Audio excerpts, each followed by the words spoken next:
Center. Here we are for Kings of Kombat 26. We've got a huge night of fights on the card. We've got 10 fights with 6 title fights on the card here tonight. So a bevy of championship boxing here tonight. We're also live to the world tonight on Epicenter TV. But before we commence, Ultra Tune and Toy Box and Kings of Kombat would like to acknowledge and recognize tonight's officials. The sanctioning body is the Professional Boxing and Combat Sports Board of Victoria. The overseeing official is Mr. Scott Brower.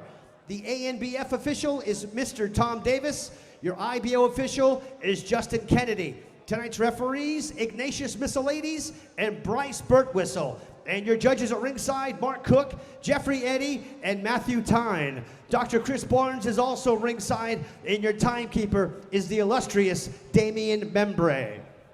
Also, if you're having a few drinks tonight, please use a sober driver taxi because there will be police presence and breath testing on the roads after the event. Ladies and gentlemen, are you ready for the first fight of the evening? Make some noise! This first fight is scheduled for 4 3-minute rounds of professional cruiserweight boxing action. It is brought to you by Ultra Tune Auto Service. Introducing first, making his way to the blue corner.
His opponent making his way to the red corner, ladies and gentlemen, here is Kris Sid.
This bout is scheduled for 4 3-minute rounds of professional cruiserweight boxing. Is brought to you by Ultra Tune. Introducing first, fighting out of the red corner now. He weighed in at 90.4 kgs, hailing from Frankston, Victoria, Australia. He has 2 professional fights, 2 wins, both wins coming by way of knockout. Introducing Kris Sid Mexicano Vandenesse!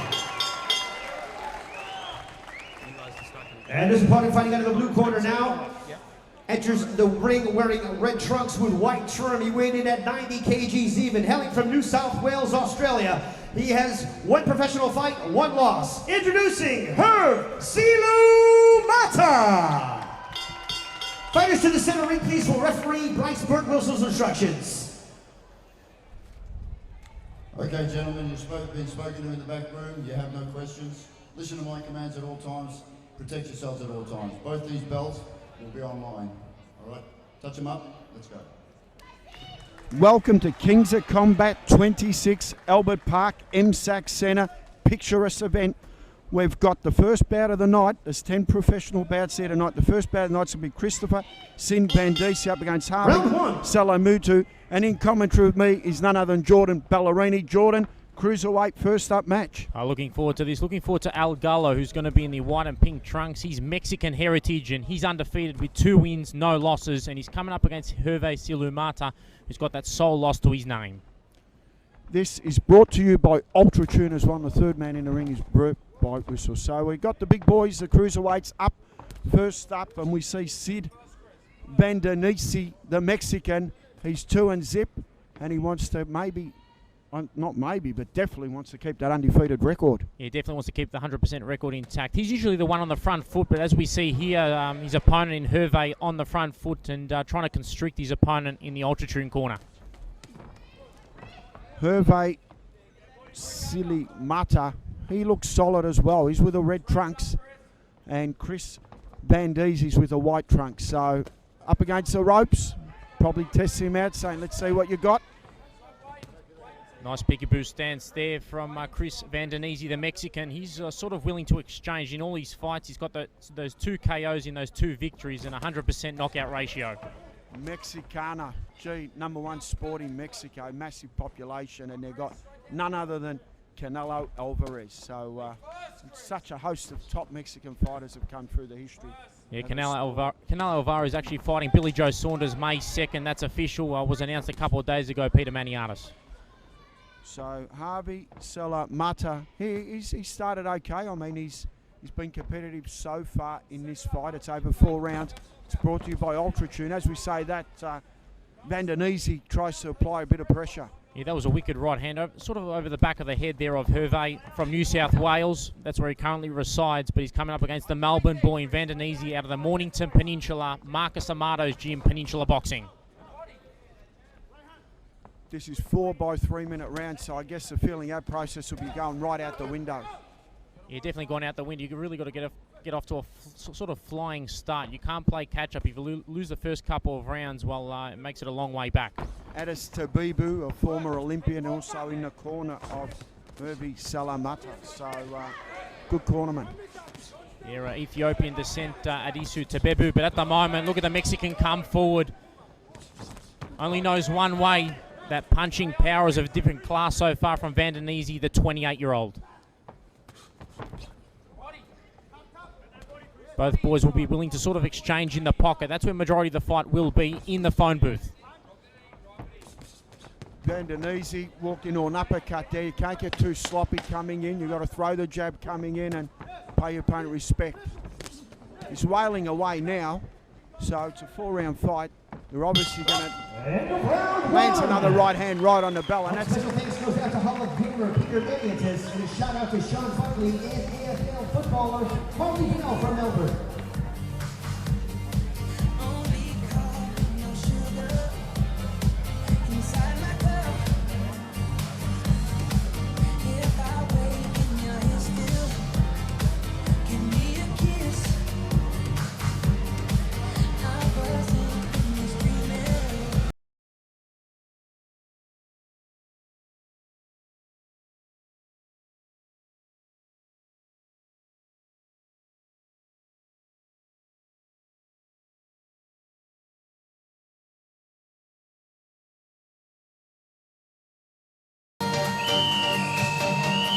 Seconds out for round 2.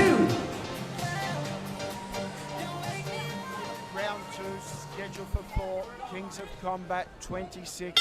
MSAC Centre, Albert Park. Card girls just about to leave the ring. Bright Burt whistle. He's saying, come on, let's get this on. 4x3 minute Round 2. At cruiserweight limit. So Sid Vandenesse right at the moment's won the first round on our unofficial scorecards, Jordan. Yeah, especially that second half of the round. That was a good quality sort of round from Vandenesse to get off to a 10-9 flying start unofficially. But his last fight was in December. He fought Gopal Singh, and on that night he got the stoppage victory in the second round. Salamu starting to land some shots himself, and you can see he's trying to time the uppercut coming in. That's the punch that he wants, and he throws it again. And that's the punch you do when you get someone coming in straight. That uppercut becomes your best friend if it lands. So Vandenesse right now, he's starting to get on the ropes and get hit with shots, and his corner's not happy with that. Yeah, Marcus Amato looking very worried in the corner there, in the red corner, his trainer. Because he's piling on the pressure, the man from New South Wales in Silu Mata. Moments, and he goes down. The first knockdown of the fight for Silu Mata. And we said that it was the uppercut, Jordan. We picked that. He walked into the uppercut, and that's what you don't do. You've got to jab your way through, and it's got to be done in a manner. You've got to be cautious and respectful of your opponent. So he's walked into an uppercut. He's got to box smart now and reassess, because he won the first round. He's got a bit of claret coming from the nostrils. And Salamu here looking for the finish and an upset. The first fight is going away of the visitor, and that's what normally happens. And Vandenesse still wants to trade. His unbeaten record's right on the line here. Don't worry about that, because Bright versus having a look. It could be stopped. He's going to stop it. He's stopped the fight. Second round TKO. Herve Salamu, take a bow. You've come here on the B side, and you've just got yourself a TKO victory and a nice stoppage here from Bright Burt Whistle. His unbeaten record's right on the line here. Don't worry about that, because Bright versus having a look. It could be stopped. He's going to stop it. Improves his record to He's one stopped the win. fight. And Second round TKO. Herve Salamu, take a bow. You've come here on the beach. Kris Sid Vandenesse, the Mexican sort of descent fighter, and he'll be back, but he sustains his first loss on the professional scene. Early on, we saw the uppercuts landing, and that was a home for Salamu. That was his best friend.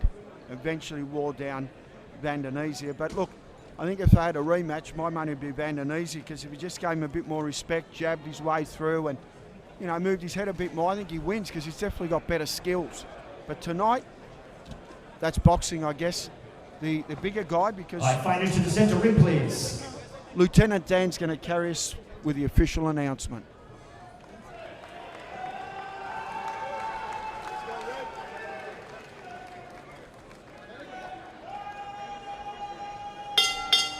Ladies and gentlemen, the end comes at 1 minute and 52 seconds into round number 2. Your referee calls to start to this contest for your winner by TKO, Herve Silu Mata. Silu Mata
All right, good people, we are set for the next bout of the evening. It is scheduled for 4 3-minute rounds of professional featherweight boxing action. It is brought to you by the Toy Box. Introducing first, making his way to the blue corner, this is Remy Amo.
Making his way to the red corner, ladies and gentlemen, this is Kaleb Kozak.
Gentlemen, this bout is scheduled for 4 3-minute rounds of professional featherweight boxing action. It is brought to you by the Toy Box. Introducing first, fighting out of the blue corner. He enters the ring wearing blue trunks with red trim. He weighed in at 56.7 kgs. He hails from Vanuatu. He has 2 professional fights, 1 win, 1 loss. Introducing Remy Rims Amo.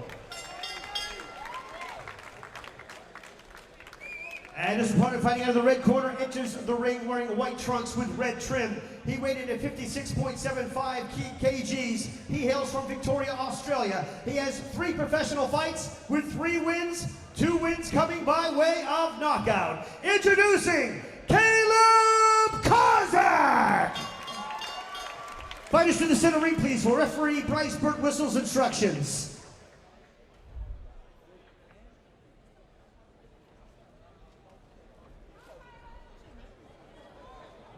Okay, gentlemen, I've spoken to you both in the back room. You have no questions.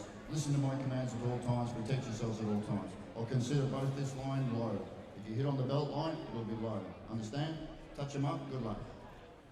Kings of Kombat 26 just started to heat up.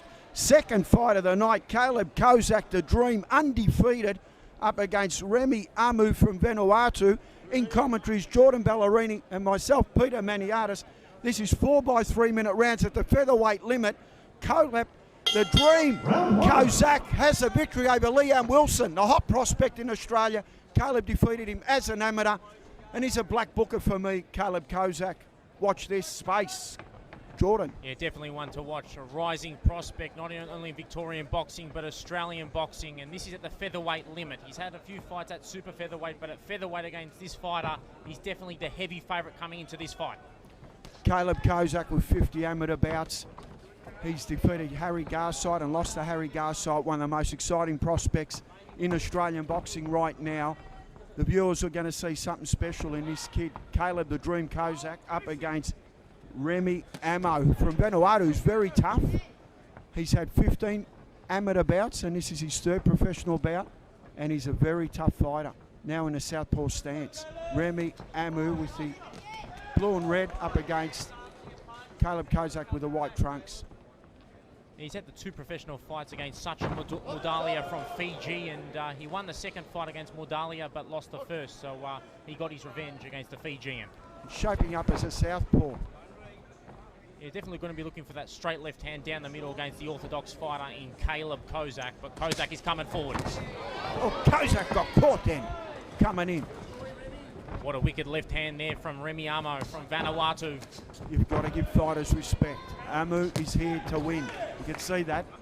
He looks very fit and he looks focused. And Kaleb Kozak, he gave him the big raps and he deserves them because he has got a big victory over Liam Wilson. But you can see the right or the left cheek now, a little swelly from Kozak. Welcome to the pros. Remy Amu's swinging away, isn't he? Definitely swinging away, swinging for the fences, but definitely great style. He's a counter puncher, and his first 2 fights he utilised that style, and the same trend will happen here. Kaleb Kozak, a lot of poise though. Doesn't seem to be bothered by these shots. Trained by Ben Chua up at Curram Downs, and Ben also trains Terry Zuramanis and a host of other fighters, Oscar Ledlin, and a great guy and great for the sport, and he's very excited here about the dream Kaleb Kozak. 3 and zip. We mentioned before that he defeated Liam Wilson, and that's a massive scalp, isn't it, Jordan? In the amateurs, though. He had 4 Victorian state titles in the amateurs, 43 fights, and was a 1-time Australian youth champion. What a pedigree that is on the amateur scene, but he's also transferring it onto the professional scene as well with his 2 wins. This fight's brought to you by UltraTune. If you've got a car out there that needs to be serviced, don't hesitate. UltraTune is the person for you. 100% guaranteed and Australian owned. Kaleb Kozak, he's just got that nice range at the moment. He has got caught a couple of times, but I've given him the first round at this stage, Jordan. Yeah, I mean, he's got that eye-catching style coming forward. And round 1. But a beautiful style there from the Vanuatu fighter on the back foot.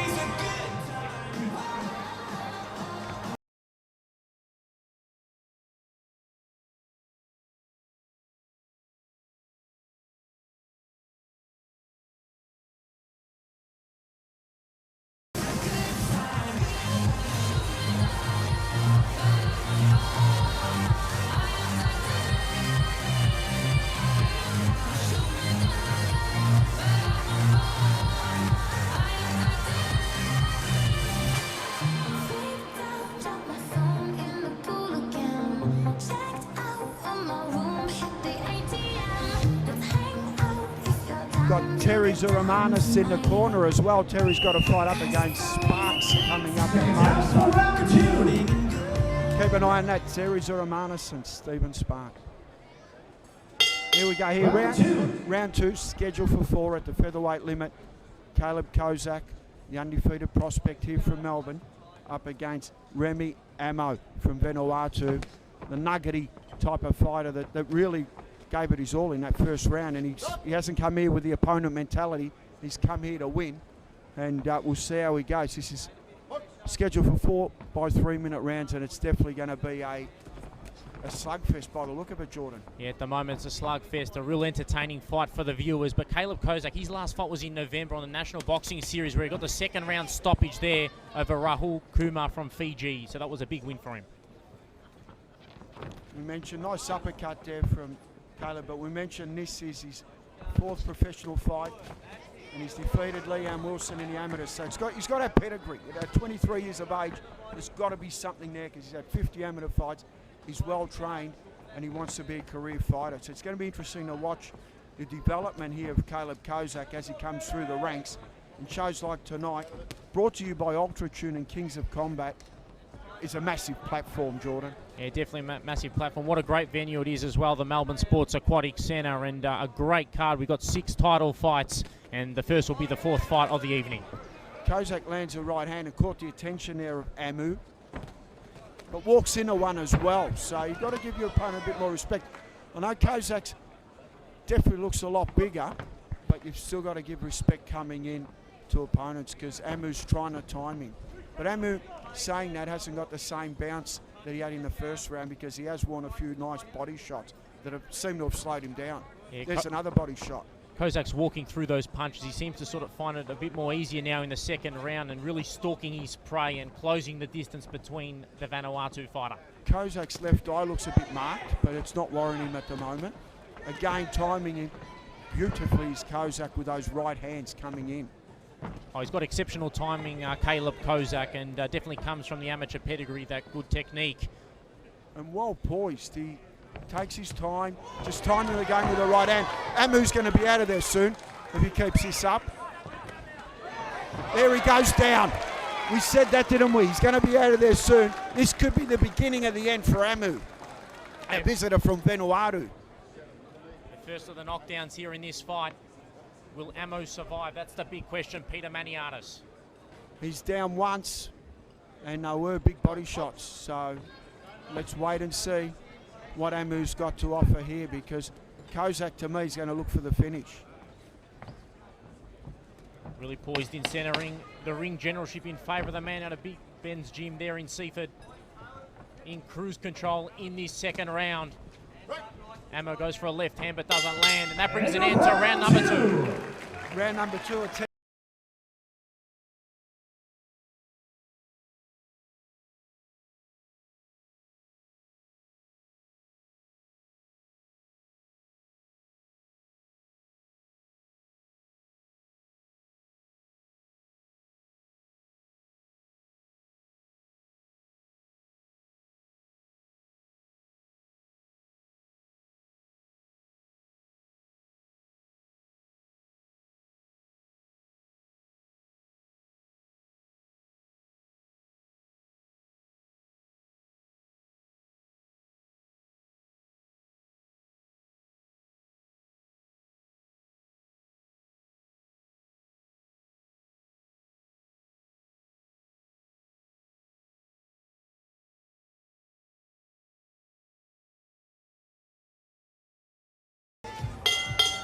Round 3. Round 3, scheduled for 4 rounds here. MSAC, Kings of Combat, number 26, brought to you by UltraTune Auto Service Centres. We've got the undefeated Kaleb Kozak, and down goes Remy Lamu. This is not going to go very long. Amu's down for the second time. You could stop counting, Bryce. It's going to be a T or a KO now. He's got up to 10. It's all over.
Ladies and gentlemen, with 25 seconds gone in round number 3, your winner by knockout, fighting out of the red corner, Kaleb the Dream.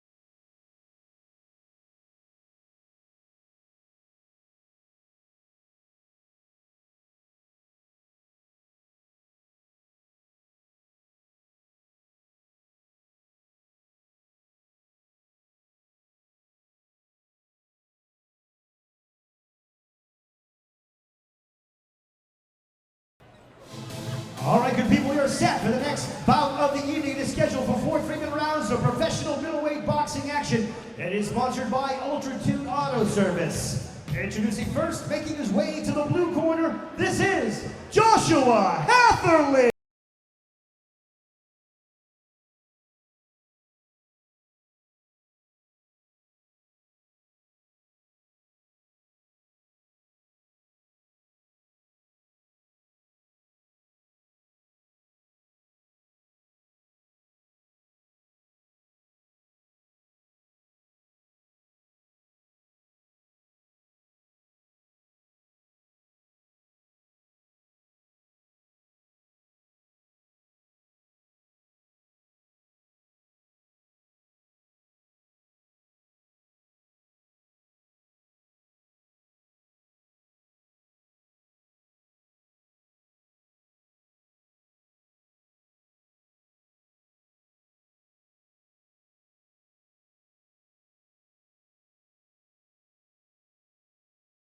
Making his way to the red corner, ladies and gentlemen, this is Jack Gipp.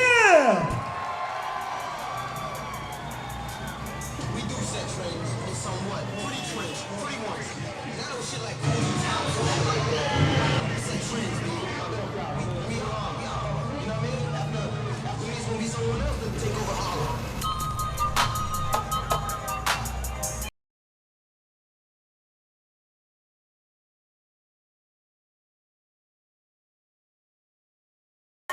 Get it? Text a message, I don't know the number. Flexing on these niggas every month. Once again, ladies and gentlemen, this bout is scheduled for 4 3-minute rounds of professional super middleweight boxing auction. It is sponsored by Ultra Tune. Introducing first, fighting out of the blue corner.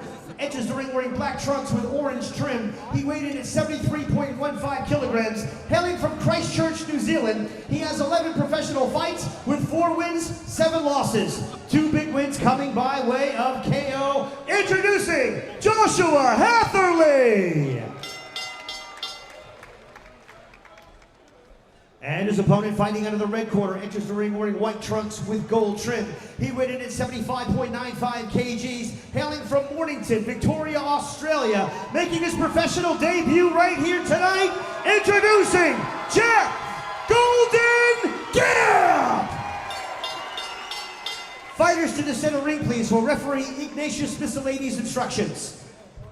You rules for the change room. I want you to obey my commands, protect yourselves at all times. Touch gloves and good luck.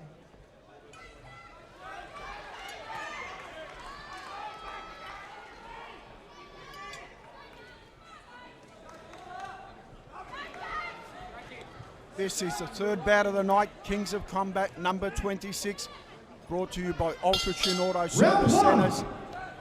And we've got a massive prospect here tonight. The raps are massive on Jack Gipp.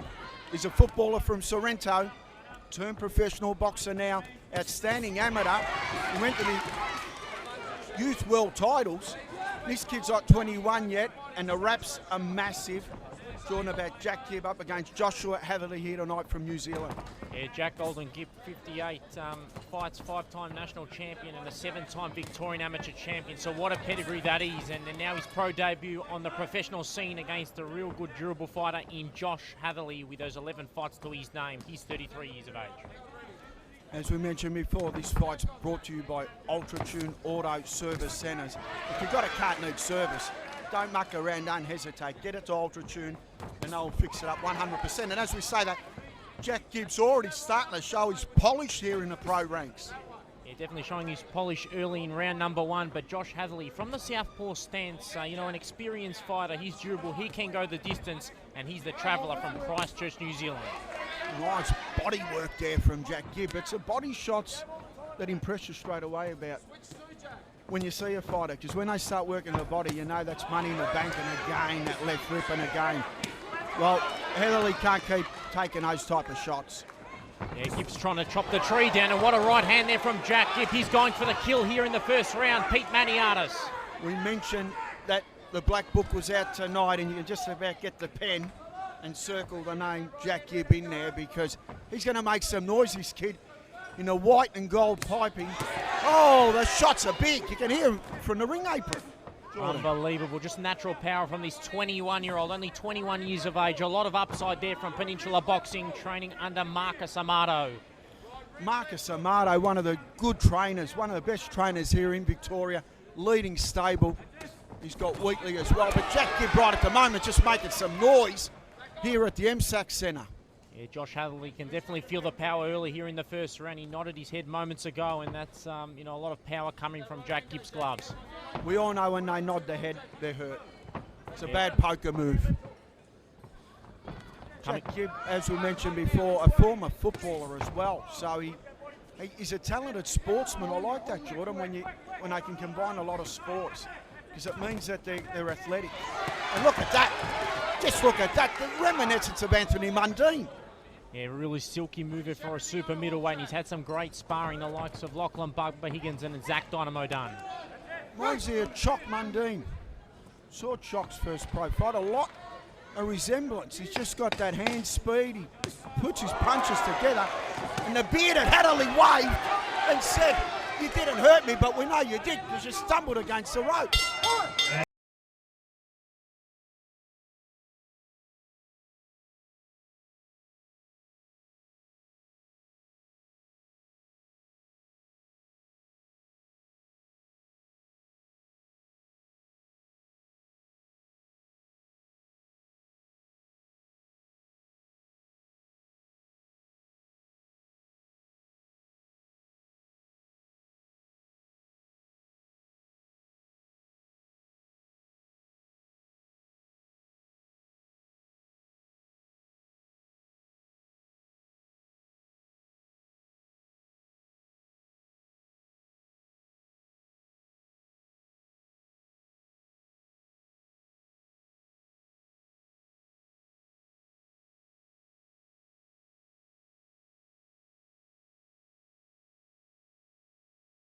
Round 2, Kings of Combat, number 26, brought to you by Ultra Tune at this magnificent MSAC Centre that's sold out. We've got a performance here tonight. We've spotted one out of the box by name of Jack Gibb, turning professional. He has shown the tools that's going to make him a name. Oh, definitely special with a capital S there. The man in the white and gold trunks there, Jack Gibb from Mornington Peninsula, putting a performance to remember, no doubt about it. And in the house, none other than Sean Buckley and Harley Bennell, the Melbourne footballer. He's going to make a big impact this year as well, I'm predicting Bennell. Star footballer in attendance as well. This has been an all-star cast here tonight. And Jack Gibb, as we mentioned before, the Black Book came out, and you know what? You can just about get the ink in the paper, Jordan, and I'm putting it in. How's that? Definitely a rising prospect. You've got a packed division, that super middleweight division, especially on the domestic scene. The likes of Jade Mitchell, Bilal Akaway, these sort of names are definitely ones to watch. But Jack Gibb, he's only 21, and he can definitely, in a couple of years, fight these sort of fighters. And no disrespect to Joshua Hatherley, the bearded one from New Zealand. The Ned Kelly look, he's as tough as nails because he's worn some massive shots. But he's got someone special in front of him. And there are levels in this game. And his last fight was all the way back in July 27th against Koan Mazuria from New South Wales, and he went the decision against a good quality fighter. So watch that. He's definitely durable, but with the power of Jack Gibb, he could definitely go at any time. Jack Gibb, we mentioned that Ned Kelly look, tough out back type of New Zealand guy. He's not going to go down easy. Don't worry about that. He's durable and he's had a dozen fights. But Jack Gibb's just starting to tee off now. Yeah, he's definitely one-way traffic in favour of the man in the white trunks, Jack Gibb. Former Sorrento footballer, Sorrento Swans up there in the peninsula. Great part of the world, especially around Christmas time when you take your break, Jordan, the Sorrento pub. I bet he's had a couple there, because you can have a couple after you're 18 here in Australia. Not like 21 in the States. You have to wait the extra 3 years. But Jack, right at the moment, he's just, again, he's got the combination. Oh, he's definitely got that X factor in his game. Look at him at the moment on the inside. Josh Hatherley trying to get those pot shots, but there's nothing much on those punches. And Jack Gibb really one-way traffic in his second round. And let's not take anything away from Joshua Hatherley. He's tough, he's durable, and he probably, thinking he's fighting someone that's having his first fight, and he's probably thinking, what's going on here? But Joshua, Hatherley, you've got a special one in front of you, so don't take it too hard. And he works away to the body in all respect to Joshua Hatherley. He's not going away. And Gibb's got to keep the pressure on. Hatherley will not go away. Working to the body as well, Hatherley. End of round 2. Another impressive round there to Jack Gibb. And Mark.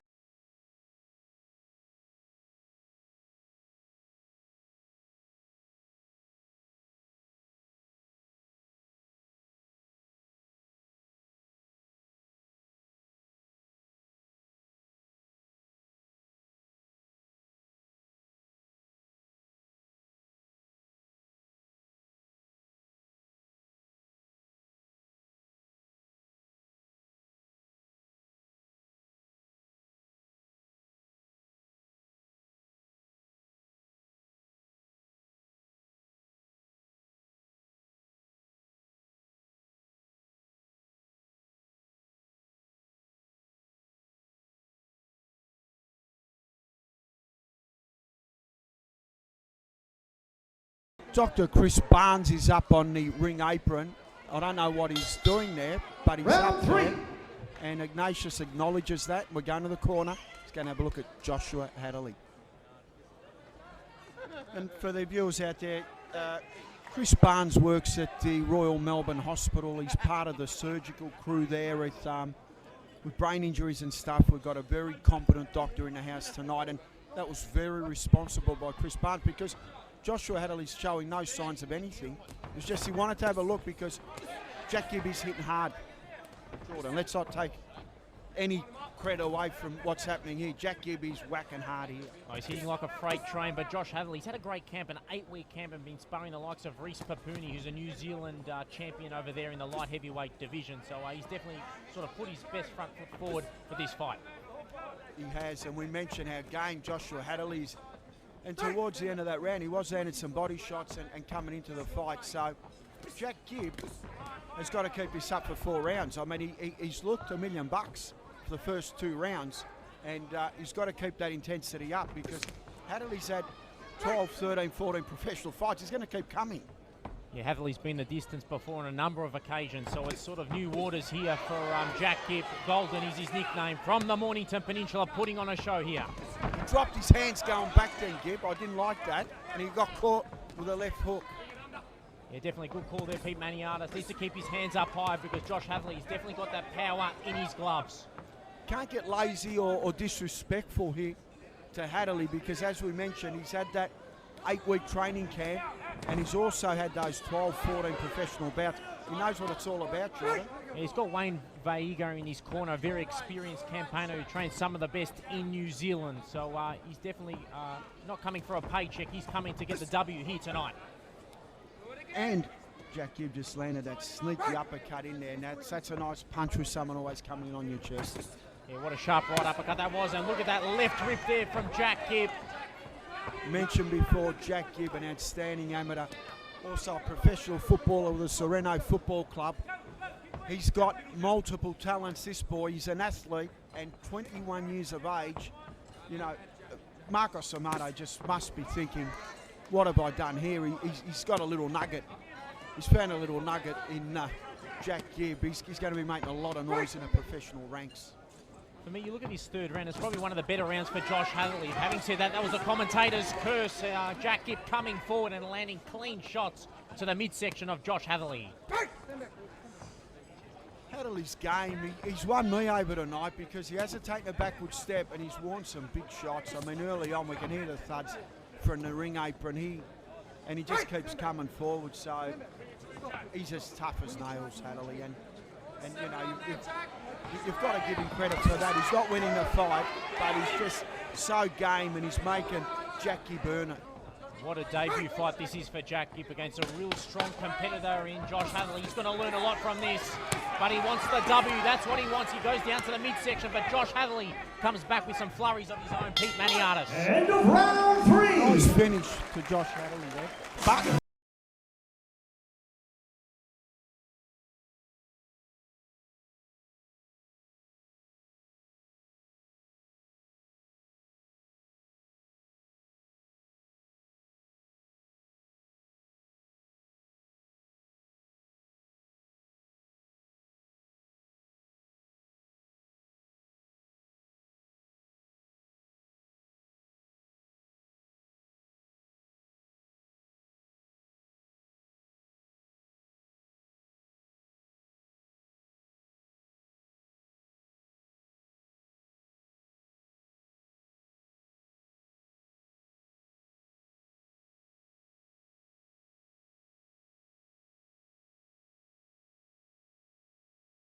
final round. Here we go, good people. Let's make some noise for the boys as they come out for round 4. Fourth and final round. Jack Gipp up against Joshua Hatherley. We've had a bit of a ripper here because we didn't think that Hatherley would still be there, and he is, and he's finishing strong. But Jack Gipp tonight, he's been class with a capital C. Let's cut to the chase. Yeah, definitely oozing class there from Jack Gipp, but for me, he's won the 3 rounds, and what Josh Hatherley needs is a knockout Pete Maniatis. He does. I can't see that happening. We mentioned Jack Gipp before. We mentioned his pedigree too.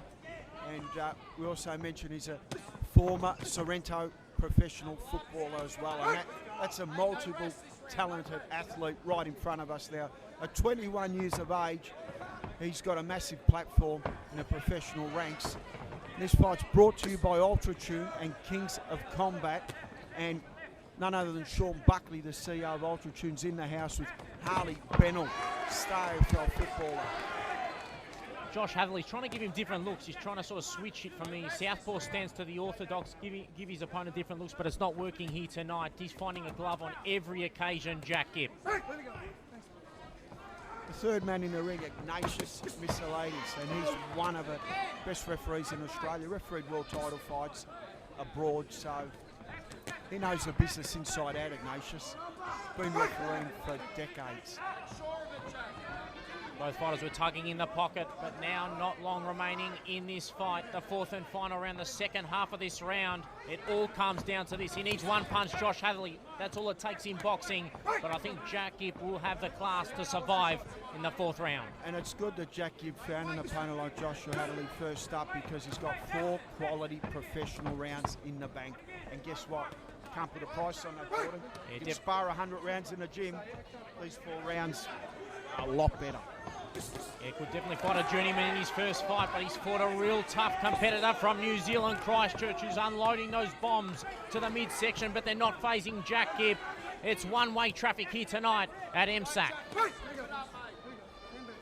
And this fight's brought to you by Ultratune Auto Car Services, and the third man in the ring, Ignatius Missalades. What a counter left hook there from Jack Gipp, and Ignatius gets involved and separates both fighters. Nice work again from Jack Gibb, and he's got 4 rounds in the bank. You can't put a price on it. We mentioned that before. If you had to just fought someone and blows them out in 1 round, you don't get much benefit. Marcos knows what he's got. He's got a special one in the stable. So it's like the horse trainers, they sent him for the Spring Carnival. He'll be getting set for the Spring Carnival this kid. There's no doubt about that. Oh, finishes off. He's got gears rolling through the gears just like a Bentley. End of round 4. Round of applause for our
Round of applause, please, ladies and gentlemen, for these super middleweight warriors. What do you say? After 4 rounds of action, we go to the judges' scorecards for a decision. All 3 judges scored this competition 40-36 for your winner by unanimous decision. And now, undefeated professional boxer, fighting out of the red corner, Jack Golden!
Here we go again.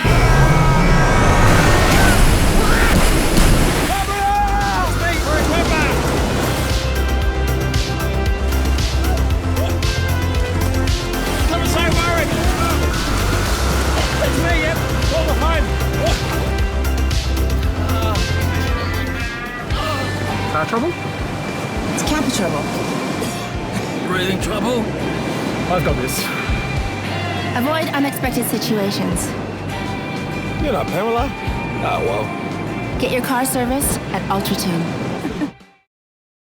Ultratune. Introducing first, making his way to the blue corner, this is Jackson Woods!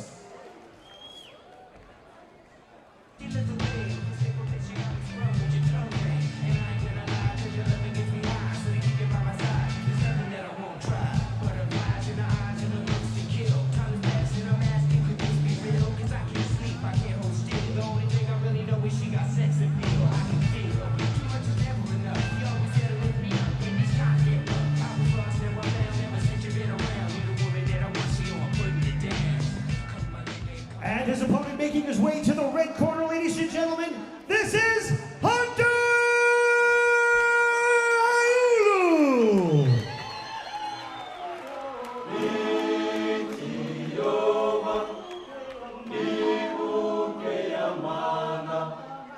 Ioane!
scheduled for 8 3-minute rounds of professional championship lightweight boxing action.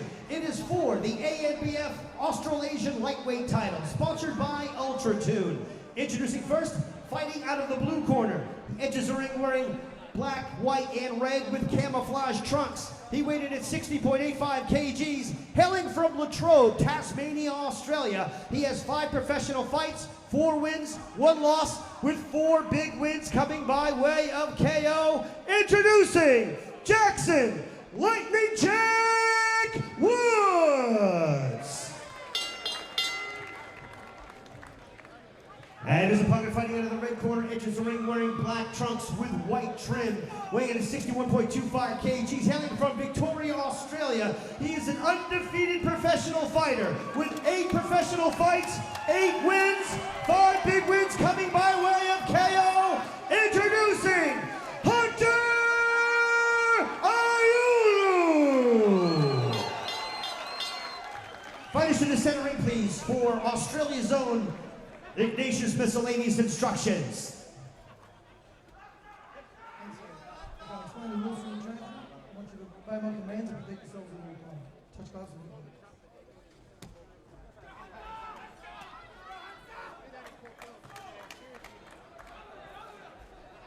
Back for bout 4, MSAC, Albert Park, Kings of Combat, number 26, brought to you by Ultratune Auto Service Centres. We've got the vacant ANBF Australasian lightweight title up against Hunter Ioane and Jackson Woods from Tasmania. Hunter Ioulu's got the black shorts with the, let's just say, the tip blonde hair, and Jackson Woods has just got the traditional shaved head with a beard, light beard, and this is 8 by 3-minute rounds. How are you seeing it, Jordan? Yeah, well, this is for the ANBF Australasian lightweight title, and Ioane packs a lot of power, but he's coming up against a slick mover here in Jackson Woods, who, as I said before, was part of the 2012 Olympic squad. Hunter just showed some nice moves, and I was impressed with the way he just feinted and moved and avoided the punches. Even though he didn't throw a punch, that showed me that he's got a bit of poise. He's got an underrated jab as well, so watch out for the jab from Hunter Ioane. We'll look to push Jackson Woods back towards the ropes and then start unloading with the right and left hand.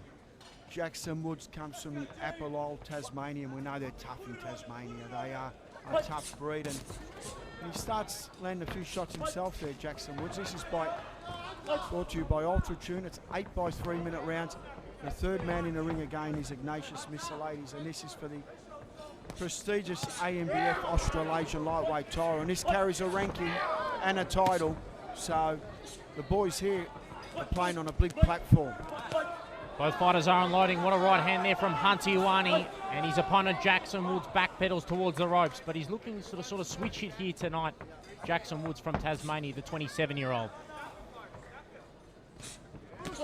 And Jackson Woods lands a nice jab and right hand behind it as well, so he's not sleeping, but walks into a shot himself. So right at the moment, this has been a very entertaining first round.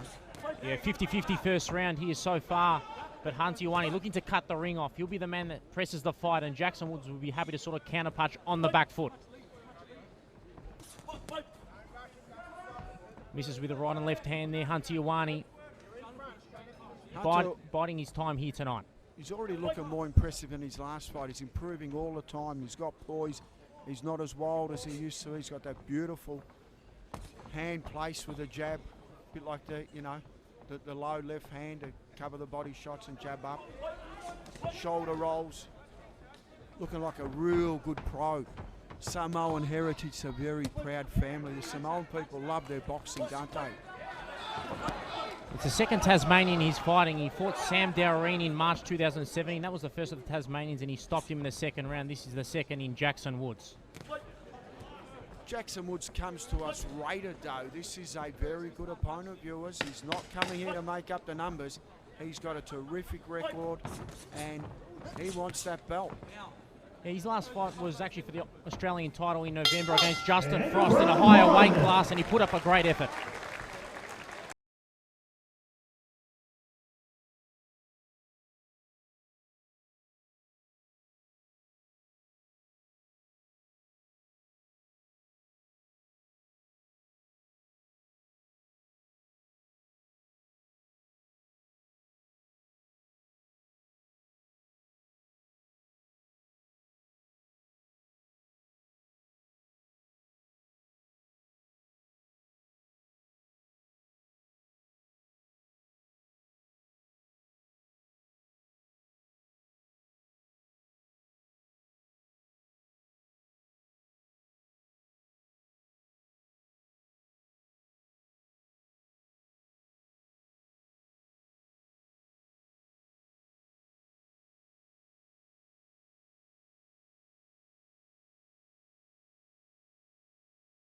Round 2, this is scheduled for 8 for the vacant ANBF Australasian lightweight title. We've got Hunter Aulu with the black and white shorts up against Jackson Wood, a visitor from Tasmania, the Apple Isle. And the first round was quite interesting because Jackson Woods has got fast hands, but Hunter Aulu shown a lot of class in that first round. So this is a highly level boxing match. You could just tell both boys are not opponents. They're A-side fighters fighting each other. A lot of poise there shown in the first round of Hunter. Definitely have to mention that. And he's looking to cut the ring off, trying to land those big blows. That right hand is definitely his money punch, and trying to go downstairs and change levels throughout this fight. Very relaxed customer as well, Hunter Aulu. He loves being a professional fighter. He loves the sport. He respects the sport. And you can tell he really enjoys himself inside the ring. Some nice body work there from Aulu. What a left hand there to the body, and Ioane trying to break the tree down and going to the breadbasket area of Jackson Woods, Pete Maniatis. He certainly was. That was very impressive from Hunter Aulu. He needs to do that to slow Jackson Woods up. And he's starting a relentless body shot, little south of the border there. Ignatius calls a bit of a break. Really threatening stuff there from Ioane in the red corner. And that was accidental. There was no menace in that. You could see it was accidental, but it was a little south of the border. So he can have 5 minutes if he wants it, but I don't think it was vicious enough for a 5-minute break. I think he should be ready to go pretty soon. He nods on. He's from Tasmania, tough in Tasmania. He's not looking for any extra breaks here. He wants to rock on, and away they go. Yeah, he fought in March against Mark Ramirez in 2019. He got the victory that night, so that was his last win in March 2019. And then fought Justin Frost, where he lost for that Australian title by unanimous decision. But he's landing some shots here in the second round. Big shots exchanged here from both fighters in centre ring. This is what the crowd pay dollars to see, this type of fight, because it's seesawing. I mean, Woods has got that kind of backward movement, but he can fight. He can move and fighting backwards, and that's another. So down goes Woods.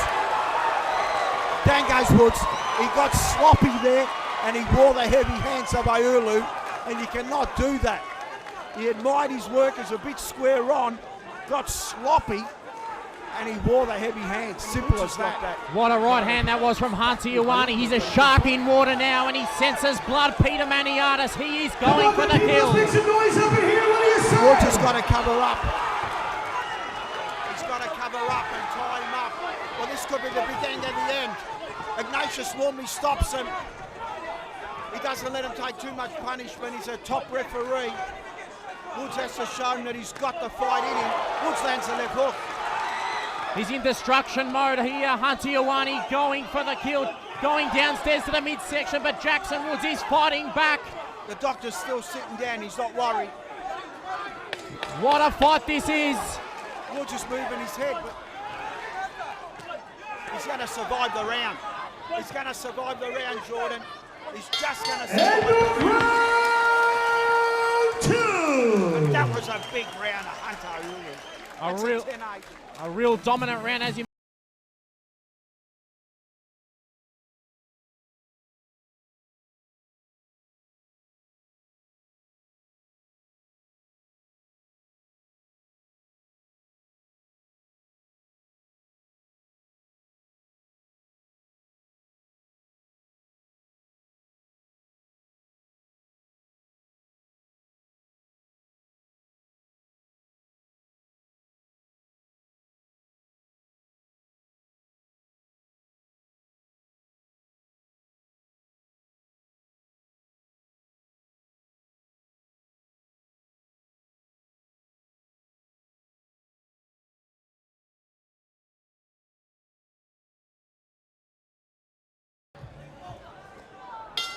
Round 3. Round 3 scheduled for 8. Vacant. ANBF lightweight title. MSAC Centre brought to you by Ultratune Auto Service Centres. both fighters are looking for their first professional strap. The ANBF silverware here tonight, and the first of the straps on Kings of Combat 26. But Ioane definitely made a statement in that second round. And in the third round, he's coming forward and really stalking his prey from northern Tasmania. This is going to be an interesting round for Woods because he needs to get back into that game plan that he was the first round where he was competitive, because he kind of bit the dust pretty hard in that second round, and he can't go into a shell now because, as you mentioned, Hunter Ioane, he's going to smell blood and he's going to look for the finish. So he's got to show up here and show that he's still in the fight and stand his ground a bit in this third round to try and get through to the 8 rounds. So he's 8-0, looking for 9-0. Hunter Ioane and Jackson Woods has sustained that only loss on his professional resume back in November. But Hunter Ioane making a statement now, coming forward and trying to constrict Jackson Woods. But he's still sharp, Jackson Woods. He looks like he's got his feet back and he's changing from orthodox to southpaw throughout this fight. He does, and he moves well fighting backwards. That's a good gift he's got, because it's a safe gift as well. You move out of harm's way, and the moment he did get caught, he got sloppy. And that's why he got hit with a big right hand. If he keeps moving and doesn't become a stationary target, he can become awkward for Hunter Ioane. But if he stays there and trades, Hunter Ioane's got those heavy hands. He's going to end up on a canvas again. Jackson Woods comes from a boxing family. His brother Luke Woods is part Low of the blow games. again. South of the border there with a left rip from Hunter Ioane. And there's another timeout, Pete Maniatis. Another timeout. It was south of the border. There was no menace in it, so it wasn't intentional. Ignatius is going to go and talk to Hunter. Well, he's taken 1 point. 1 point deduction. That's Red corner, Aulu. That's interesting, Jordan, because there was no warning, but he's entitled to do that because he did land one before, which was unintentional, but they do damage. So Hunter now, these are the rules. Next time he can take 2 points off, and then next time he can disqualify him. So Hunter Ioane now has to really concentrate on keeping his punches up, and let's hope it doesn't deter from Hunter throwing tough, hard body punches. He's, thinking, well, I could be south of the border and get penalised. He's still got to go for the body shots. Definitely sort of nullifies that knockdown in the second round, but Hunter Ioane going to the bread basket, and Jackson Woods on the way out. He's definitely got a handy left hook on the outside, Jackson Woods. Nice body work there from Hunter Ioane. I like those body shots that he does, especially when Woods gets up against the ropes. He sets himself and he really lands good, hard body shots. He's got easy power, Hunter Ioane. He's been sparring the likes of Jack Gipp from Peninsula Boxing, so that's definitely put him in good stead for this title matchup, Pete Maniatis. It certainly has. He's here primed up, ready to go.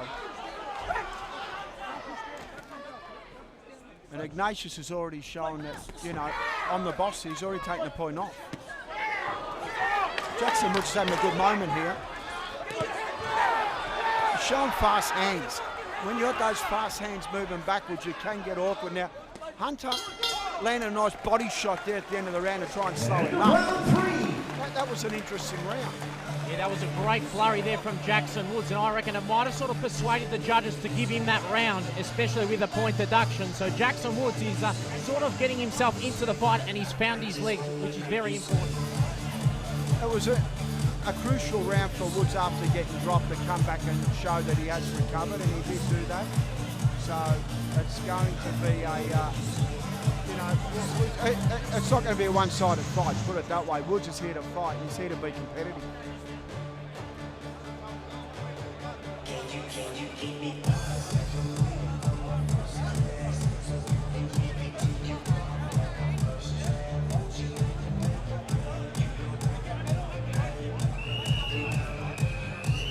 Seconds out for round 4.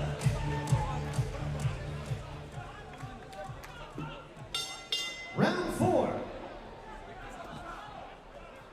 Round number 4 here, Hunter Ioane, a nice left hook there from Jackson Woods on the way out. Trying to stalk his prey, but for me, that was the better part of the fight there for Jackson Woods at the end of round number 3. How will Hunter recover? And will he get his sort of front foot forward and close the distance between him and Jackson Woods? That's what he needs to do. Make it a street fight and close that distance. Hunter Ioane, though, he's starting to find his range more now, and he's moving into the fight. You could see now he's thinking, right, I know I can hurt Woods. I know I've got him going backwards. I've landed my body shots. It's time now to slow him down and capitalise. And doing that, he's going to have to take risks as he is, and he moves forward and he does get countered with some shots, but that's his style, and that's a style he needs to do to win the fight, and that's what he's going to try and do. the heavy artillery is coming from Ioane. He's, for me, the bigger puncher out of the two, and it's definitely going to take its toll in an 8-round matchup for the title. How will he go towards the back end of the fight? Because Ioane in the middle rounds is coming forward, looking for those big blows. And Jackson Woods is opening his mouth, and he's quite sort of heavily breathing there in the neutral corner. These fights we mentioned before, they can't be possible with the support the corporate sponsors, Ultratune Auto Service Centres. They have been marvellous for professional boxing. As I say that, Aulu lands some big shots and gets Woods on the back foot. So Jackson Woods in the orthodox stance now, the man from Latrobe, Tasmania. Ioane tries to go for the right hook, but beautiful evasive skills there from Jackson Woods. A great amateur pedigree, but what a pistol right hand there from Ioane as Jackson Woods backpedals, but he still sort of has his feet in the canvas. Well, he seems to have walked into a few shots of Woods, but it hasn't worried him. So he's got that rock solid chin, and he probably thinks I can walk forward taking risks because I don't think he can hurt me. So that's why he is walking forward and doing as he likes. Woods probably needs to land a couple of power shots to try and keep him off. But at this stage, Woods is just happy circling around, boxing and getting his punch output out there and being competitive in the rounds, hoping obviously Ioane slows down, but right at this stage for mine, Ioane is winning the fight. Yeah, that's the style that Jackson Woods uses though, the sort of punch and move, boxing move style on his bike. Couple of shots and then moves out of the way, but looking to close the distance. Ioane, the man with 18 wins in the amateur, he sustained that one loss to Matt Abdullahs, but on the professional scene has got a perfect record with those 5 KOs, and he's looking for the 6th KO here tonight. Beautiful right hand there from Jackson Woods, Pete Maniatis. Jackson Woods, I mean, let's take nothing away from this tough Tasmanian. He's got nice little flashy left hooks, he switches from southpaw to from orthodox to southpaw. He's a talented fighter.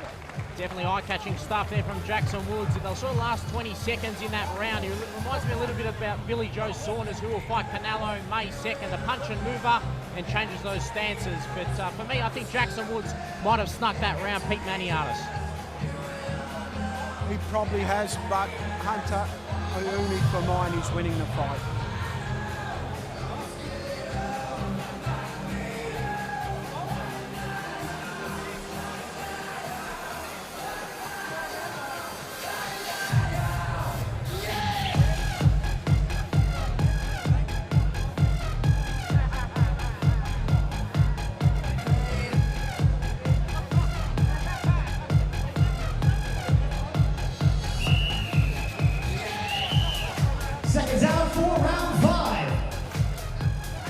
Round 5 scheduled for 8, the vacant AFBF Australasian lightweight title, brought to you by Ultratune, Kings of Combat 26. Ioane with the black and white shorts. He's been impressive so far up against Jackson Woods, a tough Tasmanian who's really been more than used value. He's been very competitive and won rounds here, so it's going to be interesting who finishes the stronger, because in an 8-round fight, anything can happen, Jordan. He's like a mosquito, Jackson Woods. Always seems to sort of find those pot shot punches. What a right uppercut and a left hook combination for Jackson Woods as Hunter tries to smuggle his opponent. But the biggest win of Hunter's career was on Kings of Combat 25 against Ben Campbell in September. That was a 4th round stoppage, and he made a statement in that fight against a New South Wales amateur champion. Jackson Woods has got fast hands. Been very impressed with his work ethic, been very impressed with his heart. He did walk into a big shot early in the fight, but he's recovered since then and seems to be taken care of business so far and been competitive. Yeah, he's no slouch. He's a 2011 Commonwealth Youth Games silver medalist, as well as a numerous time Australian amateur champion, Jackson Woods. So he comes from a great pedigree, that Woods family, as Luke Woods will be fighting Ty Telford on March 23rd. That's a big fight in the welterweight division. That's Jackson Woods' brother. Beautiful bombs there thrown by Hunter. There's the right hand that lights up Jackson Woods, and he's smuggling, but he always throws something, Jackson Woods. He's a busy fighter, Pete Maniatis. That's what we want to see, this terrific matchup. Kings of Combat 26, brought to you by Ultratune. These are the type of fights we want to see. They seesaw, they're competitive, And this is what boxing's all about. Two local blokes fighting for an Australasian AMBF title, which have been around over 100 years, and earning it. This is what you call earning a title. It's a seesawing, tough fight. Whoever ends up with a belt tonight will have earned it. Yeah, definitely, and it's really a 50-50 fight so far. The rounds could have gone either way. But Ioane closing the distance, trying to not land that right hand, but nice silky moves there for Jackson Woods with those counter-punching. That's his style tonight, counter-punching on the back foot. The point off by Ignatius for a low blow has taken away the knockdown. As we say that, Jackson Woods lands a left hook. Jackson Woods is having a moment here. Aulu needs to pay a bit more respect. We know Jackson Woods isn't heavy-handed, but he's landing those shots. And it's like water on a brick. He's got to keep his hands up. He's swinging away and landing some shots. You cannot do that in the professional ranks. This could be an important part of the fight. Jackson Woods' best part of the fight, but Ioane's got a heart of steel. He's coming, and Jackson Woods takes a little bit of a break, but throws that left jab there. He's been busy all night, the man from Tasmania. What a round. What a round. The round of the night so far. The foot, the sellout crowd to their feet. Kings of Combat, number 26. Take a bow, because that's what boxing's all about. A World Cup atmosphere here tonight at MSAC. Unbelievable scenes, especially this fourth fight for the first of the titles. And Jackson Woods, what a performance so far. But he's coming up against Hunter, who's a man always on the front foot. What a fight this fight has turned out to be. Contrasting styles with a capital C. Well, don't forget to check out Kings of Combat on all your social media platforms for upcoming events and the like. Kings of Combat on social media.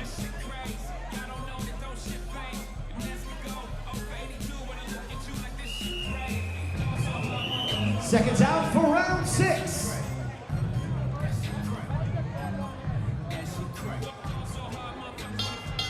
Round 6, scheduled for 8. Round 6. For the vacant AMBF Australasian title. Jackson Woods just slipped then, which was interesting. He just lost his balance. But the round before, he probably had his best round of the fight. So Hunter, Aulu for mine, he's still in front. But Jackson Woods is starting to make a march. These are the important rounds now, round 6, 7 and 8, and these are when titles are won. What a right hand there from Hunter, but Jackson Woods again from the southpaw stance as he backpedals towards the ropes. Has he got his feet, Pete Maniatis? That's the question. What a right hand there from Ioane. Hunter Wally, we mentioned he's got the heavy hands, and you've got to always be cautious of your Jackson Woods, because if you get caught with those heavy hands, you bite the canvas. Simple as that. You're only one punch away from disaster, and with that KO ratio, 5 KOs in 8 professional fights, all it takes is one. Both fighters in centre ring. Go to the breadbasket area there. Ioane, a right hand from Jackson Woods, and what a counter left hook there from Jackson Woods. Moving stances, giving Hunter different angles in this fight. Oh, nice little glancing left hook, but it didn't catch your attention. Hunter's got rock solid chin, and that's a massive advantage for a guy that walks forward. He just seems to walk through punches with no effect. Never been dropped in his professional career. This is fight number 9. So he could take risks in a way, but we say that, and Jackson Woods, he's been very competitive again in this round. Definitely a tricky opponent. Jackson Woods always on the move. A dynamic mover, Jackson Woods. And he's landing those clean shots, those jabs especially. There's a body shot. Got caught with a body shot and was in an awkward position. Another body shot. A right hand to the abdomen region from Ioane as he goes for the kill with that right hand, but Jackson Woods has still got his feet. He's a durable fighter, the man from northern Tasmania. Jackson Woods now starting to feel the pressure in the heavy hands. We said that in the early rounds. How will he hold this pressure from Ioane? He's got high fitness levels, the man from stand-up fitness. He's the first of the stand-up fighters here tonight. And what a fight we have on our hands here.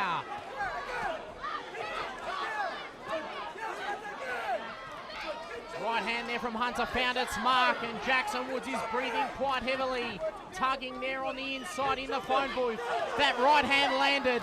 He's holding up well though, Jackson Woods, and what a left hook there, Pete. This is toe-to-toe stuff, and that's what people pay to watch.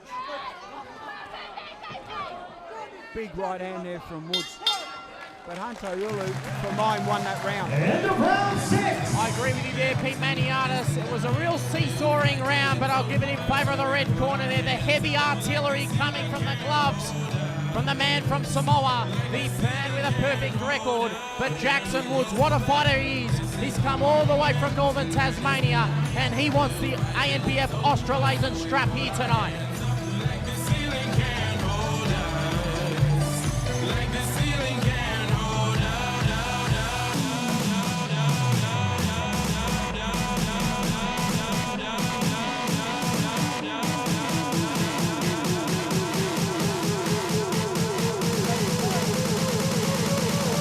Get down.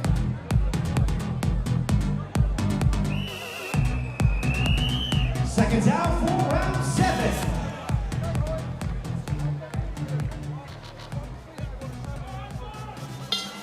Round 7. Round 7. For the vacant ANBF Australasian title. Hunter Ulu with the black and white shorts up against Jackson Woods from Tasmania. And Jackson Woods has been very competitive here tonight, but for mine, Hunter Ioane is in front on my unofficial scorecards, Jordan. Yeah, for me, I've got Hunter Ioane up 2 rounds so far, heading into the final 2 rounds. So an all-important final 2 rounds for Jackson Woods, but you never know in boxing. The judges see it differently, the men, sort of the 3 men ringside. So we just have to wait for the final decision. But this is round number 7 here, and Hunter coming forward, changing to the southpaw stance, giving the man different looks, and he's on his toes. He's ready for this round because one of these fighters will go home with their first professional strap. Hunter, for mine, has been improving every single fight I've seen him. So tonight, he's improved yet again. So, because he's fought the best opponent probably he's fought up to date in Jackson Woods. Yeah, definitely the hardest opponent in his career to date. For me, before this, it was Ben Campbell, but now Jackson Woods is the front runner and he's the toughest opponent on his resume. Looking to cut the ring, come forward with a left hook there from Jackson Woods. Just missed the face there of Hunter Ioane as the sweat comes off the face of the Samoan fighter, the man out of stand-up fitness. Nice head movement there from Hunter Ioane, on his toes, controlling centering. The ring generalship has been in favour of Hunter Ioane, Pete Maniatis. It has, but it's been one of those fights where you just cannot take your eyes off the action. It's non-stop action. There's no dull in this fight. They're both on each other's chest throwing punches. And it's what style do you like? Do you like the backward punching movement of Jackson Wood? Do you like the power punch and move forward Hunter Ioane? So it's up to the judges, but for mine, I think Hunter's been executed a bit better game plan for mine and probably landed the heavier shots.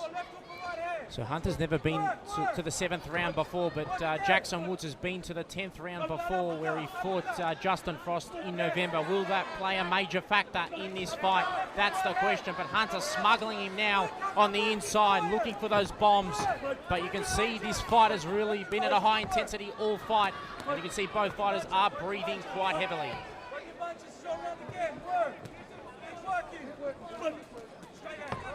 Beautiful right uppercut there and a left hook from Jackson Woods. A real slick style, the man from northern Tasmania. Really landed some nice shots there, but Hunter wore them well. It's going to be a very, very close fight. For mine, Hunter is in front, but he cannot take a round off. He wants to finish strong again. 5 seconds remaining in this round. And Jackson Woods lands a clubbing right hand and moves away. Round 7. Another entertaining round.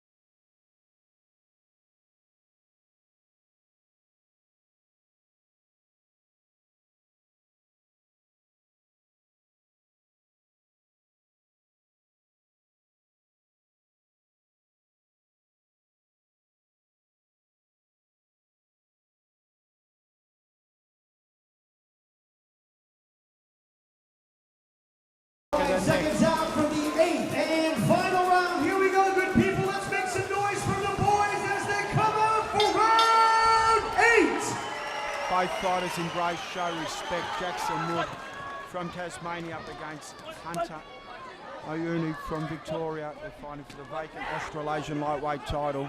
And both guys have tried an absolute hard out. They've left nothing in the ring.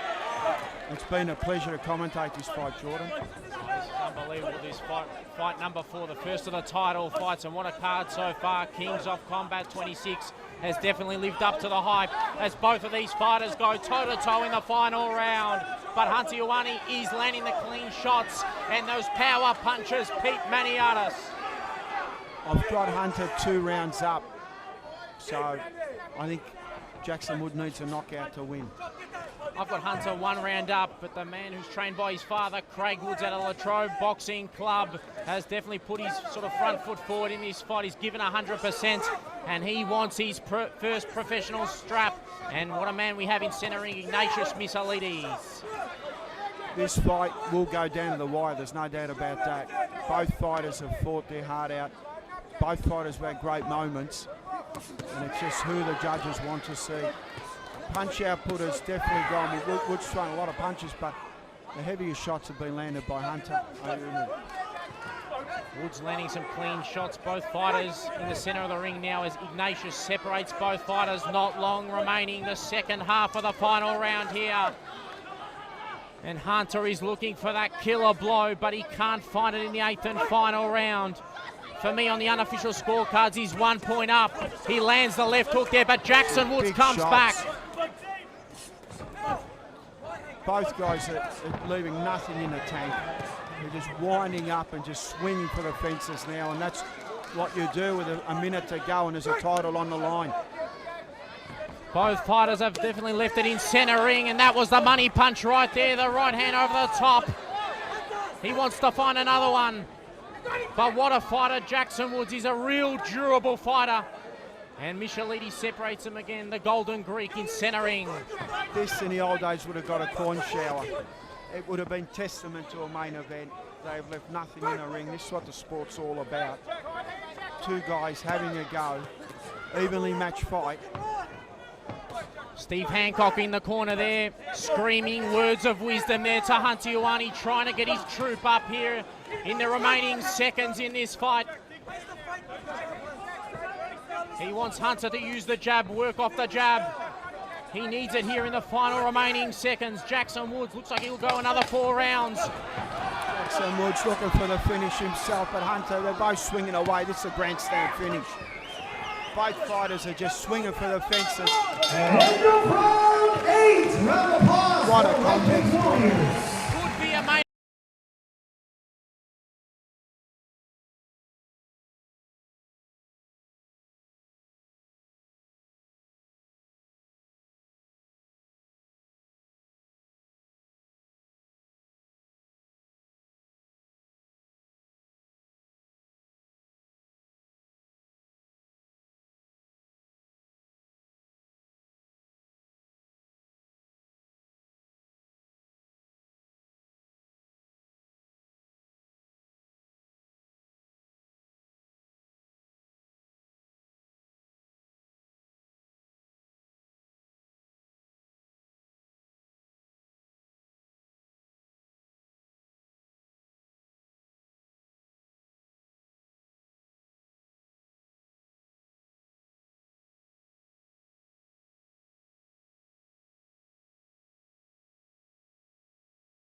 that was one hell of a title fight. A round of applause for both of these fighters. What do you say?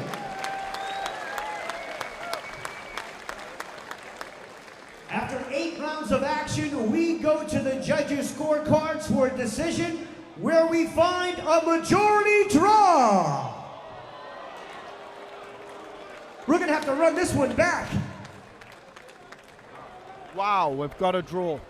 Rematch all over, Jordan. Yeah, rematch that fight, unbelievable. That's worthy of any other main event.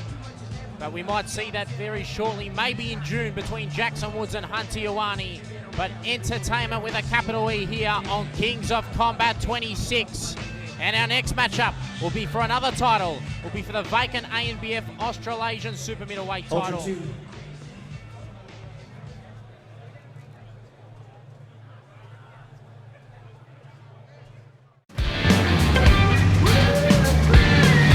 Pamela Anderson?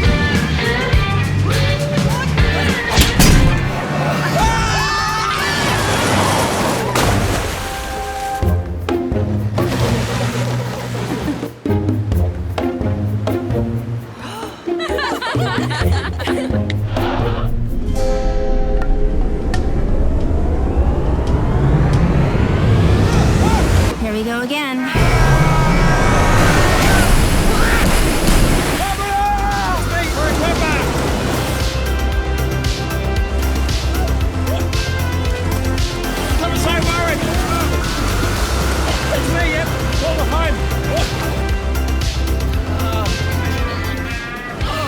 Car trouble?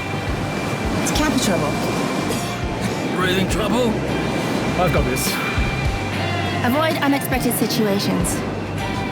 You're not Pamela? Oh, well. Get your car serviced at Ultratune.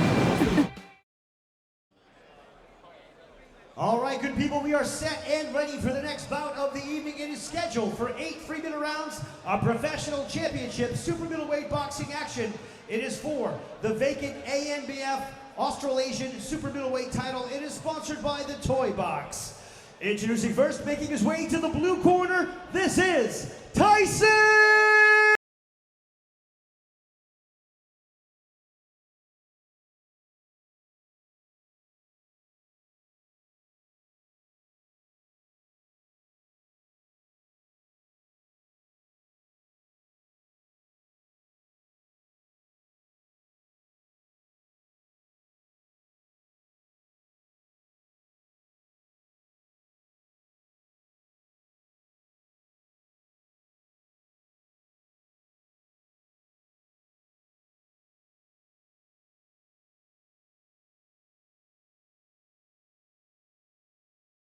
To the red corner, here is Lachlan Higgins!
Once again, ladies and gentlemen, this bout is scheduled for 8 3-minute rounds of professional championship super middleweight boxing action. It is for the vacant ANBF Australasian super middleweight title. It is sponsored by the Toy Box.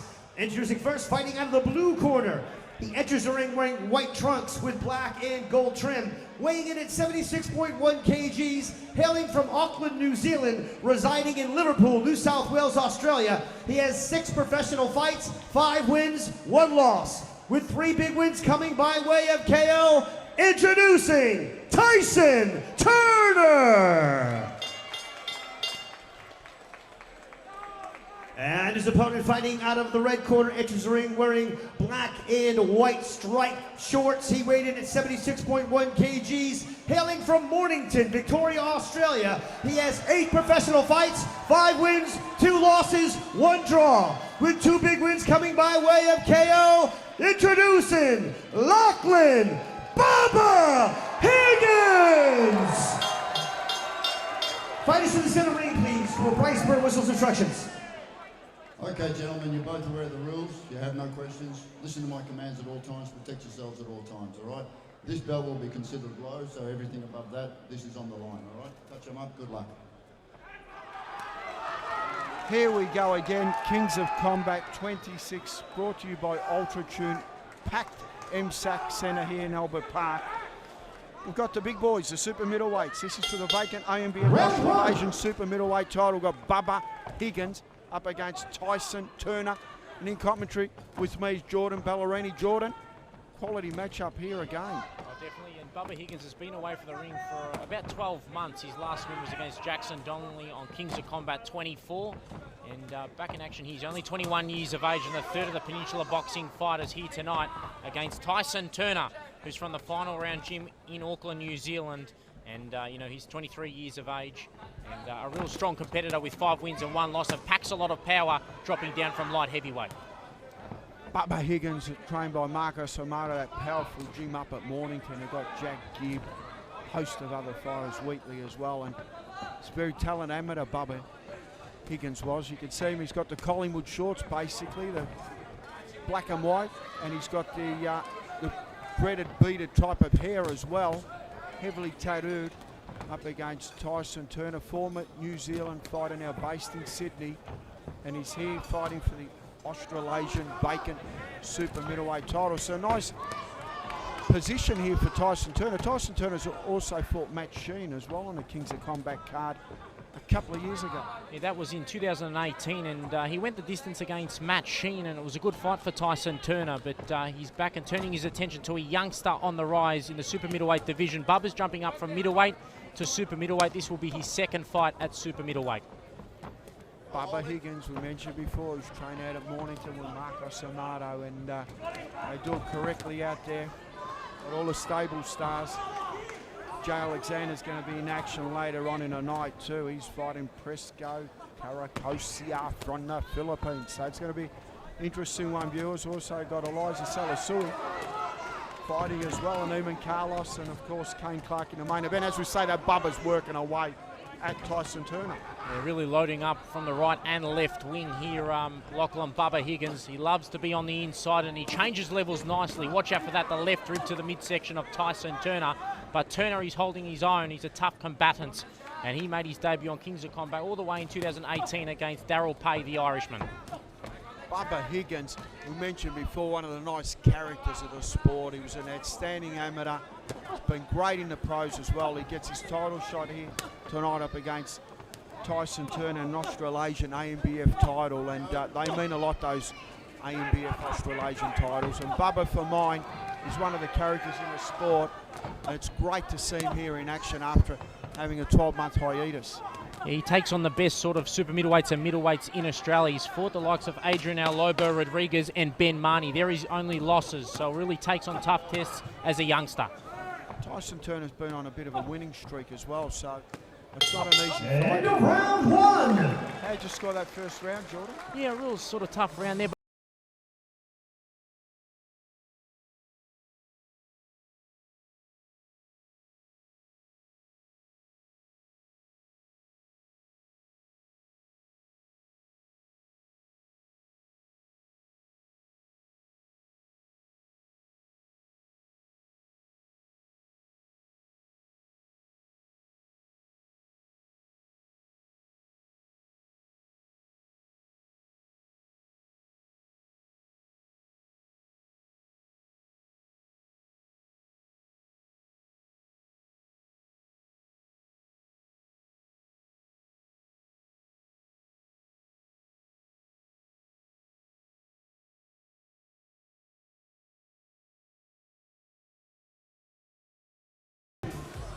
what a night it's been so far. We've had a draw, we've had an upset, and you know, it hasn't been like the A-side fighter just swept away the card. It's been a terrific match card on Kings of Combat number 26. That's what boxing's all about, get competitive belts, get people bums on seats, as they say, and get the venues full. And that's what's happened here tonight. We've got a full venue at the MSAC Centre, and we've got some stars in the crowd too, Harley Bannell and Stephen May and Sean Buckley, host of other people in the crowd. And here we go, Bubba Higgins. He's, as we mentioned before, the first round you might have given it to Tyson Turner, so Bubba Higgins isn't just going to turn up and get the belt around his waist tonight. He's going to have to really put in, because he's got a live opponent in front of him in Tyson Turner. Yeah, a lot of the volume is coming from Tyson Turner in the opening couple of rounds here. Changing his levels, going downstairs and coming up top. And Lachlan Bubba Higgins is struggling to find his mark on his opponent. Tyson Turner's got a bit of pop in his punches, I've noticed as well.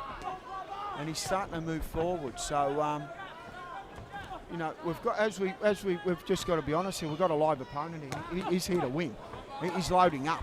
Yeah, he's on a winning streak at this point in time. I think he's won his last 4 fights, so a hot streak, and looking to make it 5 here tonight against Bubba Higgins, who's got a little bit of reddening on the face, but he loves to be in a street fight, Lachlan Bubba Higgins. Because Tyson Turner, as you mentioned, he's won 4 in a row. He hasn't come here with the opponent mentality. I'm just going to come, put in a competitive fight and take the paycheck. No, he's saying, I want that title and I want to take it back to New South Wales. His quality in all combat sports. He's also an ISK Cruiserweight New Zealand champion on the kickboxing scene as well. So comes with a decent pedigree, but tonight it's about the boxing. Bubba Higgins, one of our favourites. When you've got a name like Bubba, you've got to be a character. And we mentioned before, he was an outstanding amateur, Bubba, really popular amateur, and trained by Marcos Amato at the Warrnambool Peninsula Boxing Club. He's got a big fan base as well here tonight. And I would love nothing better than Bubba to take away that super middleweight AMBF title back to Mornington. Bubba made his professional debut as an 18-year-old against Matt Portali in June 2017. So he's been around the block for some time as a youngster, and still a lot of sort of upside to his game and a high ceiling level from the man from the Mornington Peninsula. I've liked Bubba's second round here. He's been very busy. He hasn't been caught. He's been defensive-minded. And I think he's winning the round, Jordan. Yeah, this is a much better round from Bubba Higgins. I have to agree there, Pete Maniatis. For me, in the early sort of half of the round, I thought it was Tyson Turner. But Bubba Higgins has lifted. He's landing more cleaner shots now in the second half of round number 2. And a nice right hand there from Bubba. Bouncing on his feet. But saying that, Tyson Turner has landed some big shots himself. To make that a very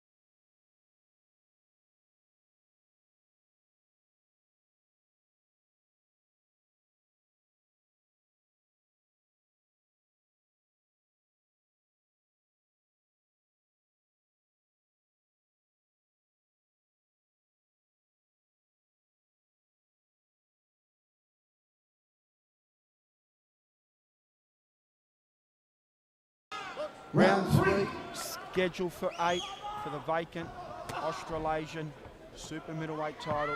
Lachlan Bubba Higgins, the black and white. Actually, what would you call zebra type of shorts, up against Tyson Turner, the tough Kiwi via New South Wales now. It's also kickboxers. And we've had a very interesting couple of rounds. Could be 1-1. Could be 2-zip either way. Just how are the judges scoring it? A real nail-biting fight, this one. And what a right uppercut there. The sweat came off the head of Tyson Turner because Bubba Higgins is lifting in round number 3 here, Pete Maniatis. He is, and Bubba knows you can't let rounds slip away. It's an 8-round fight. You cannot let those early rounds slip away. He needs them in the bank, or at least to be competitive, because we know Bubba's going to come home strong. High fitness levels. Bubba Higgins, the 21-year-old, landing that heavy artillery to the face region of Tyson Turner, who backpedals a little bit, maybe feeling the power in round number 3. But having said that, he lands a couple of sort of sharp shots on the inside. Third man in the ring, Bright Birtwistle. Experienced campaigner Bryce Birtwistle, clubbing right hand there from the man from New Zealand via Sydney now. Bubba Higgins keeping that punch output out there. And he needs to do that to win this fight. He can't drop that punch output. Using that jab and firing over the top of the right hand moments ago. Bubba Higgins in the peekaboo stance now. Tries to unload with that left rib. Definitely one of his sort of big punches there, Bubba Higgins. Tyson Turner, this is a great flurry here in the centre of the ring. Sweat pouring off the head of Lachlan. Bubba Higgins. They're clean shots from the man from Sydney. Well, crisp shots, but they didn't phase Bubba. Bubba's still in front, still jabbing away. So, but they were scoring punches, so Bubba's got to get back on track and get those punches back. Bubba trying to stalk his prey, but Turner trying to change stances. There was a right hand that sort of found its way through the defence of Tyson Turner.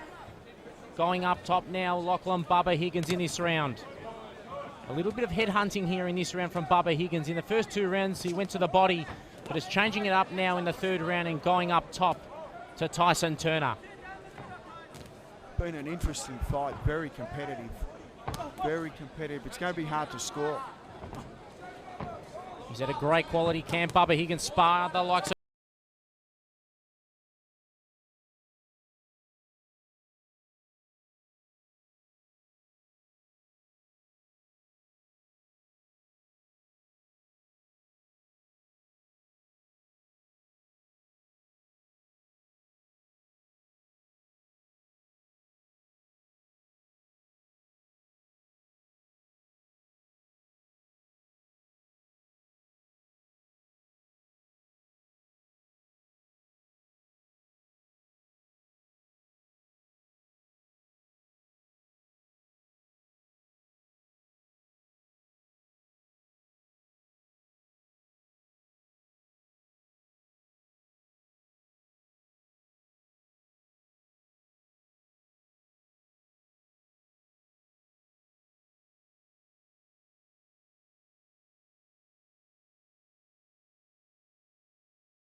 Higgins, or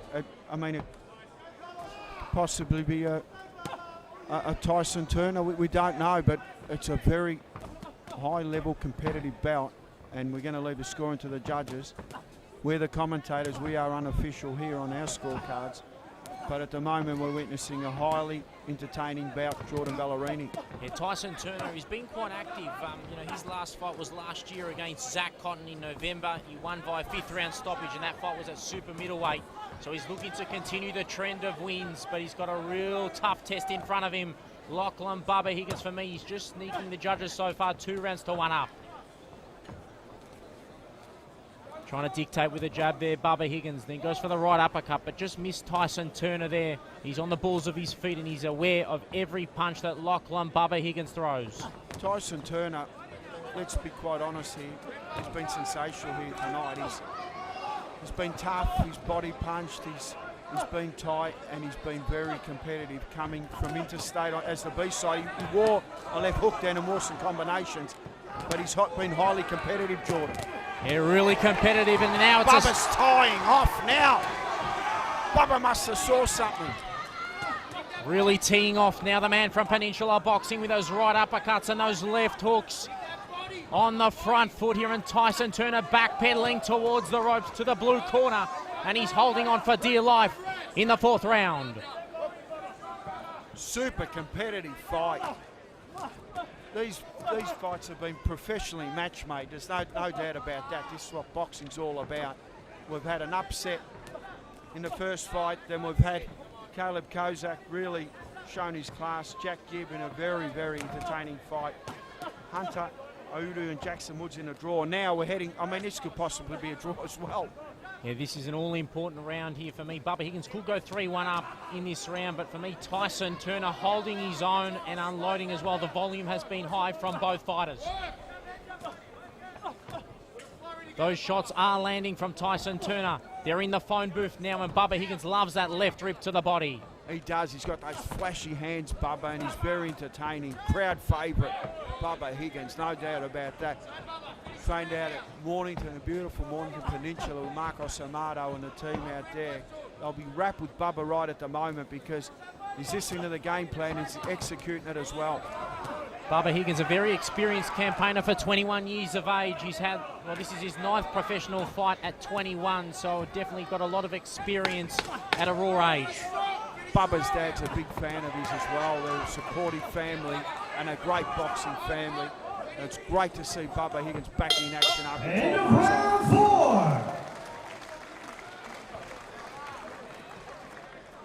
Brings an end to round number 4, and for me, Lachlan, Bubba Higgins might have snuck that round. For me, unofficially, I've got it 3 rounds to 1. What are your thoughts there, Pete Maniatis? 3-1 Bubba Higgins. So Higgins is up for me, 2 points up, but Tyson Turner has been gallant so far heading into the 5th round of an 8-round contest, and it only gets better from here tonight. Kings of Combat 26. Next up is another title, a vacant silver Victorian Cruiserweight title. Peter the Sniper Salasui at a stand-up fitness will be fighting Aaron Ross in a rematch from December last year. You can see the Kings of Combat symbol, Ultratune Auto Service Centres. If you need a car that needs to be serviced, don't hesitate, get it to Ultratune. Seconds out for round 5. Round 5, scheduled for 8.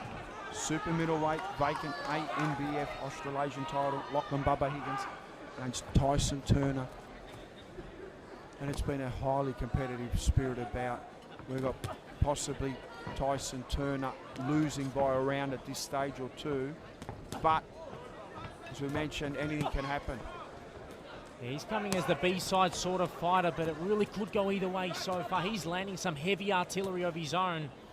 The man out of New South Wales. He's changed gyms recently as well, and he's from the final round gym in New South Wales, coming from Auckland, which was his former gym there, South Liga. Left hook there from Bubba Higgins, landing the sweat pouring off the head of Tyson Turner as he goes downstairs. The level changing has been nice, but having said that, Tyson Turner with a right uppercut of his own. He's got those fast hands, Bubba Higgins, and they're flashy and they're great in the pros, and the crowd love it. That's why he's such a crowd favourite, Bubba. The pride of Mornington is out here tonight in Albert Park at MSAC, packed stadium, big platform, and he's performing. The 3rd of the 4th Peninsula Boxing fighters here tonight. We've still got Jai Alexander still to come. He'll be fight number 7, as you mentioned before, fighting for the IBO Asia Pacific featherweight title against the Filipino Presco Carcosia. Dictating with a jab there, Bubba Higgins. Bubba's winning the round. It's those fast hands. Here we go again. He's just boxing smart and doing what he needs to do. A lot of support here from the Mornington Peninsula. You can hear him in the arena. But Tyson Turner, a slingshot right hand landed off the face there of Bubba Higgins. But the good quality stuff is coming from the man in the zebra trunks. Fast hands, good movement. Bubba's starting to show his class. Real entertaining fight, high punch volume throughout. Bryce Whistle, the man in centre ring, watching this fight closely. Tyson Turner having a flurry there, but Bubba Higgins aware of every punch he throws. Look, Tyson Turner, don't get me wrong, he's been so competitive and so tough here tonight, and he's in the fight. There's no doubt about that. He's not an opponent. This guy's come here winning 4 fights in a row. And he's got the winning mentality, and he's as tough as nails. He didn't have a big amateur career like Bubba Higgins. You know, Bubba Higgins had those 45 fights. This other guy only had the 4 corporate fights, but he's been sort of on the scene, on the kickboxing scene and the boxing scene as well. So it's put him good stead for this real big matchup at MSAC. And a special card here tonight brought to you by Ultratune Auto Service Centres. As we say that, both fighters swinging away. to see to finish this round, and I'd have to give that round again to Bubba Higgins. A real dominant round there for Bubba Higgins. If there was any round that maybe sort of should have gone 100% in favour of one fighter, it was that one. Lachlan Bubba Higgins will take that round, and that puts him 4-1 unofficially, of course, here in this high-level ANBF Australasian super middleweight matchup. The second of the title fights here at Kings of Combat 26. What a fight card it's been, and it's great to be calling alongside a Hall of Famer in Mr. Pete Maniatis. Great to be here, Jordan, and mate, the way you're going, you'll end up in the Hall of Fame as well.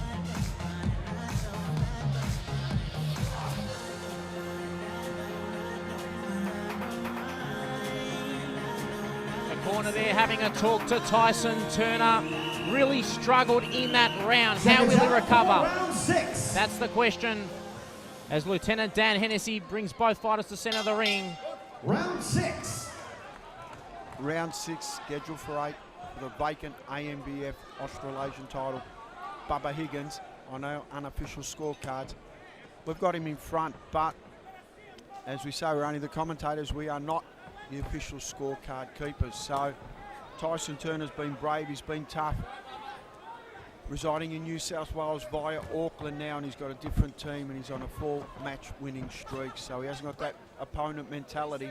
He's here to win the title, and anything can happen. But right at the moment, so far so good for Bubba Higgins. Jordan. He only knows one way, Bubba Higgins, that's to walk forward, but Tyson Turner lands a sort of right uppercut there, but nothing too significant. He's got a granite chin there, Bubba Higgins, and he holds the punch as well. But he's on the balls of his feet here and aware from every punch. Nice doubling up on the jab there, and that right hand landed on top of the face of Tyson Turner. Right uppercut from Bubba Higgins, and those flurries from Tyson Turner are landing in round number 6. We're in the second half of the round now, and this is where championships will be won.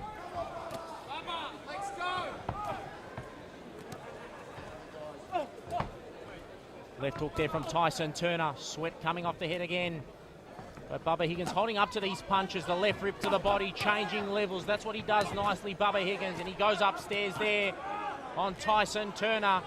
The real eye-catching stuff is coming from Bubba Higgins, though. He's got those fast hands, Jordan. So you've got to, you've got to score in a bubble. When he lets those hands go, he starts to score. And he's been successful here doing that tonight. But take nothing away from Tyson Turner. He's been tough. He's heavy-handed as well, and he's right in this fight. So round number 6 of 8. This is where the gears lift now, but Tyson Turner, having said that, lands a left hook. Bubba Higgins goes downstairs to the bread basket. And he's got levels here tonight, Bubba Higgins. A real impressive performance considering he's been away for 12 months. And only still 21 years of age. A big future for Bubba Higgins. Turner going up top and then coming downstairs. This is a much better round for Tyson Turner. He's improved from his last round, which wasn't his best round. So he's listened to his corner there, Hassan Chafri, at a final round gym in New South Wales. Tyson Turner's winning rounds, so it's going to be very interesting at the end of the night when they tally up the scorecard. He definitely has won rounds. Yeah, this is a round that maybe is going in favour of the blue corner. But there's still plenty of time in this round. 10 seconds remaining, maybe the final flurry in this round as Tyson Turner is landing cleanly. Now downstairs and up top with those sharp uppercuts. And that will bring it in to round number 6. You heard it from Lieutenant Dan Hennessy. And for me, I've got it unofficially 4 rounds to 2 in favour of Lachlan Bubba Higgins.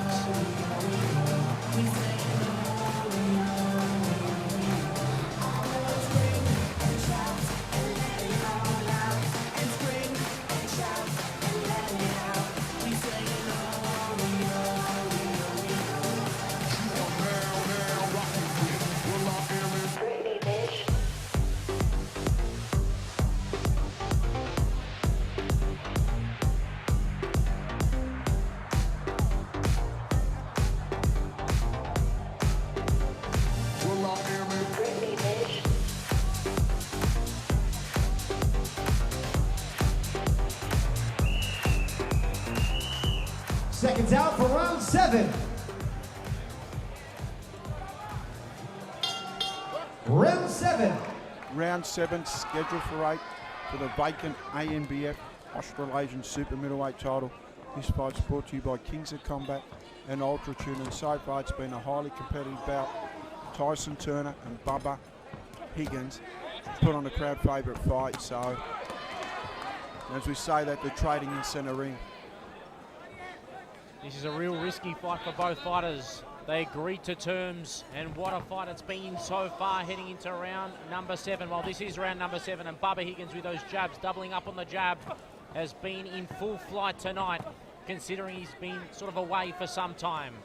It's like he's never left. It's like he fought 2 months ago. What a performance so far. Mentioned before, Bubba was a popular amateur, and as a professional, you know, he's carried those fast hands, and the crowd love him. From out Mornington Way with Marcos Amato in the corner. Terrific team. Definitely a crowd favourite, Bubba Higgins, the man in the zebra trunks, but he had those 5 Victorian titles and 1 national title on the amateur scene, and he's transferred it here to the professional scene. A real customer, a major player on the Australian super middleweight division. Lands with a right hand down the barrel there through the guard of Tyson Turner. A lot of the hot stuff coming from Lachlan, Bubba Higgins, but Tyson Turner now coming forward. He knows he's probably down on the scorecards. He needs to give it everything, 110% here in round 7 and round number 8. He does, and of course Bubba Higgins just can't take the foot off the pedal. He's got to finish down the stretch and keep the pressure on and keep his punch output on and keep winning rounds. It's as simple as that, because he cannot afford to lose the last couple of rounds. It'll make it an interesting fight if he does that. High intensity fight. They'll be feeling the pressure now in these championship rounds. A little bit of sort of reading, maybe a mouse sort of developing under the left eye of Bubba Higgins, but he's tough. He's made out of granite, and he's going downstairs to Tyson Turner, and the atmosphere is definitely lifted here at MSAC. Good body shots there from Turner. But Bubba Higgins comes back with his own and interest on top. Nice glancing left hook there from Turner. And Turner, as we mentioned before, he hasn't got that B-side mentality. He thinks he's an A-side fighter. He's trying to win this fight, and he's confident.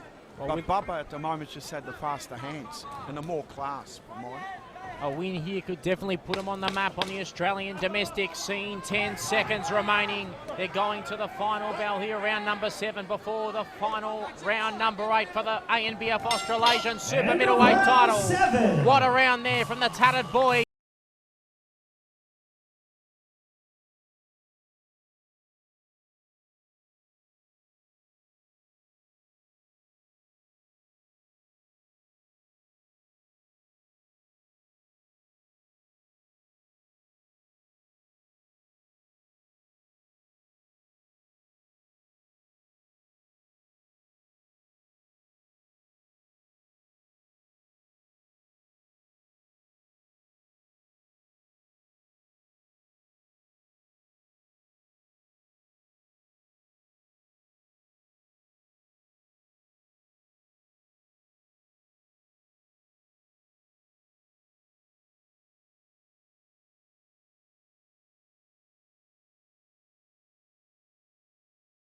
For the 8th and final round. Here we go, good people. Let's make some noise for the boys as they come out for round 8.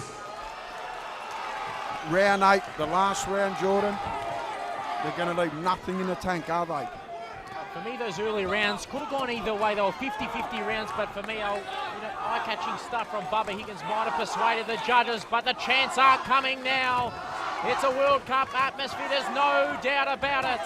Sellout crowd here on MSAC in Albert Park. Well done, Kings of Combat, number 26, Sean Buckley and the crew out at Ultra Tune. Put on a magnificent event, and Bubba Higgins is just loving the atmosphere. In 3 minutes' time, Bubba might have a title around his waist called the Australasian Super Middleweight title. Let's wait and see. And he has not put a foot wrong here tonight, Bubba Higgins. He's boxed well. He's had a real tough, hard campaign, and Tyson Turner in front of him.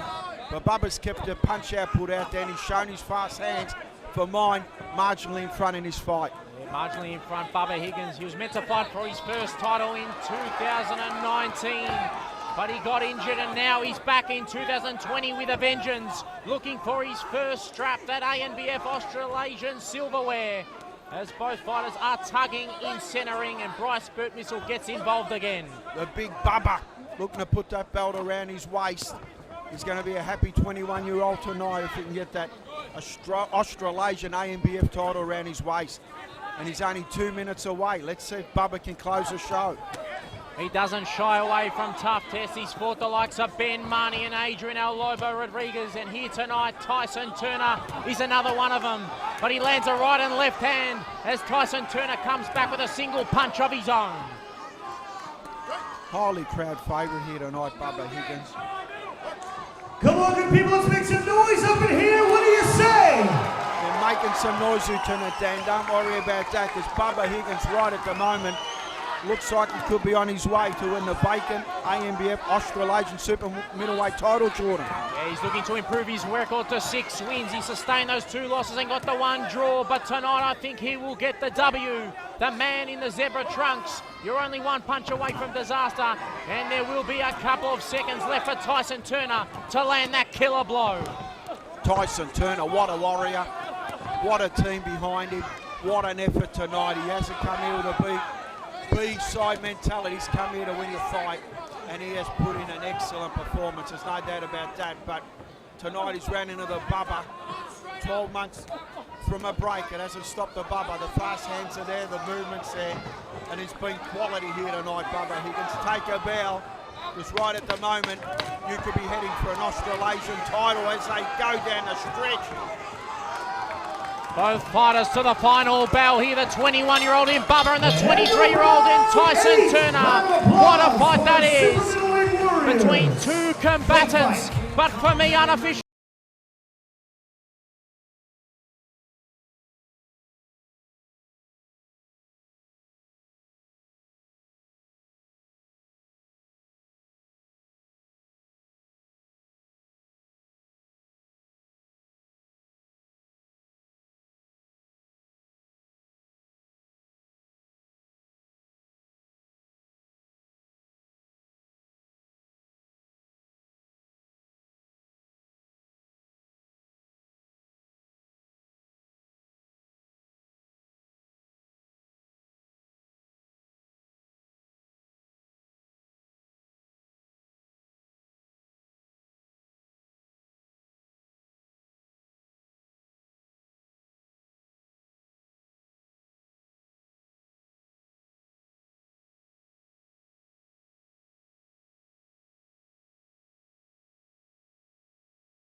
Ladies and gentlemen, could we please have a round of applause for these 2 warriors? What do you say?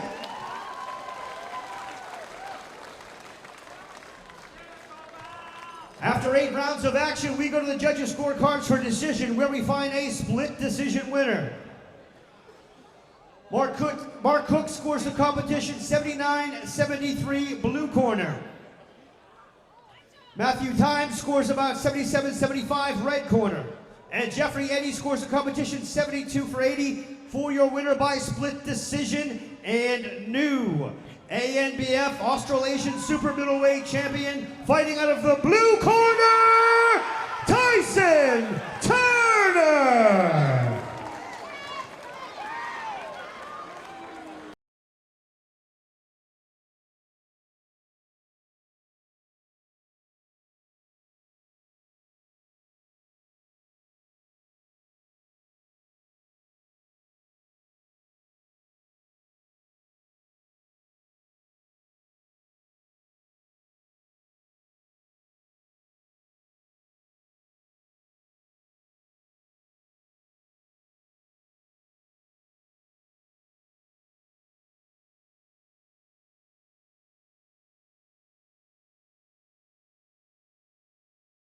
Now, and he improves his record. Pamela Anderson?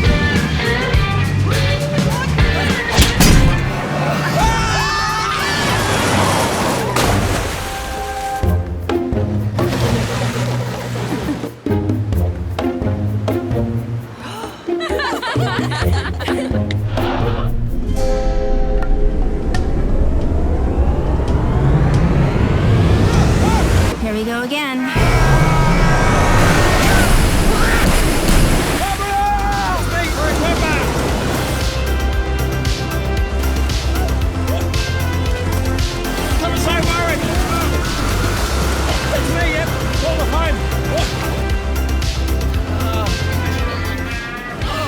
Car trouble? It's cabin trouble. Breathing trouble? I've got this. Avoid unexpected situations.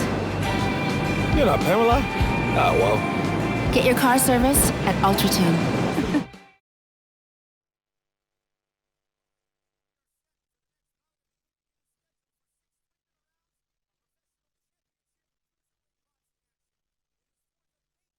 ANBF Silver Victorian Cruiserweight title. It is sponsored by Ultratune. Introducing first, making his way to the blue corner, here is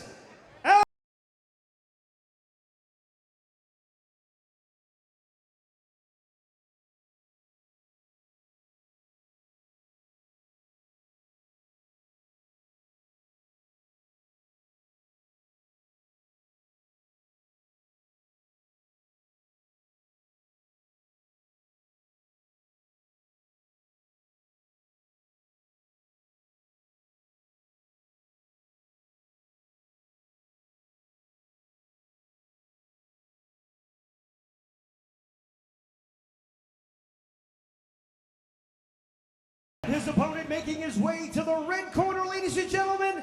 This is Peter Salasui.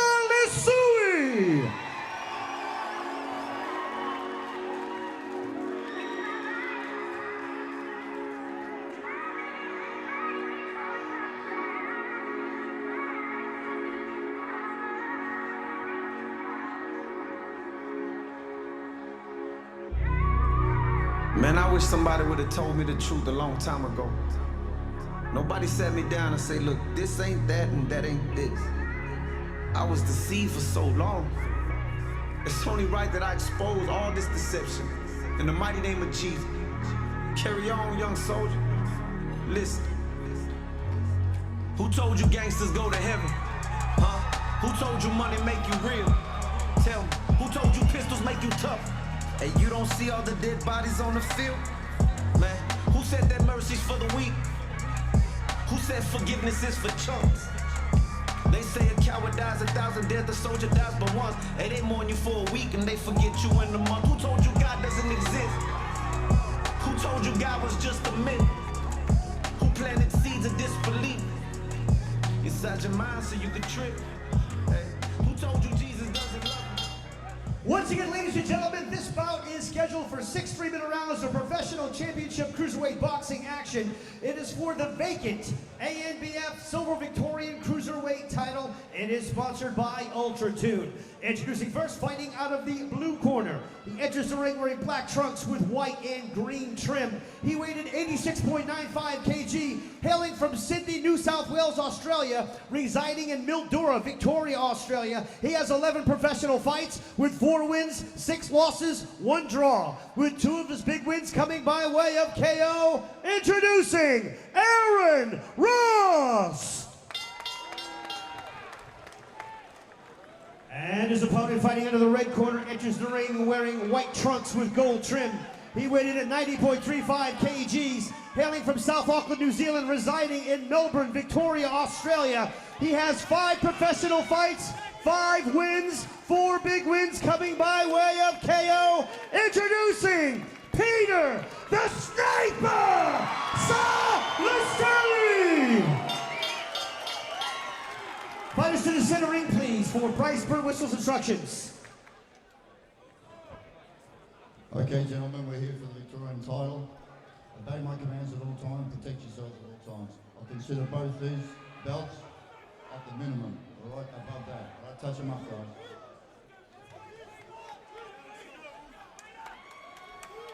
Right here, the big boys in action. Jordan Pellerini in commentating here. Kings of Combat, number 26. Packed MSAC venue in Albert Park, prestige venue. We've got Peter Salasui, trained by Stephen Hancock, up against Aaron Ross for the vacant AMBF Silver Victorian Cruiserweight title. This is 6 by 3 minute rounds, brought to you by Ultra Tune. Jordan. This is a rematch of the first fight they had in December, which went a split draw there. That was a tough fight over there, but Peter Salasui in that first fight started like a house on fire, but his fitness sort of waved a little bit in the second and third round. I've just got a funny feeling Peter Salasui doesn't want to leave this to the scorer's cards. He's looking for a finish. This is the first title fight for both fighters. Salasui looking for his first strap, as well as the man from Mildura in Aaron Ross, the 30-year-old. Aaron Ross with the black shorts, Salasui with the white shorts. Nice head movement there from Salasui, really calm and calculated in centre ring. And in the first fight they had, he really started off like a house on fire, won the first couple of rounds, and then Aaron Ross came strong in the 3rd and 4th round. But don't forget, this is a 6-round fight this time around for a title up for grabs. This is at 90 kilo, 200 pounds in the old terminology, and Peter Salasui, an undefeated fighter, up against Aaron Ross, a tough country boy from country Mildura. And they are absolutely familiar with each other because the first time they fought, it was a draw. So this is a rematch for a title. He's more calm and calculated here tonight, Peter Salasui, compared to the first fight. He went for the knockout blow in the first fight in December, but couldn't get that knockout blow. And that's when Aaron Ross came home strong. He's a durable fighter, Aaron Ross, but the power may take its toll on Aaron Ross over a course of 6 rounds. We're looking at the Salasui brothers too, because his brother Elijah will be in action later on in the night, and there's big raps on Elijah. His only loss was to Dempsey McLean on debut, and he's won 3 since then, and we're really excited with Elijah Salasui as well. But right now we've got Peter Salasui in for his first title, and you can tell he's got that spring in his step. He wants that belt, doesn't he? Yeah, he's definitely fleet-footed, Peter Salasui, and he currently resides in Narre Warren, so from down there, the southeastern suburbs, and another of the stand-up fighters here tonight, the second of the 3 fighters. Aaron Ross, we mentioned country Victoria, Mildura. That's a lot of grapes up there, and a lot of, you know, really hot weather too. It's one of the hottest parts of Victoria. So Aaron Ross, country boy, he would have done the mileage, he would have had the good country food and all that type of stuff to tuck, and he's here tonight to win the title as well. He's old school, there's no doubt about that. He's got that old school look about him. But Peter Salasui, right at the moment, he's taken none of that. He wants that belt. Proud Samoan heritage, a proud family, the Salasui brothers, and they would love the Victorian silver title in the cabinet at the end of the night at the Salasui household.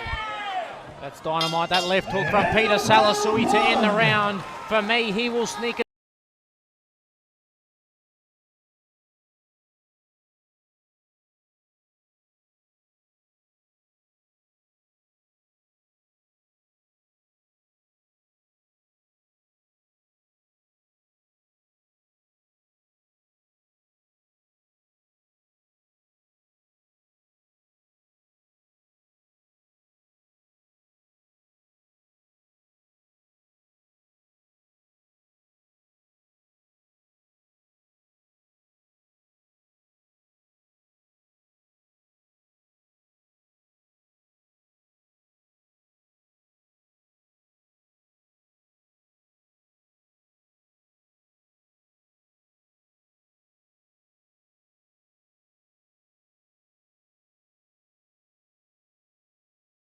Round number 2 of 6 for this title, ABF Silver Cruiserweight Victorian title.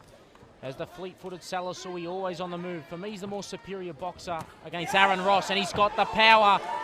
And you can see there was jelly in the knees there of Aaron Ross. But he took it quite well there. He's smiling. Salasui showing a lot of poise here. Really finding his range and got nice timing, and he looks relaxed and he's enjoying the moment. Cool and composed in centering Peter Salasui. How will his fitness be over 6 rounds? The first time he will be fighting a 6-round affair here tonight.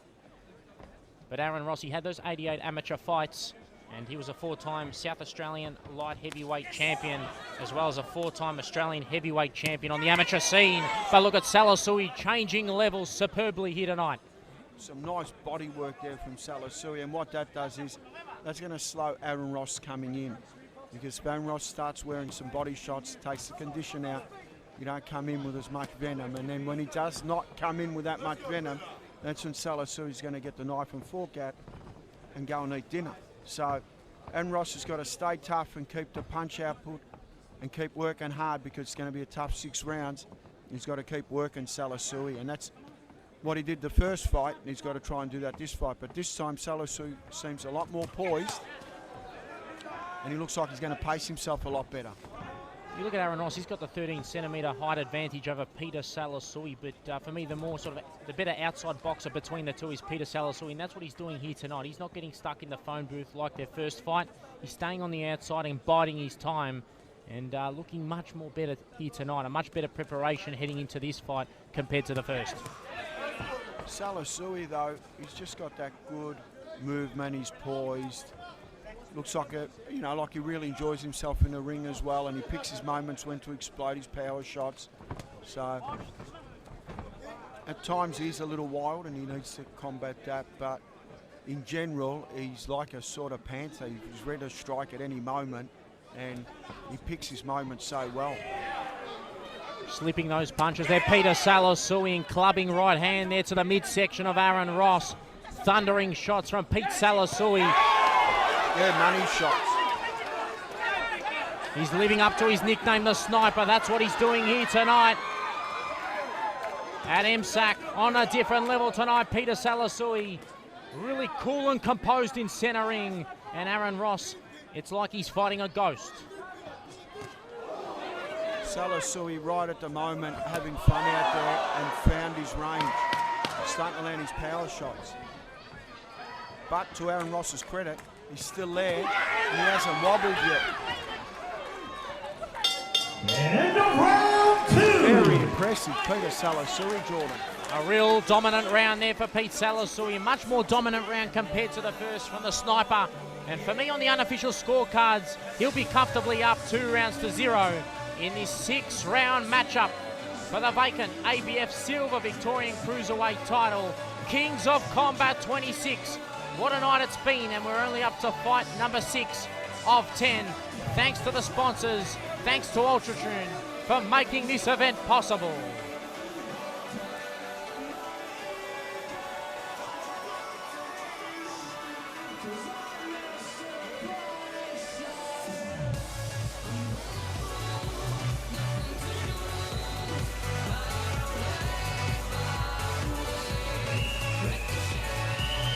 Seconds out for round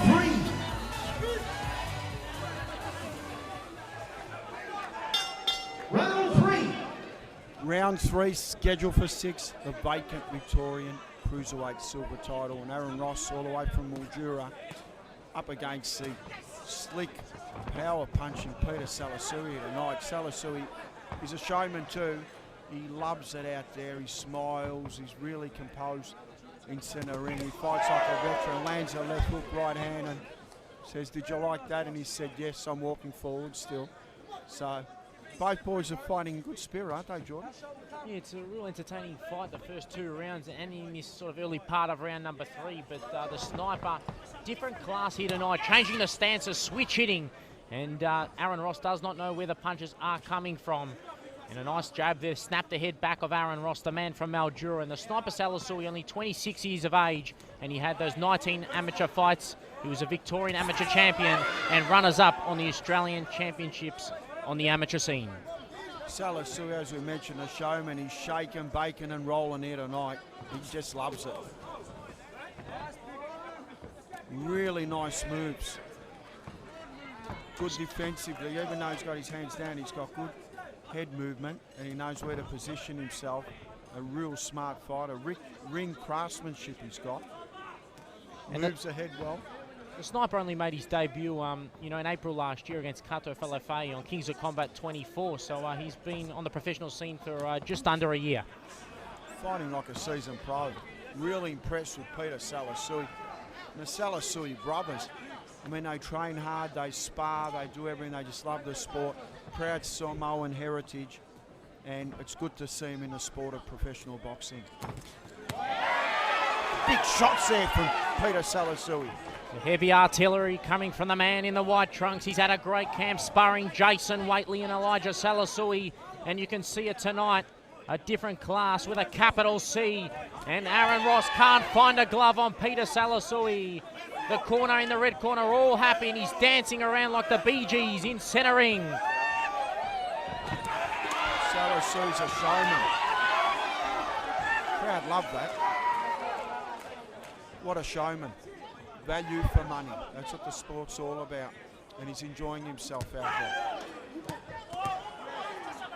Clubbing right and left hand there from Peter Salasui, reddening under the eyes of Aaron Ross as he lands a left hand there. But it's not phasing Peter Salasui. He's walking through every punch Aaron Ross throws. The man from Mildura. For the people out there who might be watching it in Mildura, big cheerio, great part of Victoria. Lovely wine from there, great picking as well for backpackers. Go there, as I say, that Salasui lands out a big shot and enjoys himself, having a laugh. Stroll in the park for Salasui.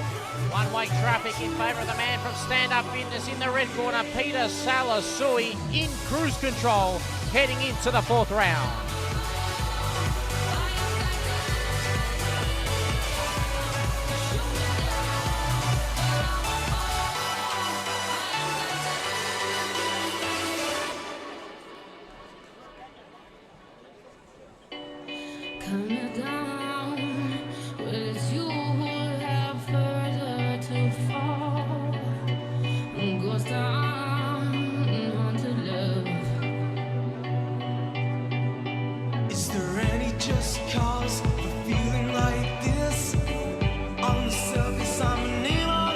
Seconds out for round 4. Round 4 scheduled for Round 6. 4. Kings of Combat, number 26. Packed MSAC venue here tonight. We've seen some terrific bouts. We've seen some draws. We've seen a couple of upsets with the homeboys. So it hasn't gone to plan, but it's been value for money and the fights have been highly entertaining. Jordan Ballerini commentating tonight. Been a pleasure so far, Jordan. How have you seen this fight? All one-way traffic? Yeah, one-way traffic, 3 rounds to 0. We're in the fourth round now, and Peter Salasui, what he's done well tonight, he's patient. I've never seen him fight like this. A real smart performance and great stuff from the stand-up boys. Aaron Ross trying to come forward, trying to close the distance, but he hasn't done it tonight. Peter Salasui happy to sort of fight on the outside and dance around in centre ring. Nice right uppercut on the inside, and that right hand landed, that overhand right from Peter the Sniper Salasui. A great performance from me, 10 out of 10 so far.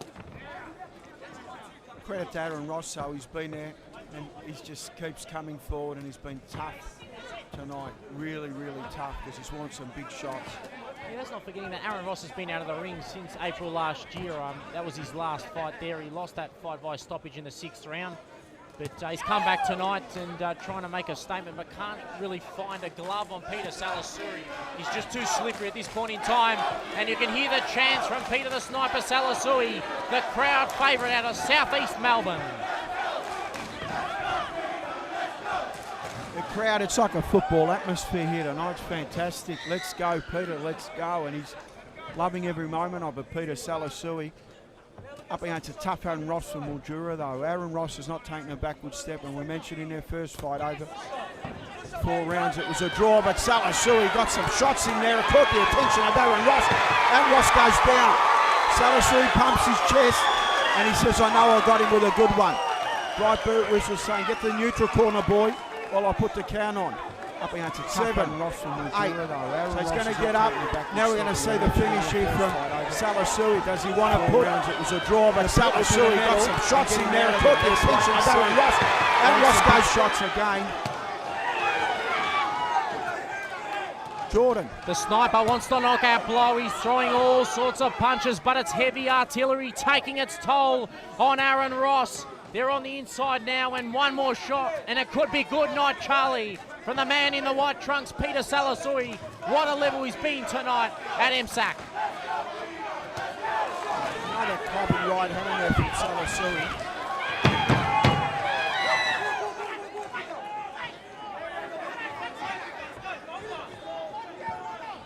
Nice head movement there from Peter Salasui. 10 seconds remaining in the 4th round. So far it's 10-8 on the unofficial scorecard. Big shots again. Ross is ready to go. Saved by the belt.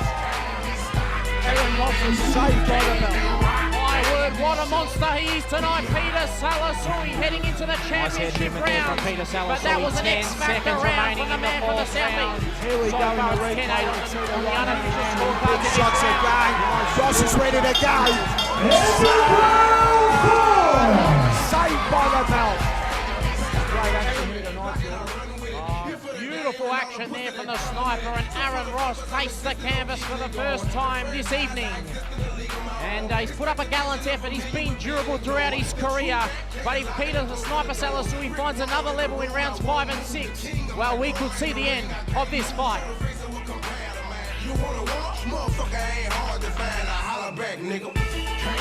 Seconds out for round 5.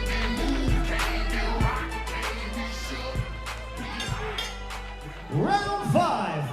Round 5 scheduled for 6 for the vacant Victorian Silver Cruiserweight title.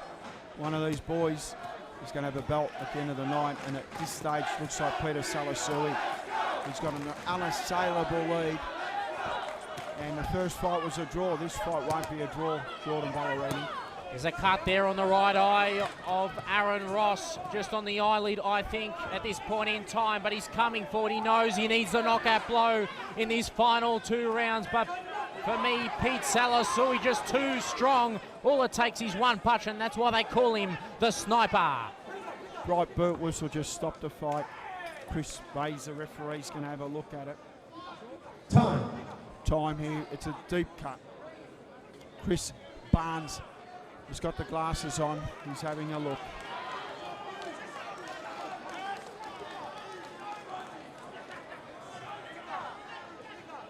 Experienced Dr. Chris Barnes, who works at the Royal Melbourne Hospital.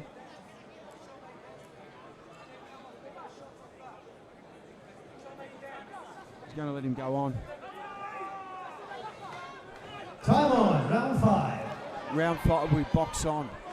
It's in a real awkward position, that cut, but they've allowed him to go on. Aaron Ross, a real tough combatant, really wants to survive these 6 rounds and go with Peter Salasui. All it takes is the one punch, but there is the sniper with the left hand and the right hand. A real barrage here from Peter the Sniper Salasui, looking to close the show. Pete Maniatis.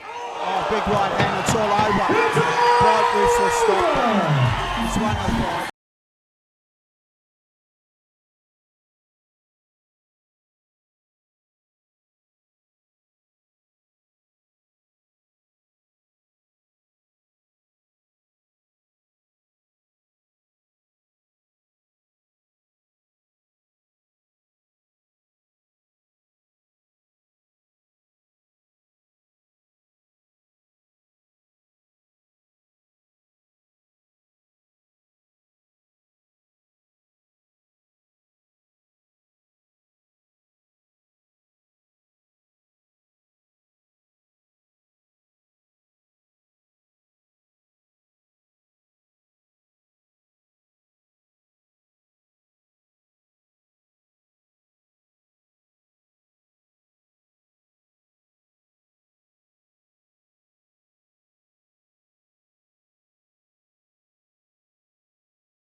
Ladies and gentlemen, another fantastic title fight. A round of applause for these two warriors. The end comes in the 5th round, 1 minute and 6 seconds into it. Your referee, Bryce Birtwhistle, calls a stop to this contest for your winner by TKO and new ANBF Silver Victorian Cruiserweight Champion, fighting out of the red corner, Peter, the Sniper Salasui! Winners are grinners and the Salasui family, proud Samoan heritage. They're going to be wrapped tonight. Have a look at that. It's strapped around, it goes on a cabinet, and it stays there forever. A real coveted vintage title. Peter Salasui has won, and he's looking to rise up the cruiserweight division. And he's one step further here tonight on Kings of Combat 26. Thanks to the sponsors, Ultratune, for making this event possible. What a night we've got ahead. Do you not know how much he loves you? Listen, do you not know the king is risen? Who told you Kris the rap was whack? Whoever said that man was whack. The truth that hit you hard and knock you flat down on your back. Who told you Kris the rap was whack? Whoever said that man was whack. The truth hit you so hard and knock you flat down on your back. Hey, two things either happen. Hey, one, you gon' get mad and hate me for correcting you, for pointing out what's bad. Or two, you get convicted and cry out because Pamela Anderson?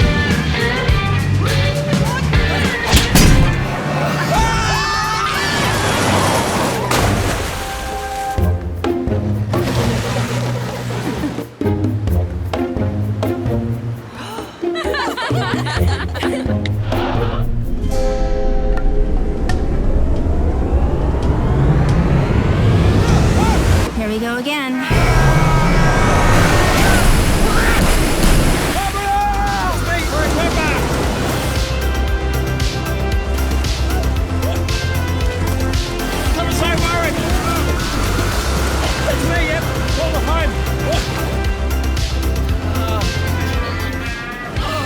Car trouble? It's cabin trouble. Breathing trouble? I've got this. Avoid unexpected situations. You're not Pamela? Ah, well. Get your car serviced at Ultratune. Ladies and gentlemen, we are ready for the next bout of the evening. It is scheduled for 10 3-minute rounds of professional championship featherweight boxing action. It is for the vacant IBO Asia Pacific featherweight title. It is sponsored by Ultratune. Introducing first, making his way to the blue corner, this is Presco Carcosia.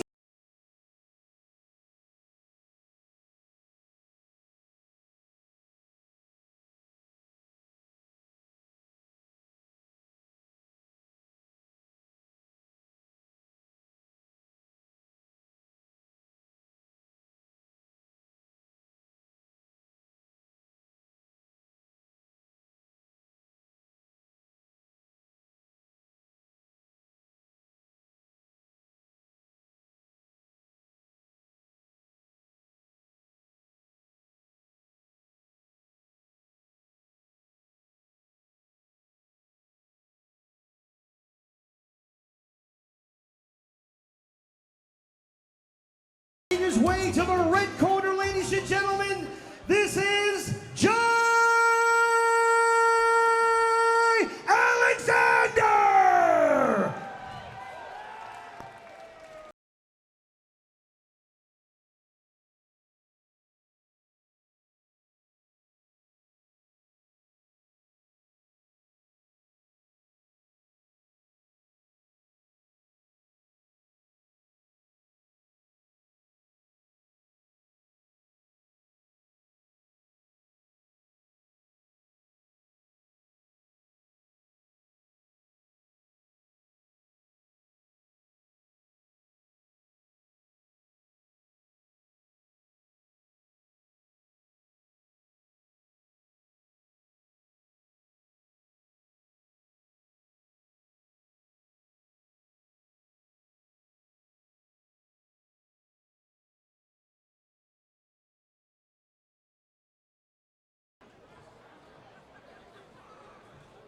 That DJ's having a tough night. Hey.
on the schedule for 10 3-minute rounds of professional championship featherweight boxing action. It is for the vacant IBO Asia Pacific featherweight title. It is sponsored by Ultratune. Introducing first, fighting out of the blue corner. He enters the ring wearing blue trunks with white trim. He weighed in at 57.15 kgs, hailing from General Santos City in the Philippines. He has 9 professional fights with 8 wins, 1 loss. 7 big wins coming by way of KO. Introducing Presco, the Iceman, Carcosia. And his opponent fighting out of the red corner enters the ring wearing white trunks with gold and red trim. He weighed in at 57.05 kgs, hailing from Mornington, Victoria, Australia. He is a WBF Australasian featherweight champion. He has 11 professional fights with 11 wins. 6 big wins coming by way of KO. Introducing Jai El Fuego Alexander.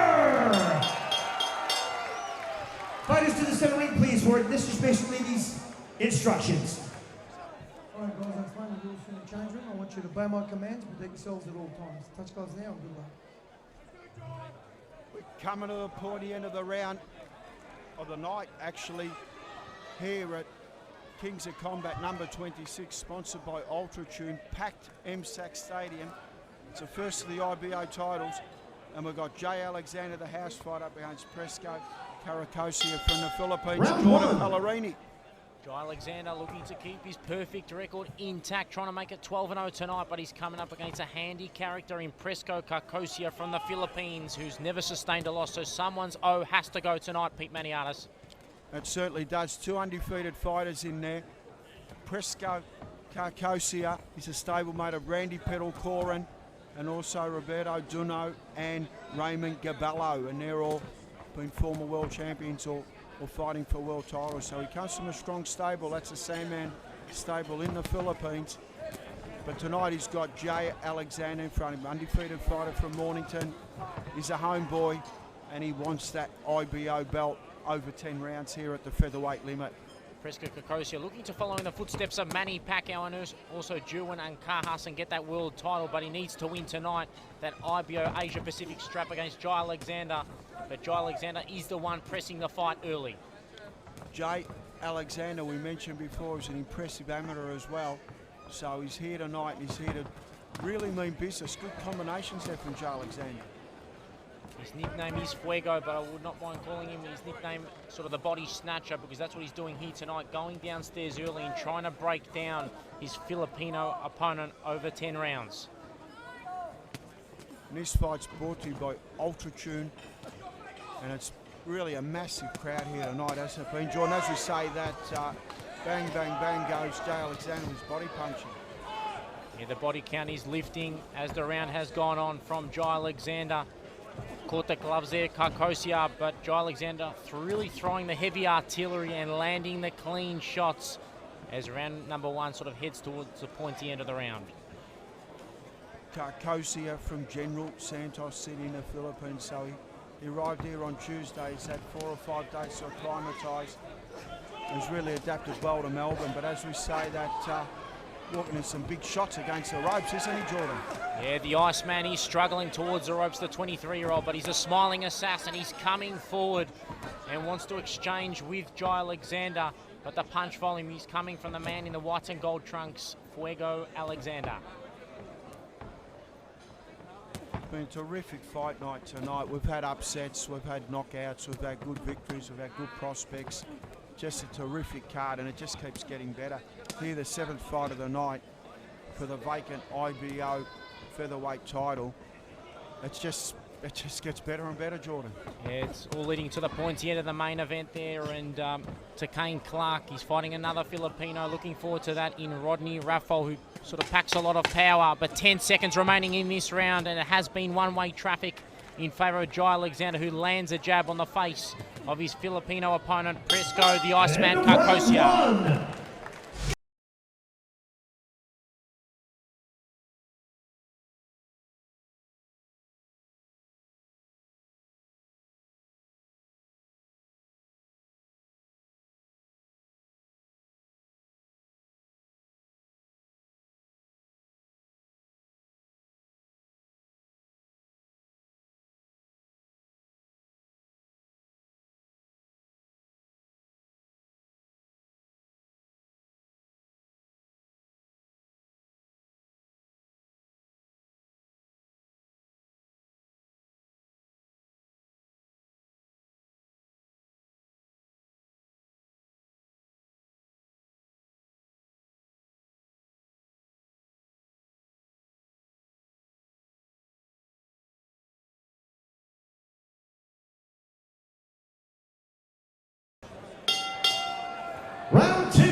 Round 2 scheduled for 10 for the vacant IBO featherweight title.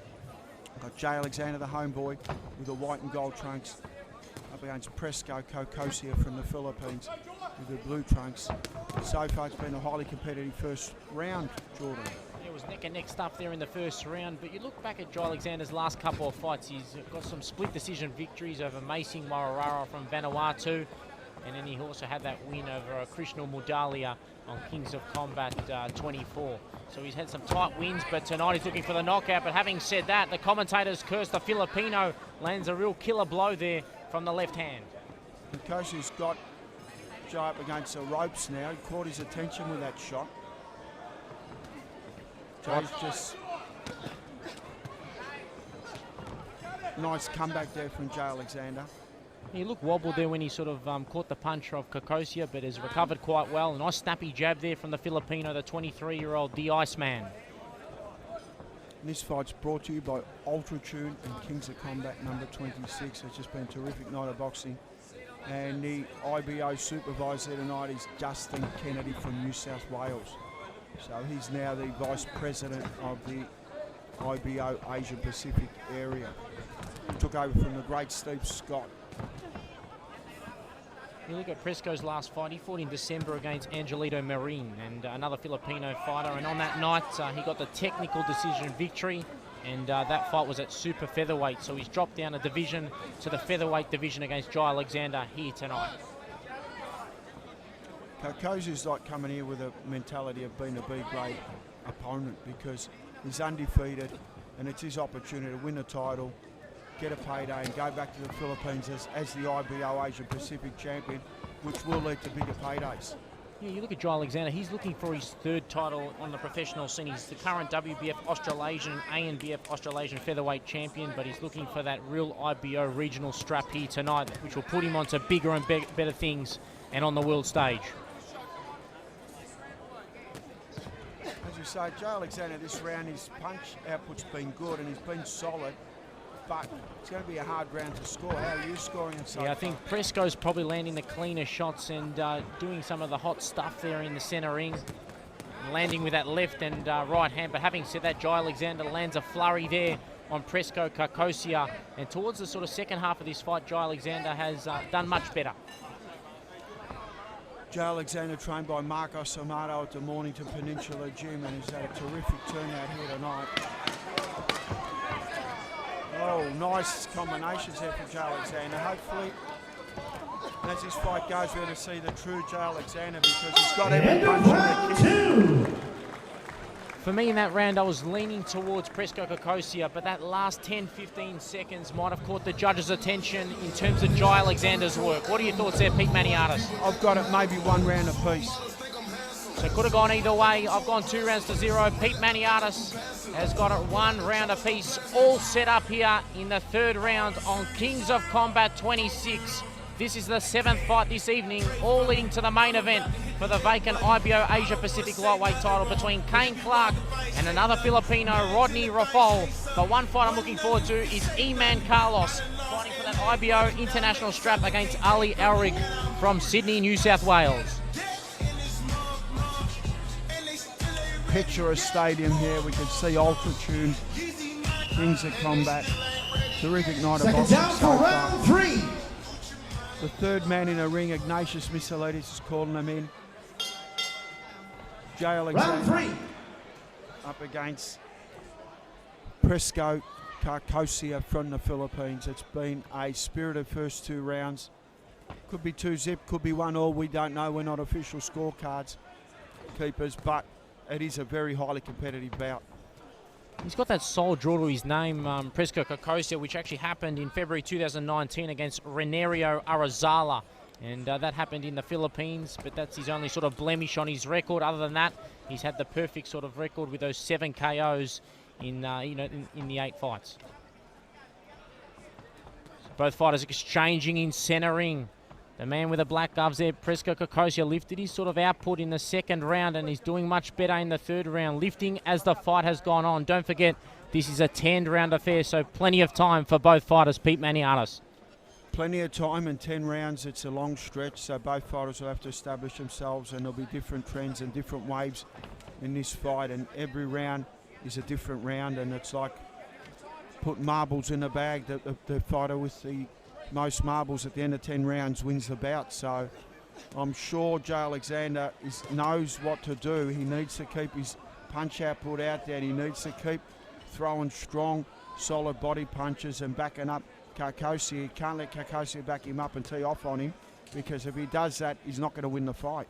He needs to break Precocia down, and one way to do that is break down the tree, going downstairs with that left rip, that superb left rip that he possesses. But he goes up top there with a slingshot right hand that landed off the head of Precocia, and both fighters are assessing in the third and final round. The intensity has dropped off a little bit in this round. Well, the first 2 rounds were really fast and furious, so now they're just having a look at their boxing, and they know it's a 10-round fight. They can't keep up the pace of the first 2 rounds.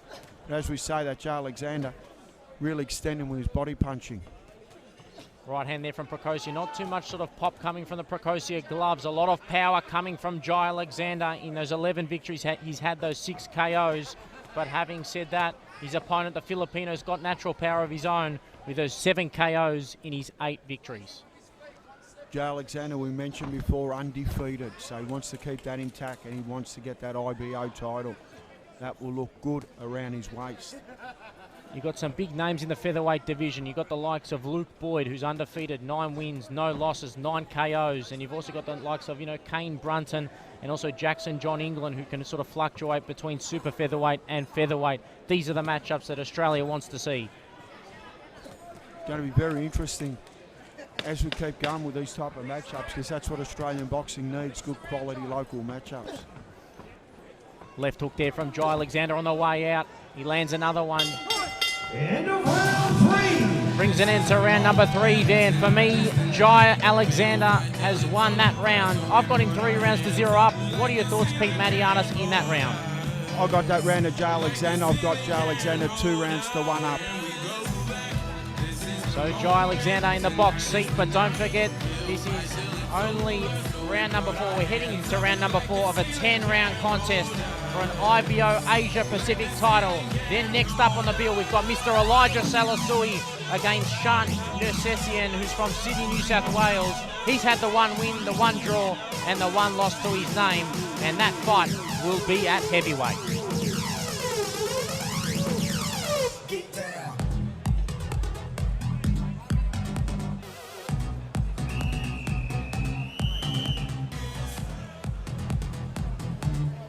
Seconds out for round 4.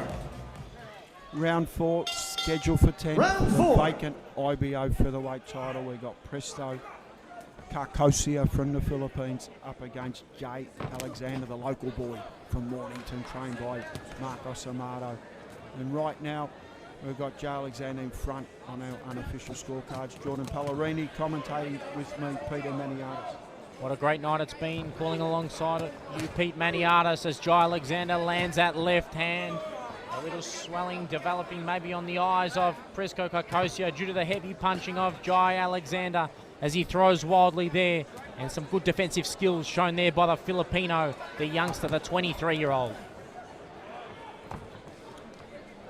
But saying that, Carcosia hasn't taken a backward step all night, has he? He's been there in front of Jay Alexander, and it's going to be interesting to see how they can keep this pace up for 10 rounds. Definitely has been good value for money. Presco Carcosia, the man in the blue and white trunks, has definitely held up well in the first 3 rounds and in round number 4. But I think the power is taking its toll slowly from Jay Alexander. For me, he's probably got the upgraded power out of the 2, Mr. Alexander in the white and gold trunks. Jay Alexander, mentioned before, the undefeated fighter from Mornington. He's going to be wrapped as punch as bowl if he can get that strap around his waist here tonight. The third man in the ring, Ignatius Missilides. And the IBO, it's a climbing organisation, isn't it? Yeah, definitely climbing organisation. You've got those world straps, which all fighters sort of fight for. Eman Carlos is fighting for the international strap. And who knows, in maybe less than 12 months' time, he might be fighting for an IBO world title as Ignatius Missilides calls a little bit south of the border there from Presco Carcosia, the man from the Philippines. So far, it's been a pretty competitive round as well. Carcosia now starting to get a few moments. but for mine, Jay Alexander's winning this round. Yeah, this is another round where majority of the good work has been coming from Jai Alexander. Those jabs and those left hooks and right hands. But Presco Carcosia, he's definitely having some moments, but is he doing enough to win this round? That's the question. Some strong body work there from Jay Alexander. And a nice jab. Sticks out the jab there. A lot of sort of power behind that jab, that left lead of Jai Alexander as Carcosia tries to land those punches, but a lot of them are coming off the gloves of Jai Alexander. And the clean shots are coming through the gloves of Presco Carcosia. Jai Alexander wants that IBO Asia Pacific title, and that's no doubt about it going to lead to bigger and better things. Jai Alexander's biggest win of his career probably was in 2018 against Bob Trigg. And for me, this is his toughest test, though. I think, this guy and Bob Trigg will be definitely his toughest tests on his resume. I agree with that, Jordan. And right at the moment, End of round 4. Jay Alexander's fought a real good fight. He's tough. He's kept his punch output. He's punched hard to the body. Marco Samato would be happy. For me, he got it 4-0. Pete Maniatis, you'll have it 3-1. 3-1 in favour of Jai Alexander in the red corner. And thanks to Ultra Tune for making this event possible. What a night it's been so far. And we still got 3 more fights, 3 big fights still to come on the card. Kings of Combat 26. What a night at MSAC Albert Park.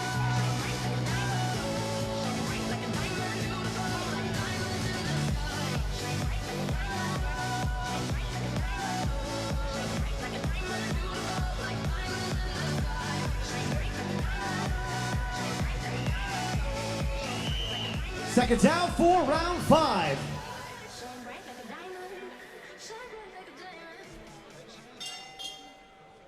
Round 5. Round 5 scheduled for 10 for the vacant IBO Featherweight Asia Pacific title. Jay Alexander with the white and gold piping up against Presco Carcosia from the Philippines, General Santos City. Highly competitive bout. Jordan Pellegrini. Yeah, you look at this fight, and for me, the majority of the better work has come from Jai Alexander. But having said that, Presco Carcosia is making Jai Alexander work and bringing out the best in the Mornington Peninsula fighter out of Peninsula Boxing. Jai Alexander's at 29 years of age now, so he's really hit his peak. Around 29, 30s when you hit your peak, and he's showing that in centre ring. We're going to be joining commentary pretty soon by Paul Nazari, an experienced commentator, and also a boxing promoter from New South Wales who's come across as a guest for the show. We'll get Paul mic'd up soon, we get his expert comments. As we say that, Presco Carcosia starting to settle into the fight, but at the moment on our unofficial scorecards, Jay Alexander is winning the fight. It got him 4-0 up, and really in cruise control in centre ring, Jai Alexander. And we can confidently say both guys are putting in more than 110% and more. They both want to win this fight so desperately, and they're both undefeated, so they're taking it right up to each other and test each other to the limit. Now in commentary we've got Paul Nazari. Welcome, Paul.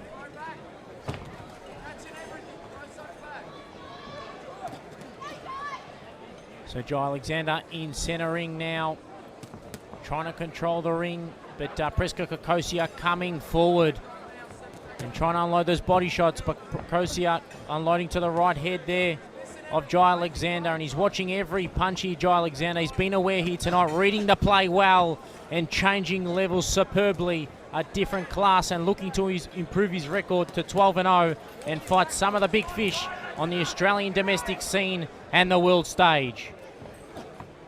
Right now, Jay Alexander is doing enough to win this fight, and he's boxed impressively, and he's been really smart, and it's been an improved performance. He's really stepped up here tonight, and he's shown really good power to the body. That's what he's done well, but some body snatching work there by Presco Carcosia. Trying to come forward and unload. That was a little bit south of the border there from the Filipino, but look at Jai Alexander. Those power punches will definitely take its toll over the course of 10 rounds. And we've got the third man in the ring, Ignatius Michelides, one of the best in the business. 10 seconds remaining in this round, and for me, Jai Alexander has controlled another round. Oh, Carcosia clashed heads there with Jai Alexander. A little bit of a head clash to end that round, to end round number 5. And for me, I've got it a whitewash so far, 5 rounds to 0. Pete, I know you've got it 4 rounds to 1 in favour of Jai Alexander. And it's really set up for the second half of this IBO Asia Pacific matchup.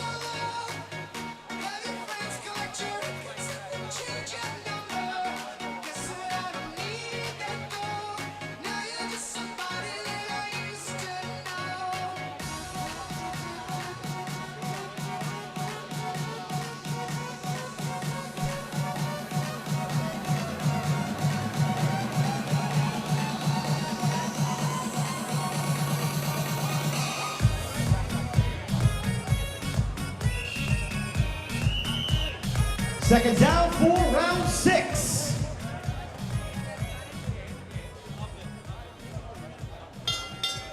Round 6, Round scheduled 6. for 10. The vacant IBO featherweight title on the line. Jai Alexander up against Presco, Carcosia from the Philippines. In commentary, Jordan Pellerini. Jordan, it's been a highly competitive bout. We've got Jai Alexander in front on our unofficial scorecards. Yeah, we've got him comfortably in front, but there's 1 or 2 rounds that could have gone in favour of the Filipino. But Jai Alexander coming forward, really doing the eye-catching stuff in centering the man with the white and gold trunks, utilising the jab and working off that. But what he's doing well is mixing up his punches, and the Filipino doesn't know where the punches are coming from, because they're coming from all sorts of angles, and he's trying to break his Filipino opponent down with those body snatching shots. He's been very heavy-handed here tonight, Jai Alexander. He's really loaded up his punches, especially to his body of Carcosia. He's really hit him with some solid body shots and slowed him down. Carcosia still gallant and still coming forward in the second sort of half of the fight, but how's he going to go in a 10-round contest towards a sort of deep water stage? But Jai Alexander utilising that jab and lands on the face there of Presco Carcosia. The Iceman, will he sustain his first professional loss, or will he overturn it and beat Jai Alexander, who will maybe lose his perfect record? We've just got to wait and see. These are important stages now, and for either fighter, they can really stamp their authority right now. Both fighters really wailing away with some strong body shots. Nice sort of pop behind the jab there of Jai Alexander. That's what he's been doing throughout the 5-6 rounds of this matchup. And the sweat coming off the head there of Presco Carcosia, the Filipino. On the balls of his feet here, aware from every punch, reading the play well tonight, Jai Alexander. He's looked a different level to his last 2 fights against Warawara from Vanuatu, and also his Fijian opponent there in Krishnal Mordalia, who he fought in April. But there's a timeout. Ignatius Missilidis has called a timeout.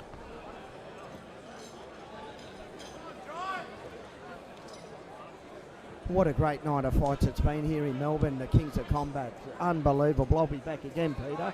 No, thanks, Paul Nazari. We're joined by Paul Nazari, New South Wales Promoter of the Year recently and highly respected. Paul, great to have you here. Have you been impressed? I'm very impressed.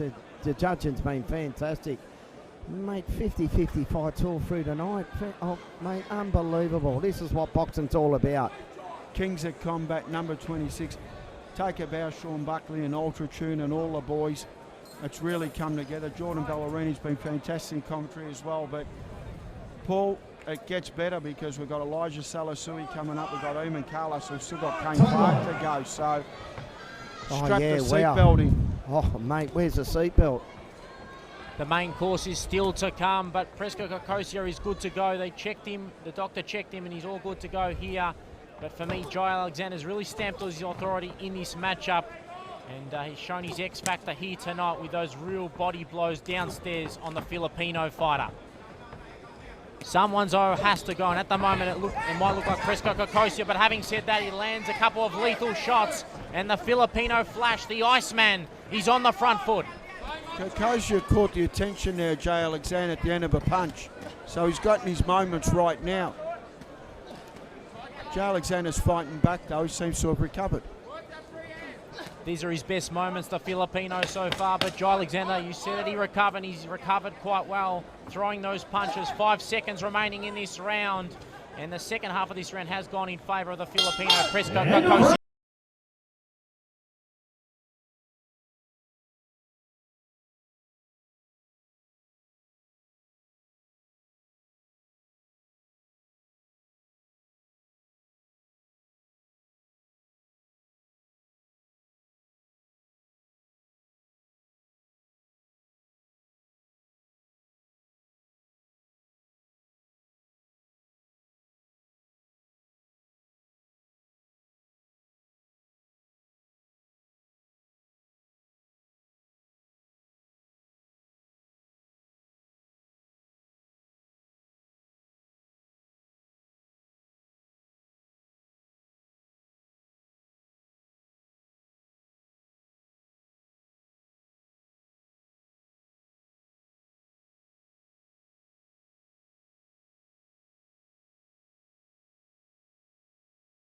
going to come here to Round fight that 7. boy. I'm telling you now, he did it hard making the weight last night, but he's here to fight. He's here to take that belt home. Okay, viewers, let's keep that in the black book. Ali Elrich, big raps there from Paul Nazari, New South Wales promoter down here in Melbourne, and has been a great guest for us. We went out to dinner last night, Paul, and it was great, wasn't it? It was. I'm still full. I won't eat for a week. Joined us Jordan Pallerini, one of the star commentators here now on the Victorian circuit. Jordan, it's been a terrific night of boxing. We've had upsets, we've had very well judged fights, and people are impressed. This is what the sport's all about. And we've also, having the 6 sort of title fights here tonight, and I was very impressed with one fight, Jackson Woods and Ioane. For me, I said it was a draw. You had the big puncher in Ioane, but Jackson Woods, I said that he was a real dangerous customer for Ioane, considering his style. Always a punch and mover and changes his stances. Fight of the night so far, that one, you think? Yeah, I would say so, yeah. And there's more to come, Peter, as you said. We've still got another 3 more bouts after this one, so viewers, don't go anywhere. Make a coffee or a cup of tea, whatever you need. Grab a beer, it's Saturday night, and watch the fights here on Ebby Centre. Presco Carosia coming forward now. His corner is willing him on, trying to come forward. He lands those clean body shots on Jai Alexander. But Fuego, he's been on a different level tonight. He's been really in cruise control. For me on the scorecards, he's probably comfortably up, but you just never know with the 3 men at ringside. And what a night it's been so far on Kings of Combat 26 in this IBO Asia Pacific featherweight title matchup. I've been impressed with Jai Alexander. I've saw his last few fights, and tonight he's really stepped up. He's been a different fighter, and he really wants to win this belt. He's the last of the Peninsula boxing fighters here tonight. We saw Kris Vandenesse lose his opening fight, the Mexican fighter. Then we had Lachlan Bubba Higgins, who lost his fight. For me, on the unofficial scorecards, I thought he won the fight, but it wasn't to be. Tyson Turner, there was a couple of rounds there that could have gone Tyson Turner's way, and the judges saw it that way, and the man from Sydney via New South Wales in Tyson Turner gets his first professional strap. But back to the action here, and Jai Alexander on the balls of his feet, and he's got high fitness levels, and he'll go the 10 rounds, no doubt about it. Pete Maniatis. He certainly will. And as we say, that Jai Alexander fighting off the ropes has been really concentrating on the body of Carcosia here tonight, and he's landed some real telling body punches. But saying that, we said that Carcosia won the last round. Paul, how are you seeing this fight? Oh, mate, it's been a great fight, but as you said, the Filipino's not been in it. He come back in the last round. But you never know, these Filipinos can throw one from the canvas and it's all over. Can never underestimate a Filipino. So that brings an end to round number 7 there of this featherweight matchup. And for me, I have Jai Alexander probably 6 rounds to 1 up. You could probably argue that. And, maybe say it's probably 5-2 up. But for me, he's in cruise control and he's looking for his 3rd professional strap, the first of the regional titles for Mr. Jai Alexander here tonight on Kings of Combat 26. Well, he's going to get it, isn't he, with a couple of, what are we up to the last round? 3 more to go. 3 more to go, sorry. So 3 more rounds to go. These are where champions are made, and Jai Alexander is looking to really step it up and make a name for himself on the Australian featherweight division scene. You've got the likes of Luke Jackson, who's in that division, Jackson, John England, and also Luke Floyd. These are some of the names that I wouldn't mind Jai Alexander fighting. You got Kaleb Kozak as well. Kozak's another one that floats between featherweight and super featherweight, so maybe these matchups could be made from different matchmakers around the country. But back to the action here, round number 8. Carcosia, as we mentioned, he's starting to come home, but Jai Alexander's got a massive lead in this fight. He's going to get to the stage pretty soon where Carcosia's going to need a knockout to win.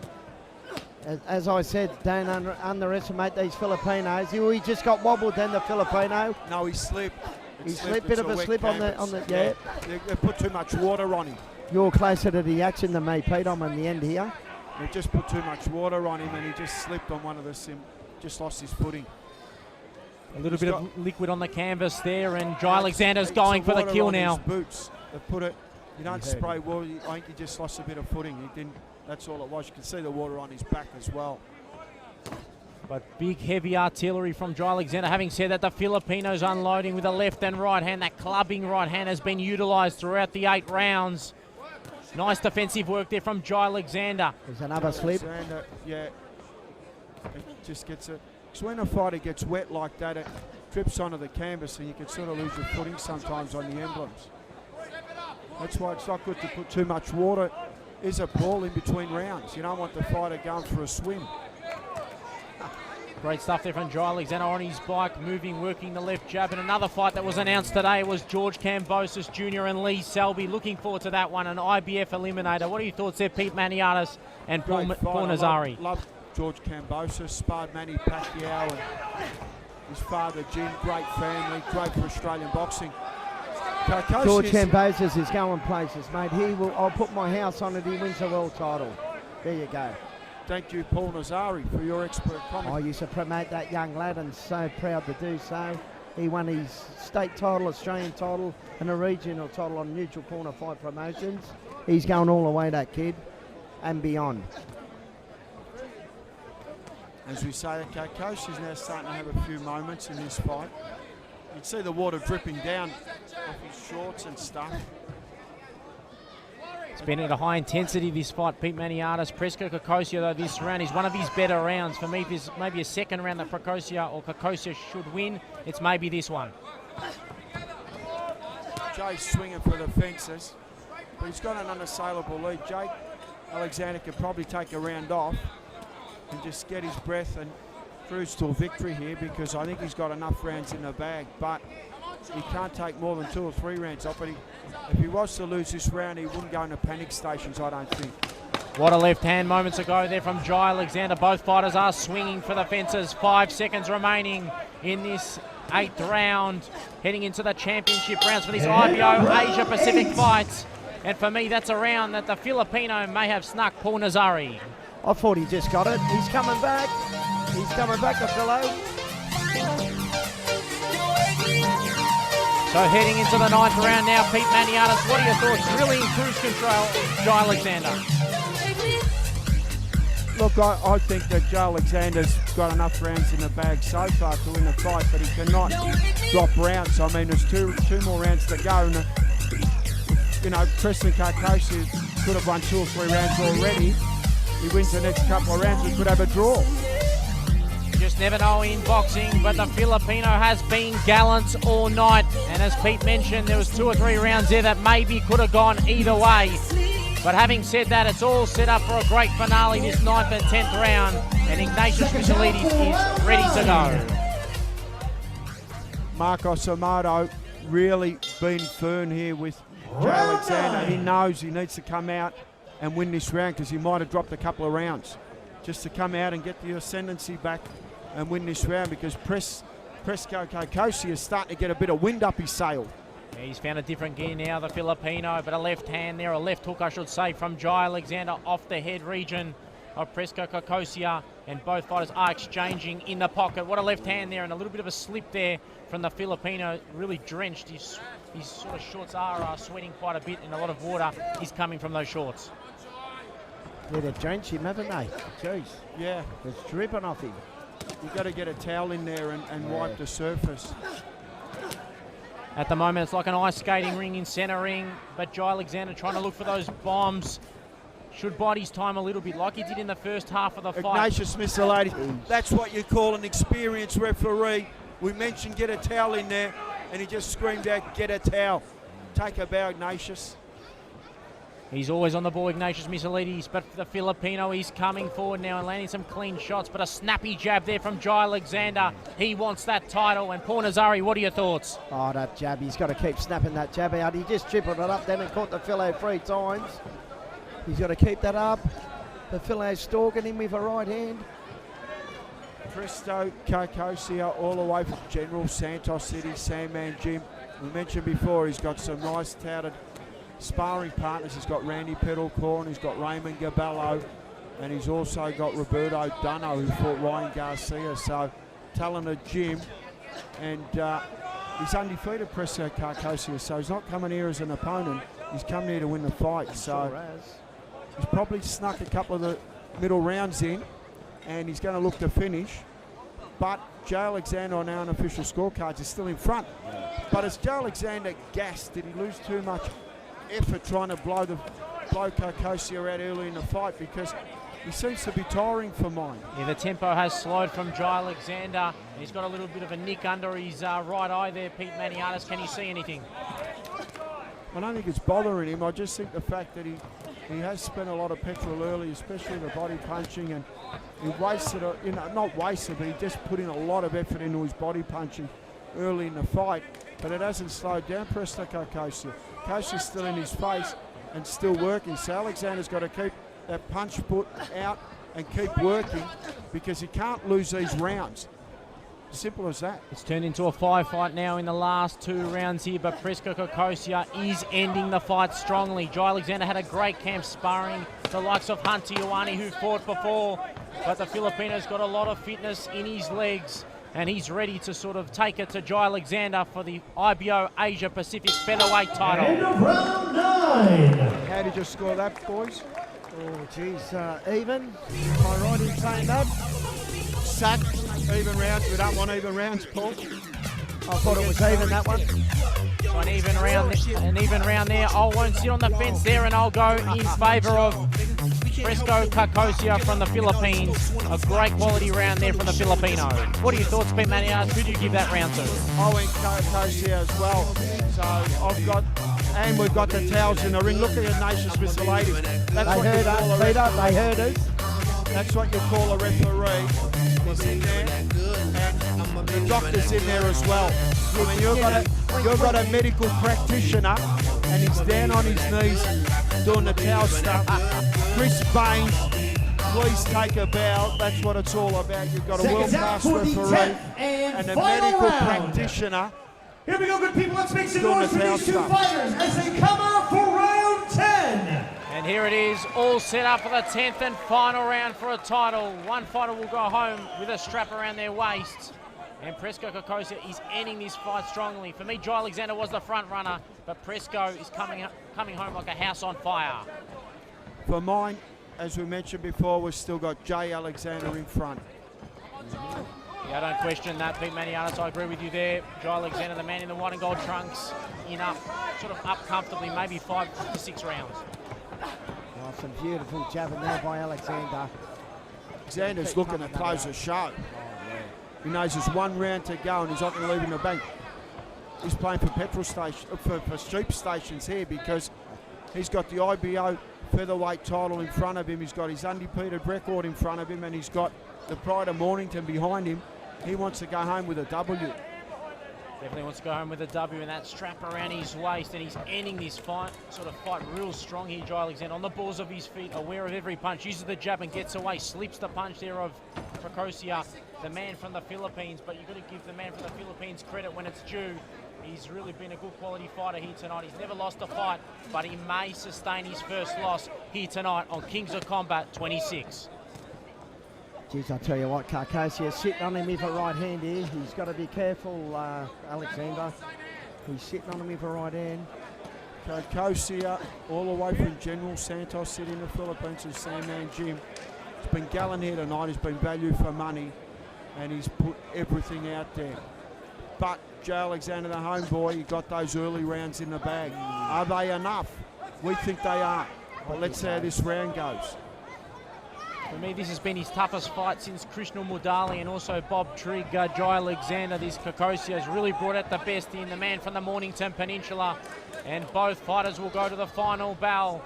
There can't be long left. Jay Alexander on the balls of his feet, on his toes, ready for every punch, using that left hook, that short left hand, and snapping the head back of the Filipino fighter, Pete Maniatis. Certainly is. It's been a good finish here to Alexander. Is he winning the round? Jordan. Yeah, for me, he's done enough in probably the first half of that round, but now Carcosia is ending the fight strongly. But I think the eye-catching work is coming from Jay Alexander, Paul Nazari. Yeah, Alexander's staying on top here, but God, I just keep saying, he just takes a big swing from the canvas, lose concentration, and you can get caught here. That was a nice slingshot left hand there from Jay Alexander, which caught the attention of Carcosia from the Philippines. Blood coming out of the right eye of Jai Alexander, but both fighters, 5 seconds remaining, and they're all going to leave it in centre ring. One fighter will go home with the IBO Asia Pacific title around their waist. Great fight. Applause for both these featherweight.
Ladies and gentlemen, that was a grueling 10 rounds. A round of applause, please, for these two warriors. What do you say?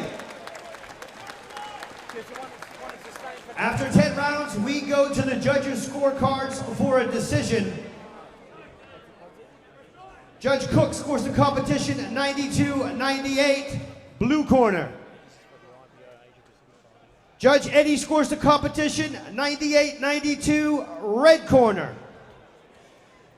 And Judge Time scores the competition 97-93 for your winner by split decision and new IBO Asia Pacific Featherweight Champion, fighting out of the red corner, Jai El Fuego Alexander.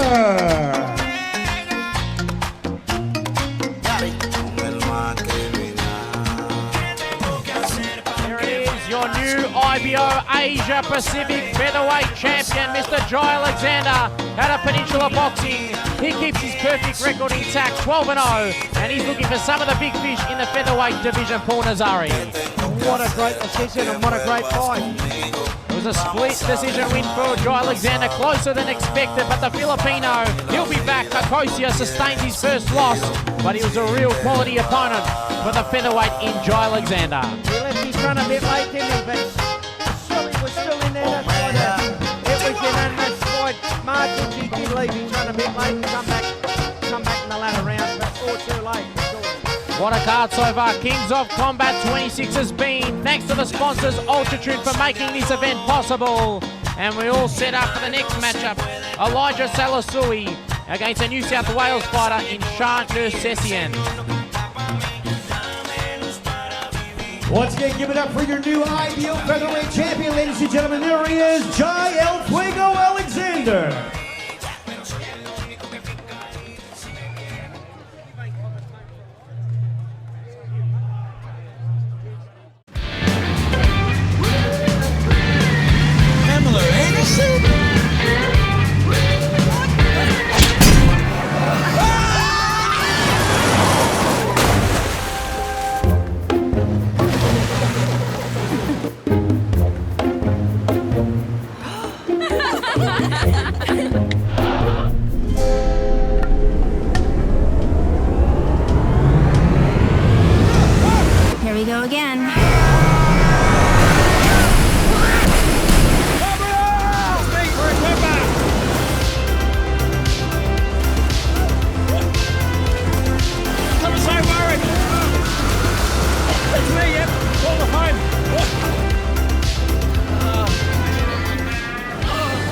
trouble?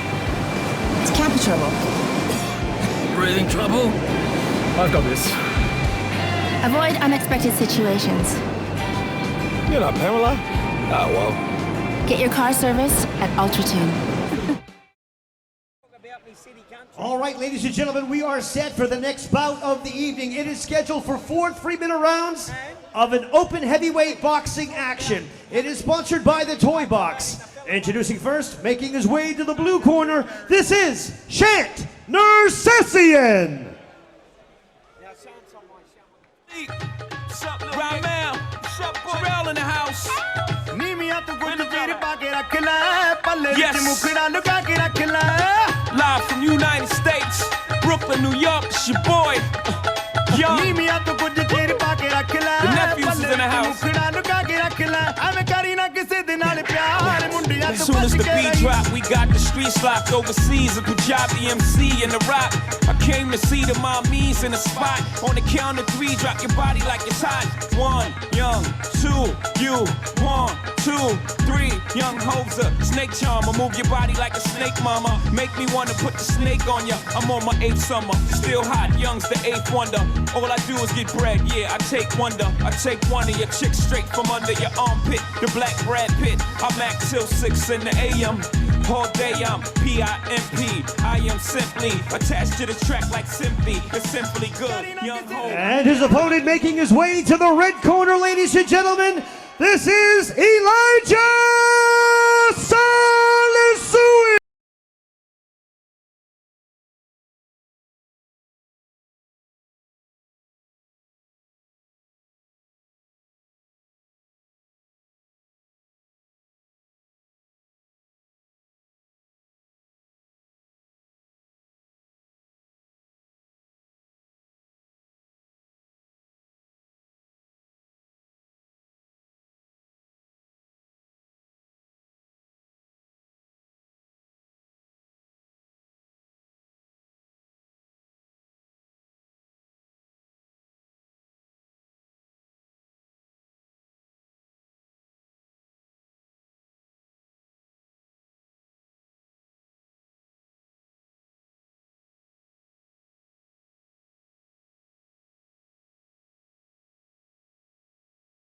This bout is scheduled for 4 3-minute rounds of professional open heavyweight boxing action. It is sponsored by the Toy Box. Introducing first, fighting out of the blue corner. He enters the ring wearing black trunks with gold, red, and blue trim. He weighed in at 92.90 kgs, hailing from New South Wales, Australia. He has 3 professional fights, 1 win, 1 loss, 1 draw. His win coming by way of knockout. Introducing Shant Boomerang Nercessian.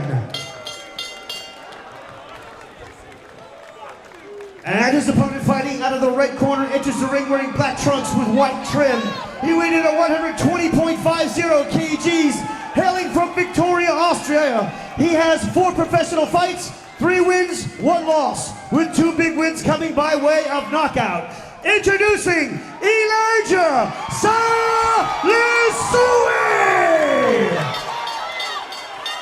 Fighters to the center ring, please, for Bryce Burt Whistle's instructions. Okay, gentlemen, we've got 4 rounds of boxing. You understand the rules, you have no questions. Obey my commands at all times. Protect yourselves at all times. This will be considered low, all right? This will be on the mark, all right? Watch your punches. Good luck, guys. Kings of Combat 26, live on Ebby Centre. Ultratune, the main sponsors. In commentary, Paul Nazari, Jordan Pallerini. We've got the big boys, Elijah Salasui up against Sant Nercessian. And this is what it's all about. When the heavyweights come into action, the crowd love it. And let's just see what happens here. Salasui, 3-1. His only defeat was, of course, to the very good heavyweight, and it was on his debut. So we're going to wait and see what Elijah Salasui's got to offer here tonight, Jordan. Yeah, Elijah's fight against Dempsey McKean was his sole loss, and we know Dempsey McKean's really boosting up the rankings now, but look at that power that he possesses there, Elijah Salasui, that one-punch power, and Shant Nercessian really has to be on his game tonight, Paul Nazari. He sure does. He's booked a fight on my show on the 27th of March. If he gets through this, he's on against Tommy Smith. but he's got an assignment in front of him as we speak. He's had 3 assignments so far, a draw, a loss and a win. And Elijah Salasui, power. And we saw the Salasui brothers earlier. We saw Peter in action. He won a vacant silver cruiserweight title. Elijah's big raps on him because his first fight, he's only lost to Dempsey McLean, and that was on points on debut. And since then, he's been blasting opponents away. So watch to see this big boy in action. 6'4", 120 kilos, and punches very hard and good movement. Yeah, Elijah's last fight was against Danny Osako, and he knocked him out in the first round in December, so he's looking to continue that trend of knockout wins. He's had the 2 KOs in those 3 victories of his career. Good movement. Elijah loves that big right hand over the top, doesn't he? He does, Paul, and he's got good movement. I'm impressed with his head movement. I'm impressed with the way he covers the ring, and he's got good quick feet as well, quick hands. You saw his brother earlier, very impressive. The Salasui family, they're definitely born to fight. They've got talent, there's no doubt about that. And trained by a very good trainer in Stephen Hancock out at Narry Warren. So the boys are well schooled and they're really enjoying the professional ranks. Shant Nercessian on the front foot now, and his big win was over Jeff King, which occurred last year. Paul Nazari, you know a little bit about that win? Yeah, he beat Jeff King on. He stopped him with a big right hand in the 3rd round at Club Punch Bowl. He's got a hit on him, Shant. He sure has. Elijah Salasui with the black trunks up against Shant Nercessian from New South Wales, and Salasui a power puncher. We know that. He's got the ponytail, he's got the swagger, and he's got the fast, powerful hands as well. Nice left hook, right hand combination there from Elijah Salasui, and he's a swift mover for a heavyweight. Real dynamic mover there, Elijah Salasui in the black trunks, and he's looking to follow in his brother's footsteps tonight and get another W for the Salasuis. Reminds you of the heavyweight by name of Tim Witherspoon. Back in the 80s and 90s, real fast hands, big overhand right. Got a bit of Tim Witherspoon about him, Paul Nazari. He has, funny you should say that, he has a bit, yeah. Tim Witherspoon's one of my favourite fighters. Love when he knocked out Frank Bruno. What a right hand moments ago there from Elijah Salasui, but Tim Witherspoon, a great fighter, no doubt about it, Pete Maniatis. Here we go. End of round 1. And also, while we've got a moment, a big rest in peace to Jimmy Thunder. What a great heavyweight he was, Jimmy Thunder. He captured us for a very long time, and rest in peace. 3 weeks ago, didn't he? Yeah.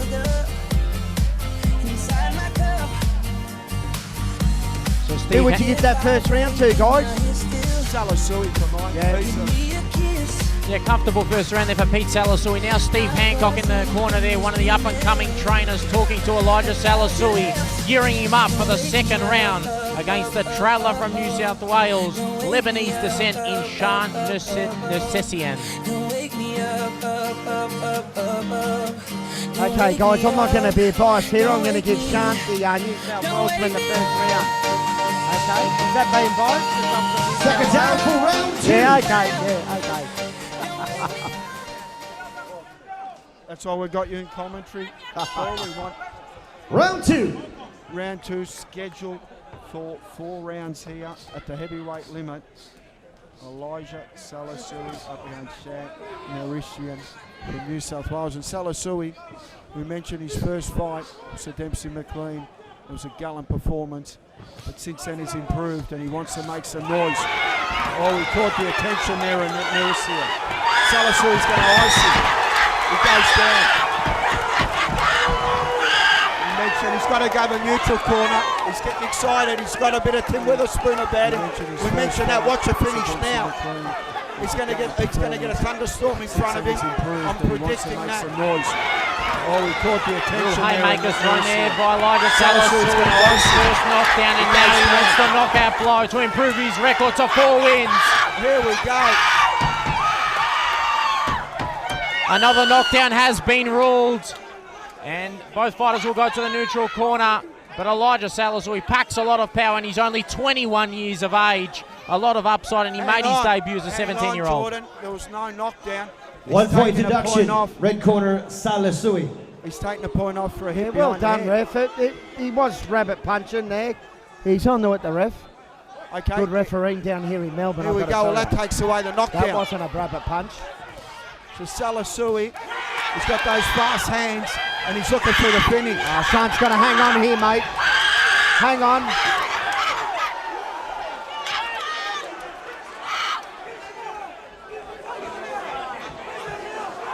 A timeout has been ruled here, Pete Maniatis.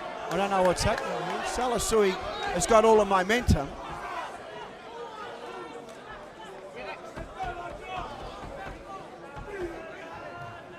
Not sure what's happening. Salasui had the momentum, had him off balance. That's what professional boxing's all about. That's what we pay our dollars to see. The momentum stopped here right at the moment. Salasui had the momentum, and since then, there's been a couple of timeouts called, which give Nercessian a bit of coverage to gather his thoughts. Jordan. Yeah, it's giving him some recovery time. The boomerang, he was in all sorts of trouble there from the power from Elijah Salasui. And now you can hear the chants for the crowd favourite, the man in the blank trunks, the big Elijah Salasui. What a great camp he's had, sparring his brother, Pete Salasui and Jason Waitley. But he's definitely going for the knockout blow, Pete Maniatis. Salasui's going to make a lot of noise in the heavyweight division. I love the way he fights. I'm a big fan, Jordan.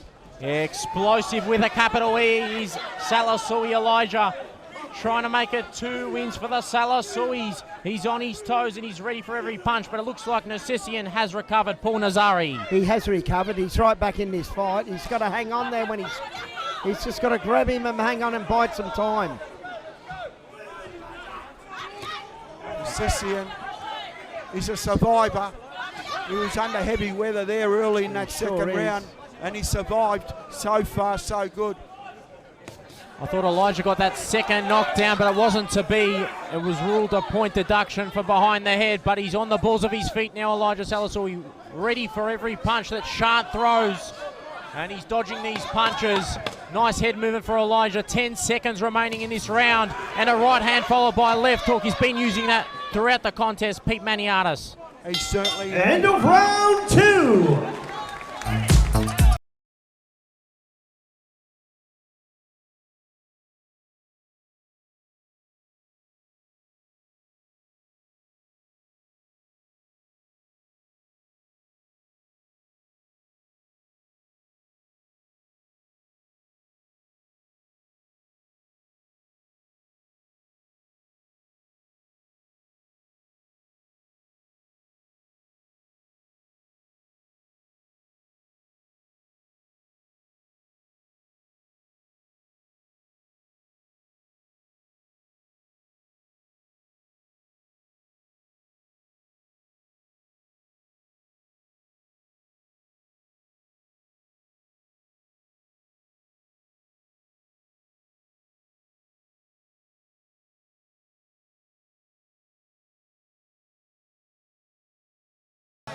Two rounds to zip up, trained by Stephen Hancock. Round 3.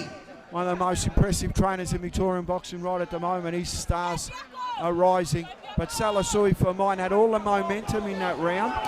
They got pulled away from him. He needs to get that back. On the back foot now, a nice check left hook there from Elijah Salasui, but Shant Nercessian coming forward in the early stages of the third round, Paul. He's going to force his fight, Shant, I'll tell you. He's not going to lay down. Nice body work there from Salasui. Shant needs to go to the body like Salasui just sit down. He needs to go to the body more. Bring his hands down and come over the top.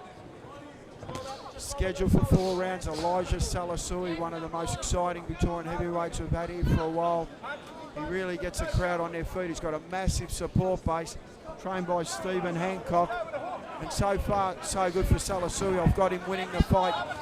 Up the gate, he's up against the ropes. Good head movement. That's ring generalship. Salasui has shown some evasive skills there as well. We mentioned before he's a bit of a moniker of Tim Witherspoon's an old school type of fighter. You love Tim Witherspoon, don't you, Pete? Good so did I.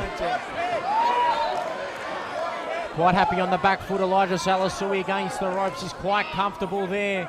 Looking to counter his opponent, Shant Nercessian. Now changes stances from Southport Orthodox, giving his opponent different looks. But he's in the red corner looking for that left hook of his own. The 21-year-old's got a lot of upside. considering he's a heavyweight. We've seen some good quality heavyweights fight to mid-40s. Salasui right at the moment on the ropes as he's setting a trap for Nercessian to feel comfortable and walk into one. He's taking a little bit of a breather, Elijah Salasui, but you can hear the crowd, a lot of chanting for the home favourite, the Victorian boy, out of the southeastern suburbs of Narre Warren, Victoria. And he's just biding his time now, waiting for that killer blow. Nice head movement from Salasui. Uses the jab, doubles up on the jab there, and he's on the balls of his feet, ready for every punch Shant Nercessian throws. Looking very comfortable in there too, Salasui. Here he goes on the attack. Changes from defense to attack very quickly. Mr. Elijah Salasui. An excitement machine here in the pro ranks. A real dynamic mover here, keeping his hands up high, but Nercessian can't find a glove on him in this third round. Paul Nazari, what are your thoughts? No, you're right there. He's he's having trouble finding the range. He's pretty evasive, isn't he? He wants the ball. A couple of clean shots landed there from Elijah Salasui. 10 seconds remaining in this round. That uppercut started in Tasmania and ended up in Darwin, that shot. I like that call. That's a good one. End of round 3. Another Salasui round for mine. Yeah, 100%. Another comfortable round for the man out of stand-up fitness. The last of the stand-up fitness fighters here tonight. We saw Ioane get the draw, then Peter Salasui get the W, and Willie's brother Elijah Salasui make it 2 wins for stand-up fitness here tonight. One more round to go.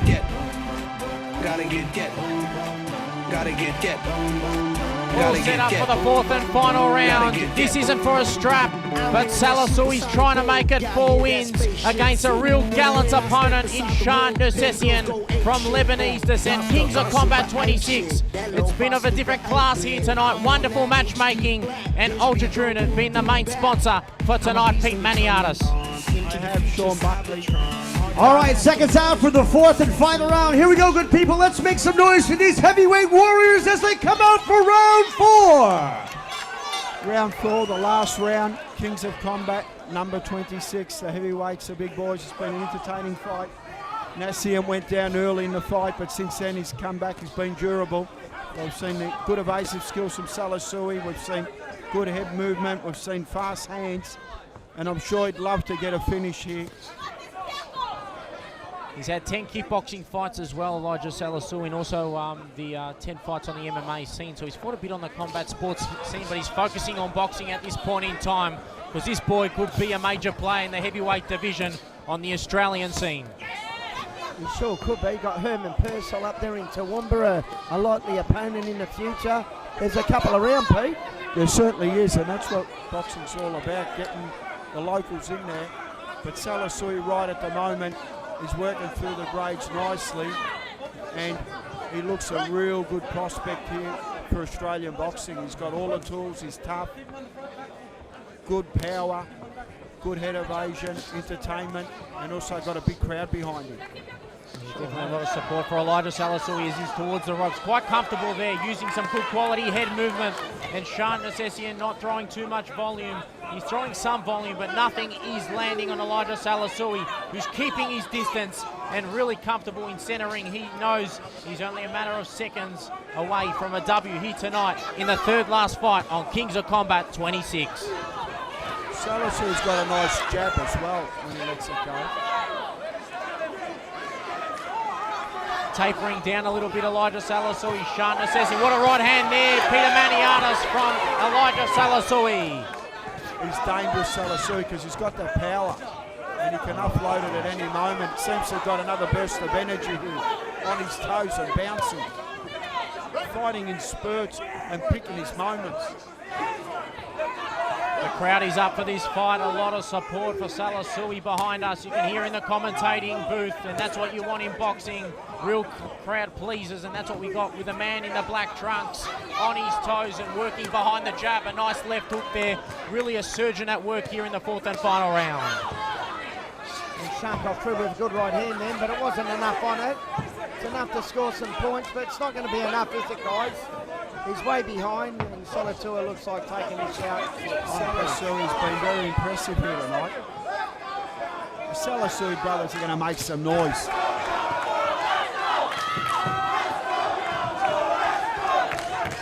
Mentioned before as well, rest in peace Jimmy Thunder, another proud Samoan heavyweight that captured the imagination of not only Australian boxing but the world boxing. Rest in peace Jimmy, we loved your work when you were in the ring. And right now the Salasui brothers are doing good. And Elijah, and round 4! Round of applause for a heavyweight.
A round of applause, please, for these heavyweight warriors. One hell of a scrap right there.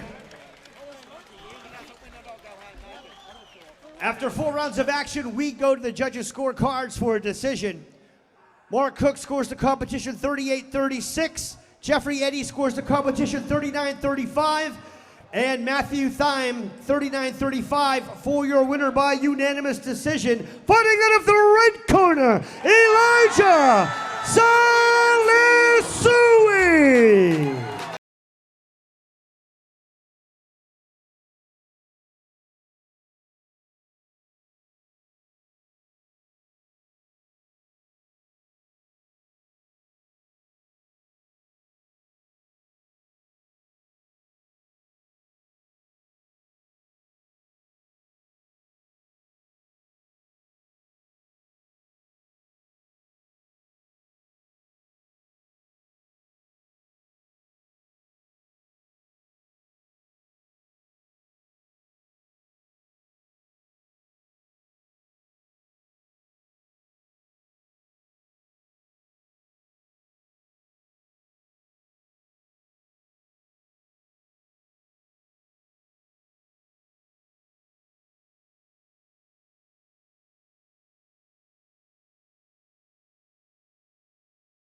Breathing trouble? I've got this. Avoid unexpected situations. You're not Pamela? Ah, well. Get your car serviced at UltraTune. Greatest commercial ever right there.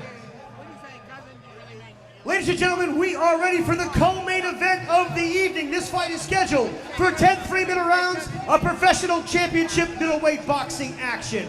It is for the IBO International Middleweight title, sponsored by UltraTune. Introducing first, making his way to the blue corner. This is Elrich.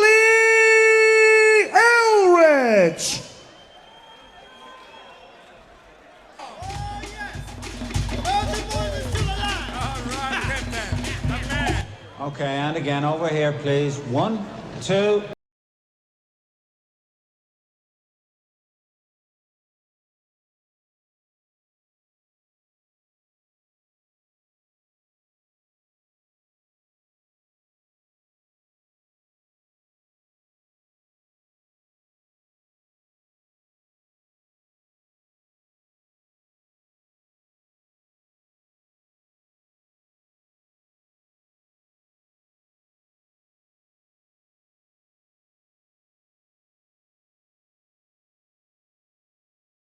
Corner, ladies and gentlemen, this is Emmanual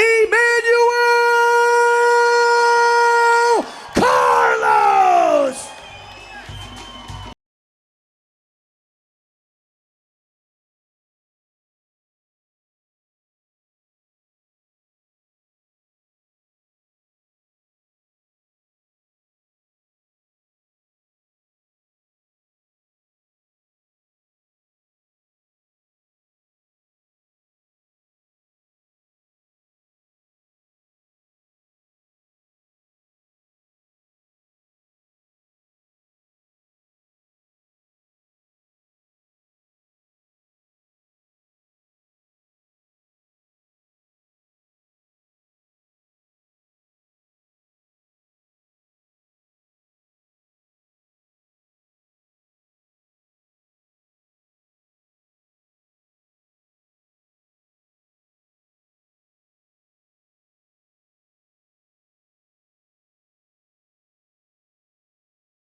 Main event of the evening. It is scheduled for 10 3-minute rounds of professional championship middleweight boxing action. It is for the IBO International Middleweight title, which is vacant. It is sponsored by UltraTune. Introducing first, fighting out of the blue corner. He enters the ring wearing white trunks with gold and green trim, weighing in at 72.15 kgs, hailing from Grantsville, Sydney, New South Wales. He is a WBF International Super Middleweight Champion. He has 7 professional fights with 6 wins, 1 loss. 4 big wins coming by way of KO. Introducing Ali the Technician, Elrich.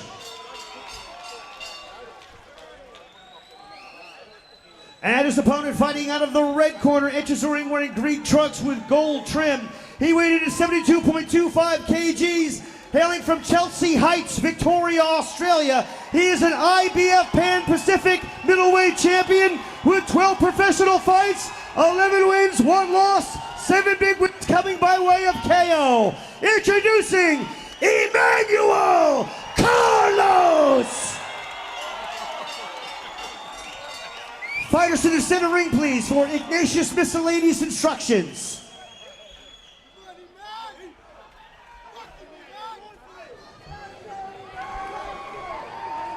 All right, guys, let's find the rules for the training. Make sure to find out the names and take yourselves to the Come on, Melbourne, Australia, let's make some noise up in here! Kings of Combat 26 just got hotter. sponsored by Ultratune. We've got Emmanual Carlos up against Ali Elrich for the vacant IBO International middleweight title. Elrich from Sydney, Carlos from Melbourne. Massive entrance, massive atmosphere. There's no loss right on his now. record. He has had one draw for Mr. Elrich. So there we go. Lieutenant Dan corrects himself there, and in commentary, we've got Jordan Pallerini. Jordan, I bet you're looking forward to this fight. Oh, this is a mouth-watering clash. This is what I call the main course. Eman Carlos, he sustained that one loss to Dwight Ritchie, but he's really an up-and-coming star in the middleweight division, 27 years of age, and he's coming up against a southpaw, Ali Elrich, who is yet to taste defeat. He's got that one draw, as Lieutenant Dan Hennessy just mentioned. Eman Carlos, trained by John Bowman. He's out at Chelsea Way. They train hard out that way, and he really wants to be a career fighter. I know he wants to fight all the big names. We're talking about Tim Zoom, Michael Zarafa, Jeff Horn. There's names out there that he definitely wants to fight. He's at that bridging gap now where he probably needs 3 or 4 more fights and he can fight anyone. And he's one of our touted, one of our best prospects.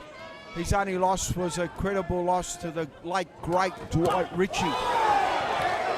And that was his only loss, Jordan. So he is starting to make some noise in that middleweight ranks. Yeah, especially last year. He had some great wins against the southpaw in Wade Ryan in one of the fights of the year.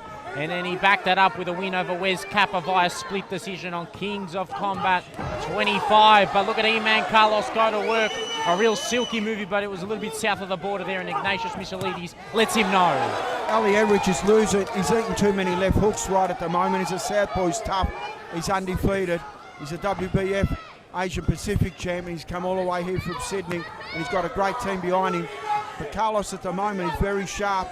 Now Elrich needs to keep that right hand up because he's eaten a few left hooks. Yeah, the biggest win of Elrich's career was against Chase Haley in November 2019. But look at Eman with that left hook. He means business tonight, and he's starting like a house on fire for this IBO International strap, Pete Maniatis. Elrich right at the moment is trapped on the ropes, just needs to cover up, not get caught with any big shots. But right in front of him, he's been a powerhouse. Another left hook landed from Carlos. And he's got to keep that right hand up because he's going to keep eating those left hooks and it's going to take its toll. Third man in the ring is Ignatius Michelides. He gives a fighter a chance, but he doesn't let a fighter get hurt. Eman's coming up against his second southpaw of his career. He fought Wade Ryan in April last year, and now he's coming up against Ali Elrich. And Ali Elrich will look to sort of land that straight left hand against the orthodox fighter.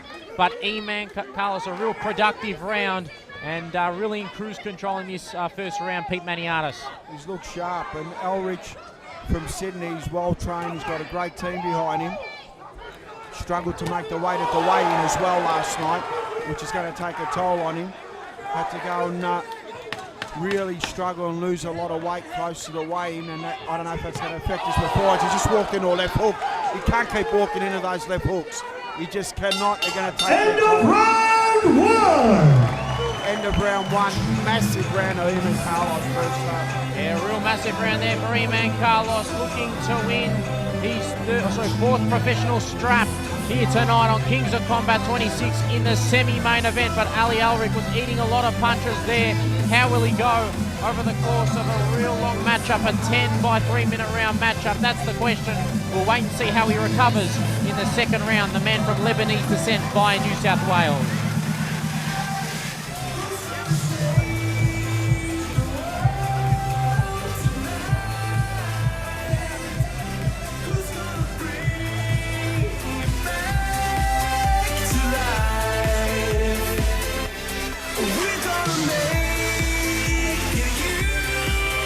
Seconds out for round two.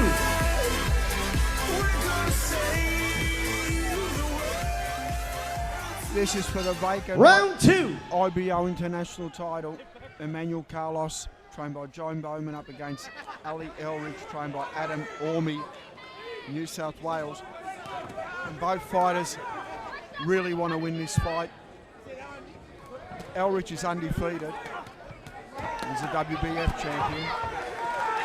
But Carlos has got a lot of big dreams. He wants to fight the big names, there's no doubt about that. And Elrich is in front of him right now. Jordan. The key wins for Elrich's career to date have been Adam Fitzsimmons. He won in 2018. He stopped him for the WBF Australasian strap, and then he backed it up with a win over Chase Haley. That was for the WBF International Super Middleweight title. But he's got a different proposition altogether here tonight. The toughest opponent of his career out of the Beast Fight Club in Chelsea Heights, training under John Bowman and Andre Carlos. Elrich has been very brave here and he's won some big shots and he hasn't buckled. He is tough with a capital T, but he's got to start getting himself into the fight, and that's a big ask. He's on top of him, Eman Carlos here. Real silky mover, silky operator. Looking for that left hook and really changes levels nicely, Eman. Goes downstairs, doubles up, and a beautiful left rip there to the right rib of Ali Elrich. A lot of support for Eman Carlos. There's no doubt about it. He's the fan favourite and he wants some of the big fish, the likes of Zarafa and Jeff Horn you mentioned. Right at the moment, Ali Elrich is sitting tough. He's a southpaw. He's got Adam Orme in the corner. They're a tough crew from our Bankstown in Sydney, so he's going to try and stay the whole 10. But at the moment, Eman Carlos, I think he's looking to get a big capital letters his name out there, I think, and he wants to make a big statement here tonight. And Ali Elrich has to try and stand his ground, try and land some power shots and get some respect here. Try and slow Carlos down. Because Carlos has been a freight train so far. He cannot be stopped at this point in time. Eman Carlos heading this second round towards the back end of the second round. He's on top of him. He's like a mosquito and he's coming home real strong here in the back end of round number 2. And Ali Elrich is really sustaining some punishment early in this fight, Pete Maniatis. Don't forget, this is a 10-round contest, so plenty of time for both fighters. Ali Elrich is undefeated, as we see. He's got Adam Orme in the corner. They're a tough crew, so he's going to try and stay and weather this storm, but he keeps eating those left hooks. But he doesn't seem to buckle, so he's got a good set of whiskers.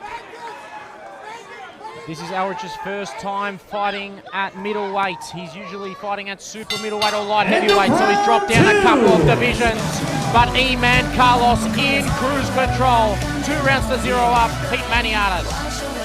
Been impressive so far, Carlos.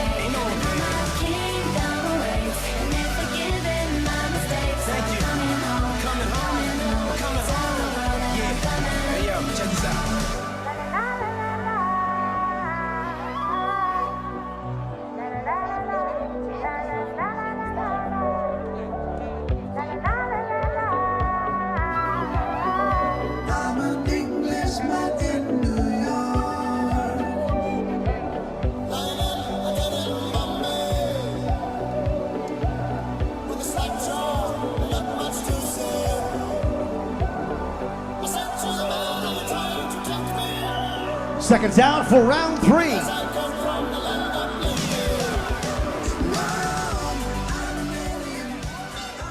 Round 3.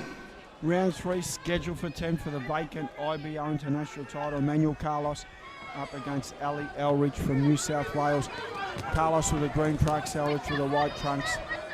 Southpaw been a real spirited start from Carlos. He's really shown his ascendancy, but Ali Elrich is still there. And he's starting to look better as the fight goes. He's coming sort of down from the higher weight division, so there's no doubt about it. I think he can take Eman's power, but in terms of silkiness and evasive movement, well, Eman's definitely got the upper hand in that department. But he lands a straight left hand there, Ali Elrich, but he just hasn't landed enough tonight throughout the first 2 rounds and at the start of round number 3. But a much better showing here in the early stages of round number 3 for the Lebanese descent fighter. Well, the end of the second round, he sort of started feeling a bit more comfortable, and right at the moment, he seems to be a lot better. Both fighters going toe-to-toe here. Pete Maniatis, the crowd has lifted in the 3rd round of 10. So he might be a slow starter, we don't know. But he seems to be starting to come into the fight now. But Carlos is still looking terrific. His punch output's good. He's walking forward, he's tight. That's one thing against Wes Capper. He had a lot of punches. In terms of his defense, he needed to improve, and tonight hasn't eaten too much leather from Ali Elrich's gloves. Willing to exchange in the pocket, goes downstairs with a right and left hand, comes up top with a right hand, Eman Carlos, and the 27-year-old trying to make a statement on the Australian domestic boxing scene.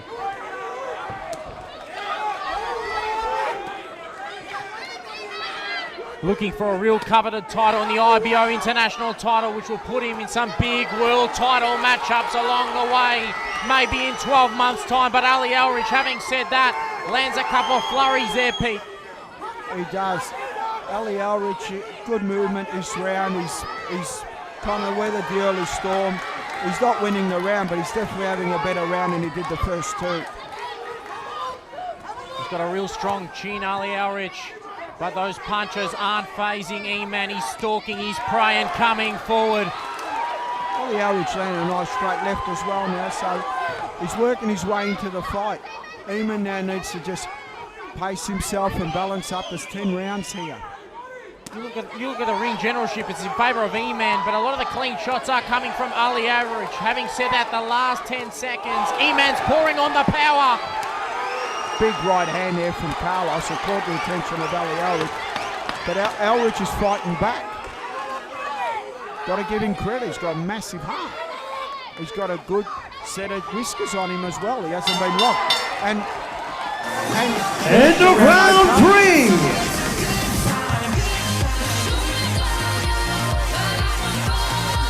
Ali Elrich is undefeated for a reason. He's showing his worth in centre ring, and if there's any round that Ali Elrich might have taken, it might have been round number 3. But it's all set up for round number 4. I've got Eman 2 rounds to 1 up. What are your thoughts there, Pete Maniatis? Do you have a 3-0 in favour of Eman Carlos? I've got a 3-zip. I've got a 2 rounds to 1 in favour of Eman Carlos. That third round could have gone either way. I thought he did have some success there, Ali Elrich, and might have snuck the round. But a lot of the good work is coming from Eman Carlos's gloves. A lot of the eye-catching work, but a lot of power punching from Ali Elrich. But he has sustained a lot of damage out for round to the head 4. region. But saying that Ali Elrich had a really good round that round, he possibly could have won it. Round 4. Round 4 scheduled for 10. The vacant IBO International title. This is brought to you by Kings of Kombat 26 and UltraTune Auto Car Services. If you've got a car, needs service, don't hesitate, get to UltraTune. But right at the moment, Eman Carlos, one of Melbourne's favourite fighters, is in battle up against Ali Elrich, and it hasn't been one-way traffic. Carlos was a house of fire early, and Elrich since then has found his mojo. He's come back into this fight and he's landed some solid shots himself.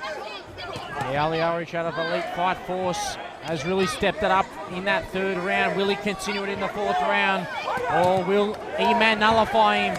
And he's landed a left hand there, Eman Carlos. It's caught the attention of a southpaw fighter. Beautiful head movement, slick stuff there from Eman.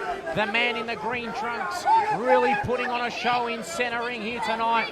Real electrifying hand speed, and he lands a left hand to right hand combination. And this fight has definitely heated up Pete Maniatis.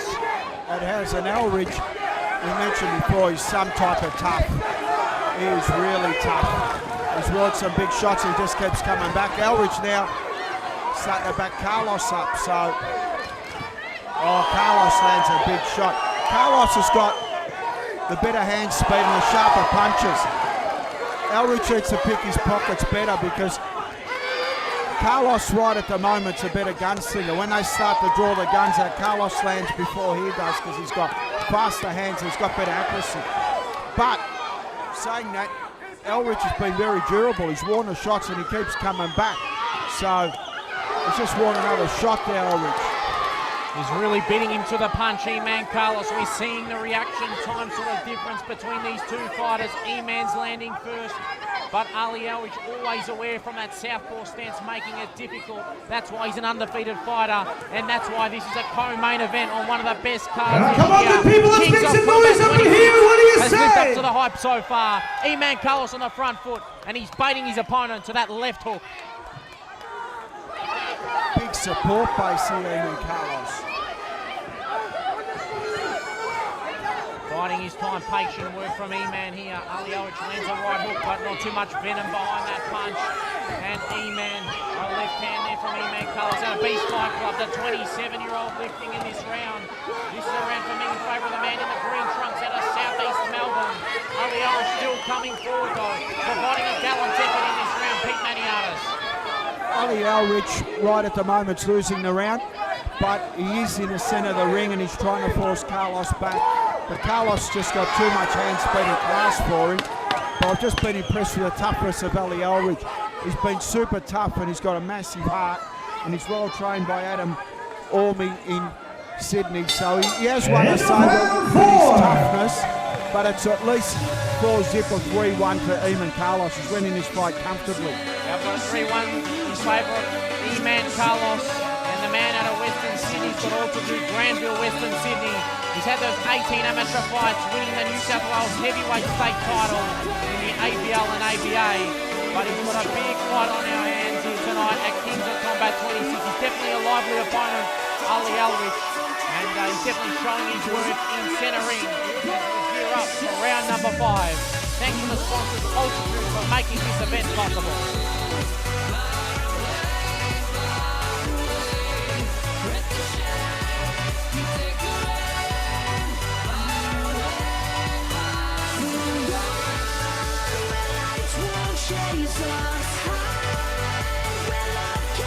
Seconds out for round 5. Round 5. Round 5 scheduled for 10. Elrich up against Emmanual Carlos for the vacant IBO international title. It's been a terrific start for Carlos. He's shown his class early and his punching power.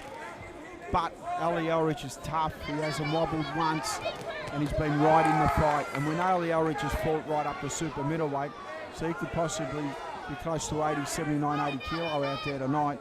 So he's been able to withstand the punches of Carlos. He just landed a nice straight left as well, Elrich. So it's a 10-round fight. Even Carlos is way in front at the moment, but Carlos needs to pace himself as well and keep that in mind that it is a 10-round fight and he has got an undefeated fighter in front of him, Jordan. This is a real quality fight now in the middle part of the rounds as E-Man lands a left hand, because in that early stages, Elrich was really teeing off in that straight left hand. That's his money punch, Elrich. And E-Man Carlos has to be aware of that straight left hand. Both fighters going toe-to-toe in the neutral corner. E-Man Carlos letting fly. And this fight is entertainment with a capital E, Peter Maniatis. It is. It's been matched perfectly and the crowd love it. They're on their feet. It's a sellout crowd at MSAC. Big night of boxing it has been, and we've still got the main event to go, so keep in tune there, viewers.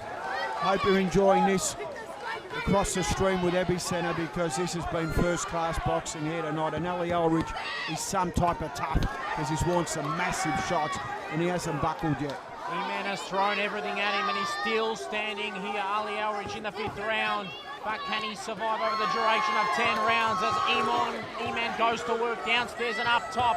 That's what he does well. Changes direction, mixes his shots, and he's showing it here tonight. He wants those big fighters, not only on the Australian scene, but the international stage. We know the likes of Chris Eubank Jr., Jamal Charlo, Gennady Golovkin. They're all in the same division as Mr. E-Man Carlos. Elrich has landed some nice shots there as well, so he's still in the fight. He's still hanging tough. So E-Man's just got to pace himself now. What a right hand there from the IBF Pan Pacific champion as well as an OPBF champion. He's backing up Elrich towards the ropes, and Peter Maniatis, he found a right hand and then came downstairs with a left rip. He did, and E-Man Carlos right at the moment, he's just showing his class. He's going to be a major player in the middleweight division. Make no mistake about that.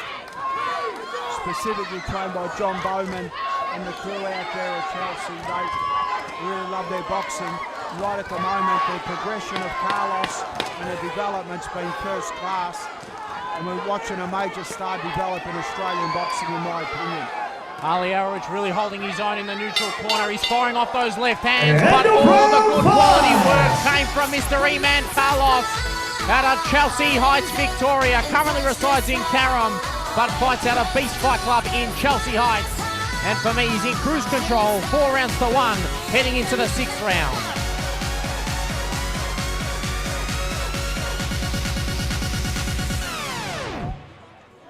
Open Gangnam Style. Oh, Black Betty, bam a lamb, whoa, Black Betty, bam a lamb, Black Betty had a child, bam a lamb, the damn thing gone wild, bam a lamb, she said a word out of mine, bam a lamb, the damn thing gone mine, bam a lamb, I said, oh, Black Betty, bam a lamb, whoa, Black Betty, bam a lamb.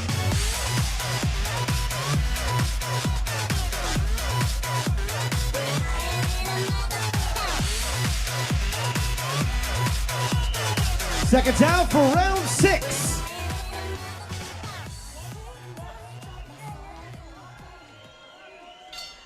Round 6. Round 6 scheduled for 10. Eamon Carlos a tornado early in this fight, but Ali Elrich, some type of tough. He's all the way here from Sydney, and he's got Adam Orme in the corner, and they've really done a magnificent job with him.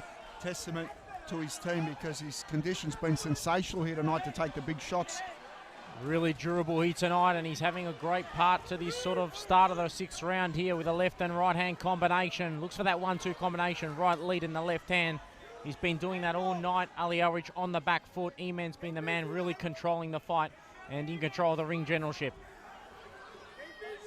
Ali Elrich right at the moment, he's trying to find some type of rhythm in the fight, and he's doing that because he's been able to absorb all the early tornado punishment from Eamon Carlos, and right at the moment he's probably going to have to stamp his authority if he's going to win the fight, and he needs to start really loading up himself, otherwise the rounds are just going to slip away for Ali Elrich.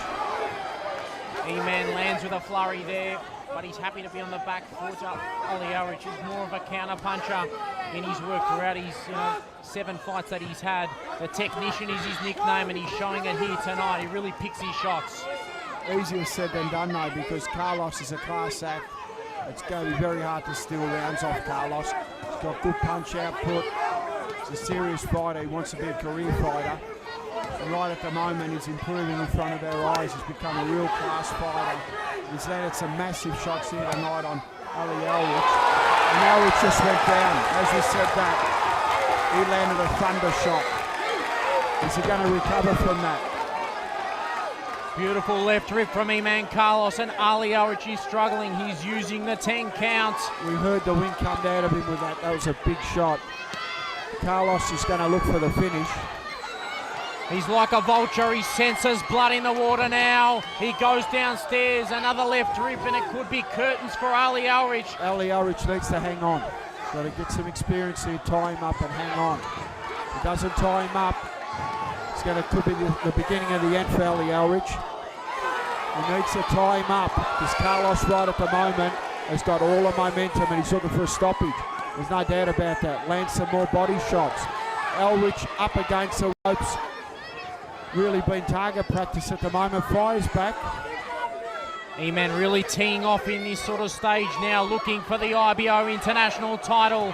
We might be a couple of seconds away for it. As Eamon goes to the body, right hand there from Eamon Carlos landing, but Ali comes back with a left hand of his own. 10 seconds remaining. Will Ali Elrich survive? It looks like he might. A left hand from Eamon Carlos. Big left hand, and Ali Elrich some type of tough. End of round 6. End of round 6.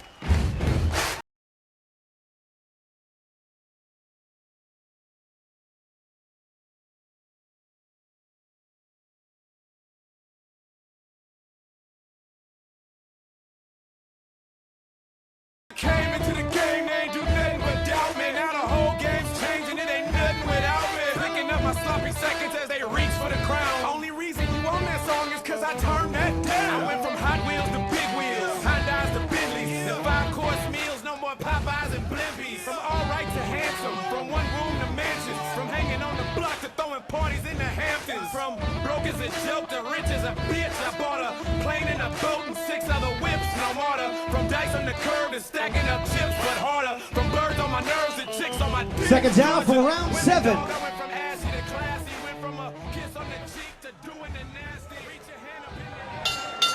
Round 7. Round 7 scheduled for 10. The vacant IBO international title. Ali Elrich tasted the canvas for the first time tonight. up against the tough, gallant, supreme Eamon Carlos.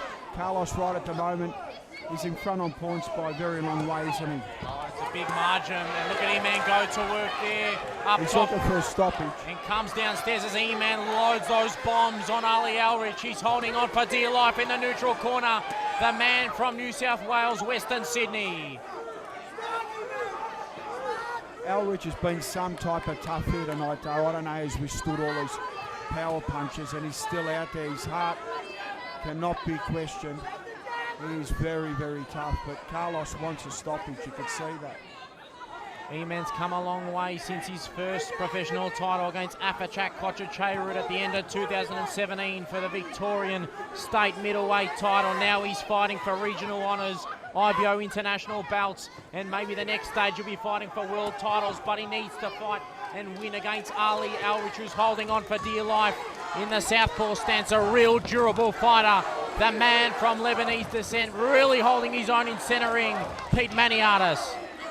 He is good, and he's shown tremendous heart here tonight, and he's really withstood all the big shots that Emmanual Carlos has thrown at him. It's been a credit to his team, Adam Orme and all the boys out of Bankstown, because they've really tuned him in, and he's been conditioned, he's been tough, but he's just been outgunned here tonight by a better fighter.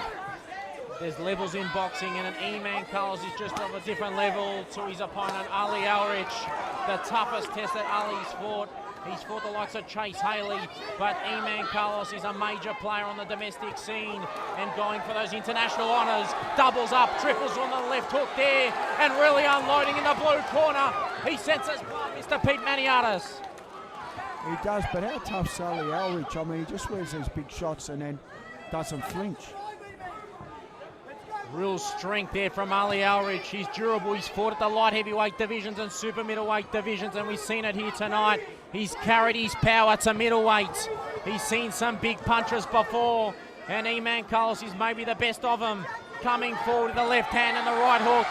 He's in the neutral corner. He's in all sorts of trouble. He's a long way down on the scorecards, but you're only one punch away from disaster in this sport. Eamon Carlos wailing away, changing levels from the head to the body, doing everything he needs to do, well composed, tight. But Ali Elrich, tough as nails, gallant warrior. What a warrior Ali Elrich is. To come here to Melbourne, take the best of Emmanual Carlos and still be on his feet so far. Testament to him. End of round 7. It's won my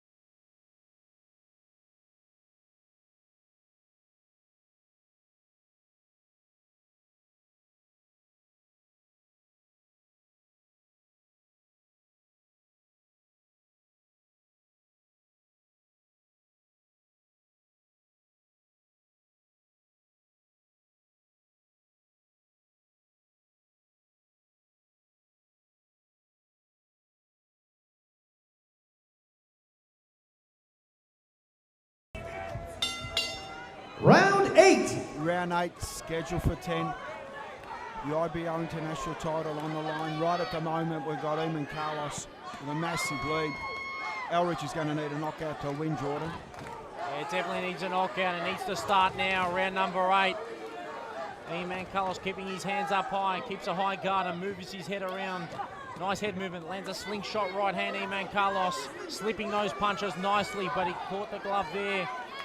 Ali Elrich coming forward now, the technician, trying to land that left hand. That's his money punch, but tonight it's been all Eamon Carlos, Pete Maniatis. And has he shown his class here tonight and been super impressed by him. Ali Elrich, some type of tough. He has got a heart as big as Farlap this guy. He just won't go down. His team's a terrific team, and he's come here with an undefeated record and taken on one of the best prospects in Australia. Not a prospect anymore, one of the best talents in Australia. and he's still on his feet. He's a testament to himself, Jordan. This fight has been dictated on Eman Carlos's terms, but having said that, Ali Elrich coming forward, unloading the right and left hand. As I said before, you're only one punch away from disaster. Carlos is so bad. He's getting hit with shots, Carlos. He doesn't want to do that. He's been hit with 5 or 6 unanswered shots. Oh, this is starting to heat up.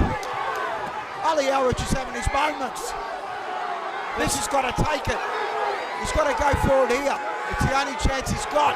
Seems to have had Carlos up against the ropes in big trouble. Carlos is hanging on and he's hurt. He's wobbly. It's the first time I've ever seen him and Carlos hurt. He ran into a shot and now he's on wobbly feet.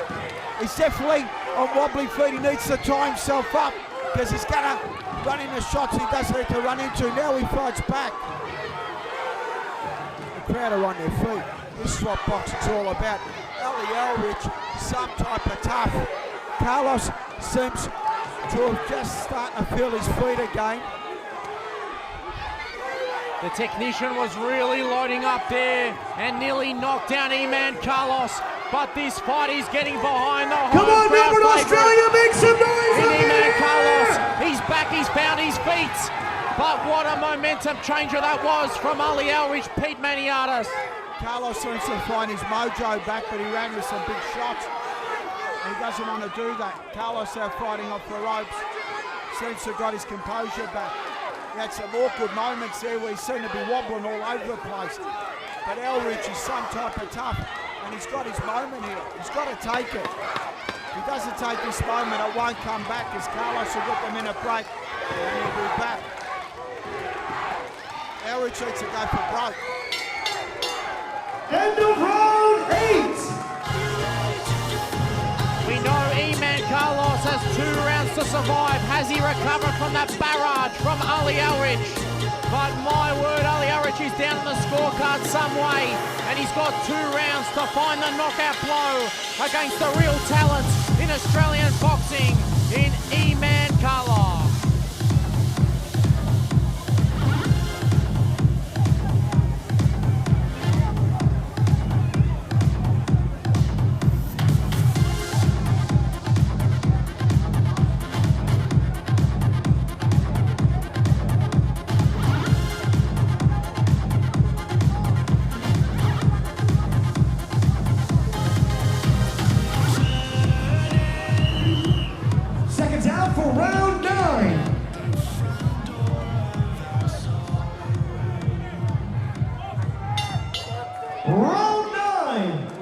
Scheduled for 10. Emmanuel Carlos had some very scary moments in that round. Ali Elrich now, he's got the ascendancy, he's got his tail up. He needs a knockout to win. It's very simple. That's his task. He's got to knock Eman Carlos to win. Carlos could take the next 2 rounds off and still win the fight. It's up to Carlos how much he wants to play Russian roulette here. But right at the moment, has Carlos recovered? That's the question. A beautiful slingshot right hand there from Eman Carlos as Ali Elrich looking to close the distance and cut the corners of Eman's escape route. But we know he's carried the power down from super middleweight Ali Elrich, and he showed that in round number 8, Pete Maniatis. He has. Look, Emmanuel Carlos spent a lot of early tickets in that fight. He spent a lot of energy trying to get Ali Elrich out of there, and he didn't get him out of there. As he punched himself out, we don't know. But right at the moment, he's lost that snap that he had early in the fight, and Ali Elrich is starting to walk forward and push him back. The trend has changed, and the man from New South Wales is really stalking his prey here in Eman Carlos from Victoria. He's on the bike now, Eman Carlos, and he's cutting the corners here. He's Ali Elrich. He's only 26 years of age, and they call him the technician for a reason. Ali Elrich is some type of fighter. I mean, the early barrage that he copped, not many fighters would have still been standing. And now to be finishing strong, it's a massive heart. And big Adam Orme and his team take a bow because they've got a warrior here. Win, lose or draw, he's been a warrior tonight, Ali Elrich. The biggest fight of his career, and he's lived up to expectations here. Ali Elrich, we know coming into the fight, Eman Carlos was the heavy favourite. But Ali Elrich has got 2 rounds to knock out his opponent. Eman Carlos nods his head and says, I'm ready for the final 2 rounds. Moves around, nice right hand there, a clubbing right hand from Iman Carlos as the Beast Fight Club boys in the red corner lift up in unison. John Bowman done a terrific job to get Iman Carlos in this type of condition, because the storm that he copped around before from Elrich, to be able to still be on his feet is testament to his trainers and the training that Iman Carlos does, because he walked into some big shots. And right now Carlos still seems comfortable. He's taken the round off and he's just bouncing on his feet because he's got an unassailable lead and he's been a smart fighter. He's found his rhythm again in this 9th round here. Beautiful movement from Iman Carlos on his bike, changing from the different stances, finding a home for that left jab as well, and the head movement has come back. Maybe he's found his rhythm again. 10 seconds remaining in this round, and Elrich is trying to stalk the ghost here. A barrage from Elrich as a right hand ends.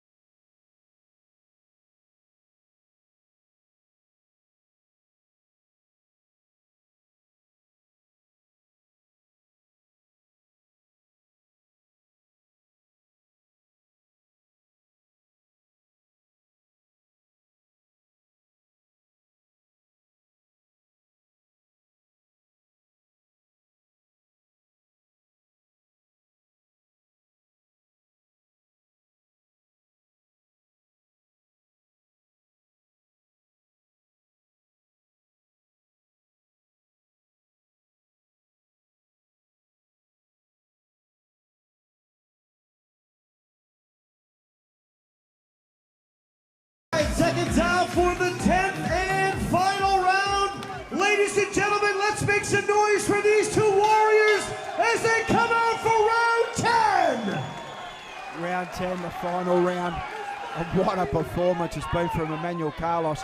He's been the star of the show, but Elrich, he's come home like a trainer. He's been a gallant warrior, and he's kept Emmanual Carlos very honest, hasn't he, Jordan? Definitely keeping honest, and a right hand there, a slingshot right hand from Iman Carlos, but Elrich has really brought out the best in Iman Carlos. He's had a tough sort of 2 last fights, Iman against Wade Ryan, and in that IBF matchup against Wes Kappa, but this one has definitely lived up to the hype. He's coming forward, Elrich, but Iman is aware now. He's found his senses back, and a beautiful snappy jab, and John Bowman is pleased in the red corner, Pete Maniatis. Yeah, Iman Carlos right at the moment, just side-to-side movement, punch output, keeping it safe. He knows that, you know, he's got the rounds in the bank. He does need to take risks, fighting a smart fight. And I'm glad he's doing this because it's shown that he's a very adaptable, durable, smart fighter. He found some tough moments there in round number 8, Iman Carlos, but he rose there from the dead and he's come back. It's like he's round number 1 or round number 2 now. Iman's found his senses. He's moving beautifully around the ring, just jabbing and keeping those points ticking. And he's sort of sharpshooting Elrich as well now. So Carlos is not trying to knock him out. He's circling, he's countering him, and he's shown his class here tonight. But let's not take anything away from Elrich. This guy's a warrior. He's come all the way from Sydney. He took a hammering the first 3 or 4 rounds, and he's just come back and he's won the crowd over, and he's really put in an awesome performance here tonight. He rose from adversity there, Iman Carlos, in the 8th round due to the early Elrich pressure, and in round number 9 and number 10 he's boxed superbly, especially this 10th and final round, moving around the ring. All the clean punches in this round are coming from Iman Carlos, and I can sense the IBO international title is going to Chelsea Heights Beast Fight Club. And he's both fighters really clash heads there. Elrich looking for the knockout. It's his only chance of winning this fight. What a right hand there from Iman Carlos, straight down the pipe. He's baiting his man into centre ring. Loads up the right and left hand. Elrich lands a right hand of his own, but it's too little too late. All the support now coming for Iman, like it's happened for the first 9 or 10 rounds. Iman will be the victor here tonight. He lands a left hand, Pete Maniatis, and he's recovered exceptionally well. He's fought a smart fight, Carlos. Well, he knew he just had to move and take his time in the later rounds because he knew Elrich was coming home strong. So it's been a terrific fight. Take a bow, both fighters. You've fought your heart out, and it's been an awesome fight, Jordan. Semi-main event. Wowee, what a semi-main that was there for the IBO International Keep it strap. going, ladies and gentlemen. That's one of the best title fights you'll ever see. One fighter will go home with the IBO strap. Ali Elrich might be sustaining his first loss of his professional career. Emmanual will look to improve his record. He sustained that loss to the late Dwight Ritchie. But tonight, it's going to be his night. Ultratune has decided that was such an awesome match. The winner's going to get an extra $1,000. How's that? As we await the final decision with Lieutenant Dan Hennessy. Ultratune is putting up $1,000 for the winner of this fight. Sean, we'd like to thank you for coming. Fantastic commercial, fantastic banner to be part of. This is awesome. I just want to thank everyone for coming. Another round of applause. What a fight. Please, another round of applause. Sean, thank you very much for putting up $1,000 to whoever wins. Ali, you're always welcome back in Melbourne. Yaz, thank you very much. E-Man, boys, great fight. Sean, thank you very much for your overwhelming support, especially in the last 4 weeks. When things could have buckled, you tipped more money out of your pocket. And I know you used to spend like $500,000 on combat sports over the last decade. So from me, a combat sports enthusiast, I'd like to thank you. Everyone put your hands together for Sean. He's the backbone of Victorian and Australian combat sports. Oh, anyway, hey, does everyone love Dan? How good's Dan? Do we bring him back? Do we get him back? That's it. And thank you for that $500 bonus going to the ring announcer tonight. That's awesome, man. I really appreciate that. Fighters to the center ring.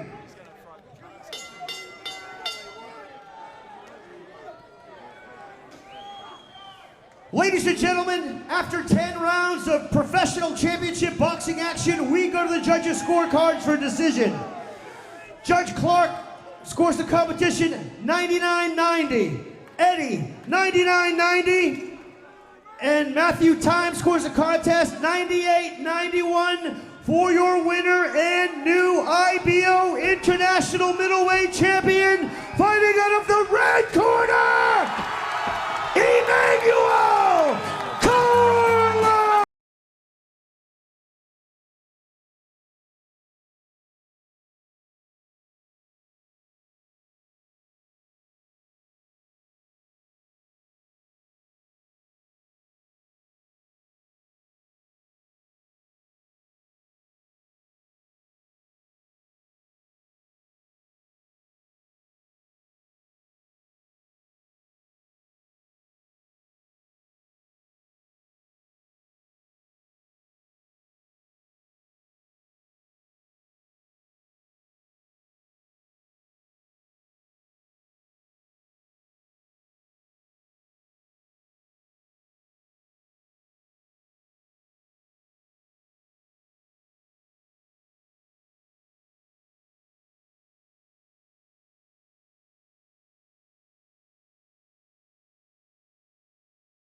Music a little bit. And We're going to Rodynie have Rafol. a quick word here from our newly minted champion. Firstly and foremost, I'd like to thank my brother Ali, true warrior that he is, against all the odds, coming into someone else's backyard, finding a guy who's more experienced, dropping down a weight class. Man, there should be fighters like you more in Australia. You could have taken an easier road, but you want to challenge yourself and you want to prove to the fans that you are a champ. So thank you very much, Ali.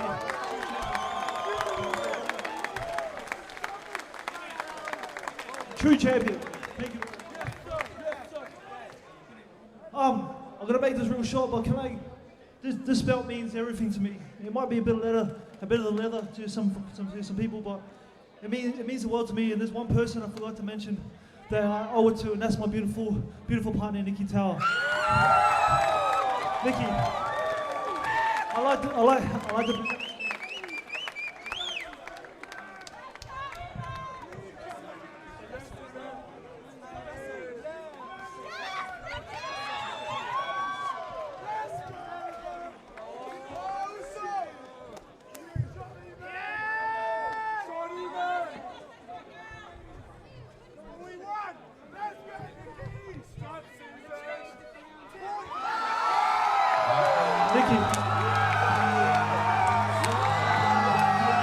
There's not a day that goes by I want to spend with you. You are my best friend, my soulmate.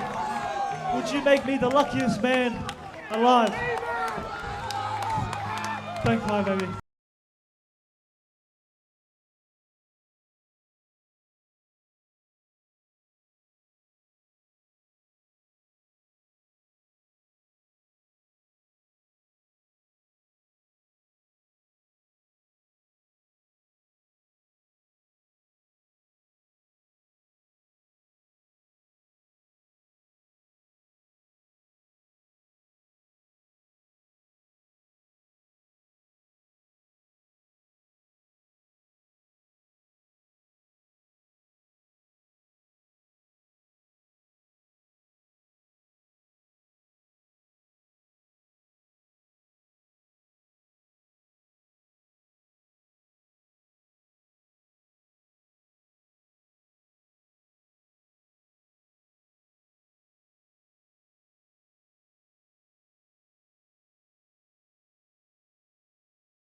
Here we go again.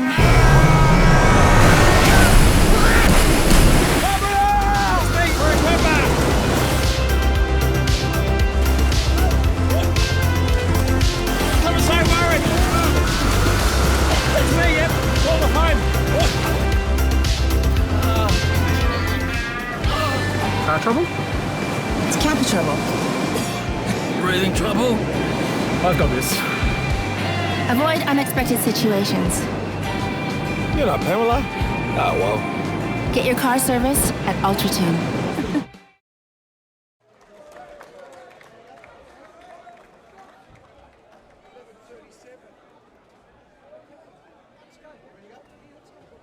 Ladies and gentlemen, we are ready for the main event of the evening. It is scheduled for 10 3-minute rounds of professional championship lightweight boxing action. It is for the vacant IBO Asia Pacific lightweight title, sponsored by Ultratune. Your IBO supervisor for this fight is Justin Kennedy. Your judges at ringside, Mark Cook, Jeffrey Eddy, and Matthew Time. And your referee will be Ignatius Missilides. And now, for all the people gathered here at the Melbourne Sports and Aquatic Center, and for all the people who will be watching this show live around the world on Epicenter TV, ladies and gentlemen, would somebody somewhere make some noise? Introducing first, making his way to the blue corner, ladies and gentlemen, this is Rodynie Rafol.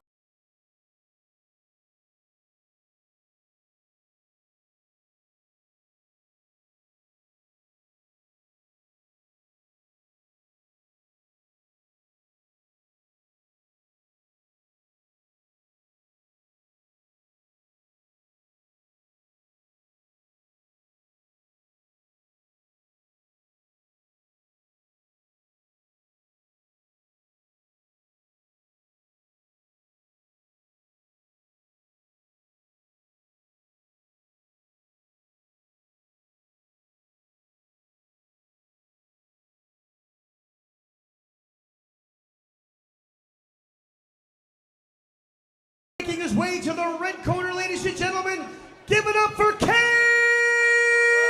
Clarke!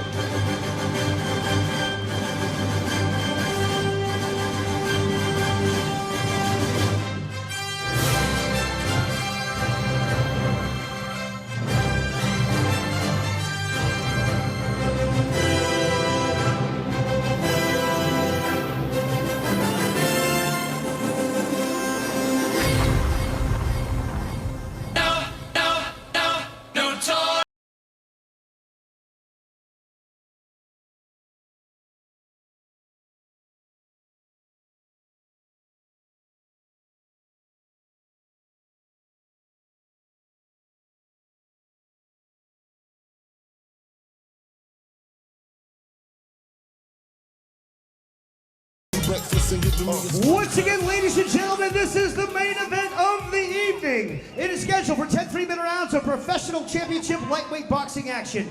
It is for the vacant IBO Asia Pacific lightweight title. It is sponsored by Ultratune. Introducing first, fighting out of the blue corner. He enters the ring wearing black trunks with green and blue trim. He weighed in at 69.75 kgs, hailing from the Philippines, residing in Mount Pritchard, New South Wales, Australia. He is a WBF Asia Pacific lightweight champion. He has 23 professional fights, 14 wins, 7 losses, 2 draws, with 7 big wins coming by way of KO. Introducing Rodynie Don Rafol. And his opponent, fighting out of the red corner, enters the ring wearing black trunks with silver trim, weighing in at 60.95 kgs, hailing from Melbourne, Victoria, Australia. He is an ANBF Australasian lightweight champion. He is an undefeated professional fighter with 9 professional fights, 9 wins, 6 big wins coming by way of KO. Introducing Kayne Superman Clarke. Fighters to the center ring, please, for Ignatius Miscellaneous instructions. Alright guys, explain the rules to the trainer. I want you to obey my commands and protect yourselves at all times. Touch gloves now and good luck. Main event time, Kings of Combat 26, sellout house here at MSAC Entertainment Centre. We've got Kayne Clarke up against Rafol, all the way from the Philippines via Sydney, trained by the great Tom Lachlan. In commentary with me is Jordan Pellerini. Jordan, main event time, vacant IBO Asian Pacific lightweight title up for grabs. Yeah, we got Rodynie Rafol. He's 33 years of age. He's travel from the Philippines, 14 wins, 7 losses, and the 2 losses, and coming up against a 100% record fighter in Kayne Superman Clarke with 9 wins, no losses, and those 6 KOs to his name. And he's got also the ANBF Australasian lightweight title to his name. Raphael been the distance with George Kambosis and also Michael Katsidis, 2 Greek Australian warriors that really put a footprint in Australian and world boxing.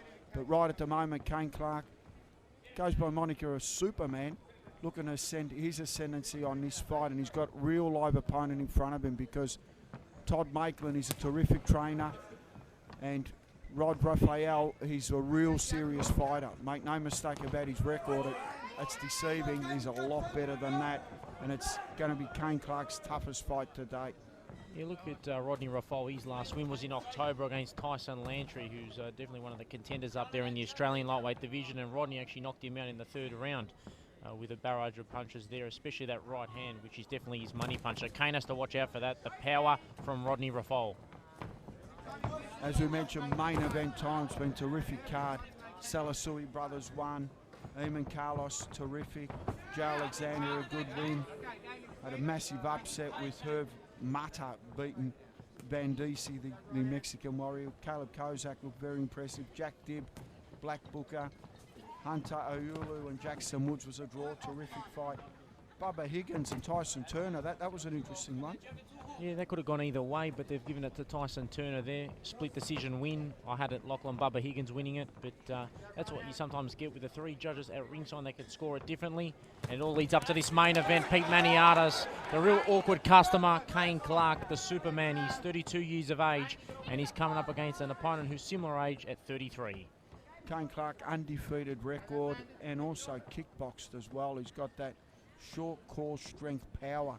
He's very strong. I know he used to train with Michael Zarafran. They used to wrestle, and he's breaking even with middleweights in wrestling. He's just got that powerful type of little nuggety body. And tonight he's got Rod Rafol in front of him, and Rafel's all the way from the Philippines via Sydney, and he's got Todd Maitland in his corner. And Filipino fighters, they can all punch and they're all dangerous. So it's going to be interesting over 10 rounds how this fight's going to pan out, because Kayne Clarke's a spoiler. He's very hard to hit and he's very awkward to fight. You look at Rafol, he's got 1 title to his name. He's the current WBF Asia Pacific lightweight champion, and he wants that real coveted belt around his waist, that IBO Asia Pacific title after tonight. But he packs a lot of power and he's looking for that right hand. But it's a comfortable round there for Kayne Clarke, and he takes it 10-9. Thoughts on that, Pete Maniatas? Kayne Clarke, super relaxed, did what he had to do, won that round.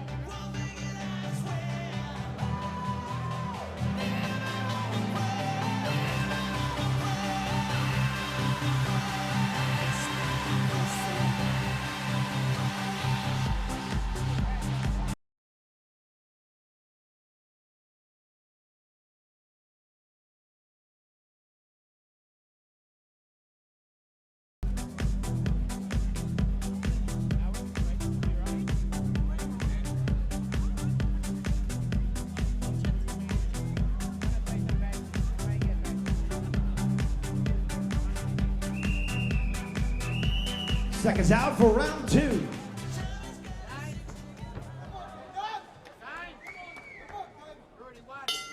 Round 2. Round 2 scheduled for 10. Rafol up against Kayne Clarke, the local undefeated hero. This is for the IBO lightweight title over 10 rounds. Jordan Ballerini in commentary with me. The third man in the ring, Ignatius Missalades, and this is brought to you by Ultra Tune and Kings of Combat. 26 shows, quality shows, and tonight's probably been their best show. Yeah, no doubt about it. Every fight has been well matched and really entertainment of the highest order. And Kayne Clarke now in the southpaw stance. That's what he tends to do, change from orthodox to southpaw. And now he's at southpaw, giving Rafol different looks and looking for that coveted belt around his waist. Melbourne Park MSAC venue's terrific. And we mentioned the core strength of Kayne Clarke. He just picked him up and ragdolled him then. He's Superman. You can just see the core strength. He's got powerful, powerful core strength. Switches to southpaw. Rod Rafel's probably thinking what's going on here. It's going to take him a few rounds to settle and work Kayne Clarke out, but he is a very hard guy to fight. Moves around, changes angles, Kayne Clarke. His biggest win was against Shiva Mishra, which was his last win. That was for the ANBF Australasian strap, which occurred in July 27th against the New Zealander, and that was a big win for him. And the A-listers are in the house tonight. CEO of Ultra Tune, Sean Buckley, Harley Bennell, and a lot of AFL. Jordan Stevenson's here, Jaden Stevenson and Stephen May. So it's a bevy of AFL footballers as well. It's been a terrific crowd here at MSAC, and MSAC's what a venue for boxing. It's just got that atmosphere, has it? It's a stadium. Definitely a beautiful centre for boxing, as the beautiful pot shots there, the left jab coming to fruition here for Kayne Clarke, and really in control in the opening 2 rounds so far.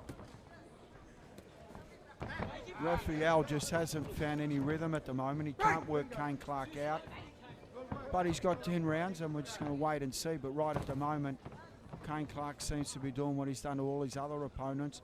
He nullifies them and he just seems to cruise to victories.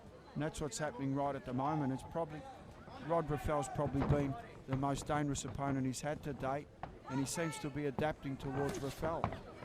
He's having no problem so far.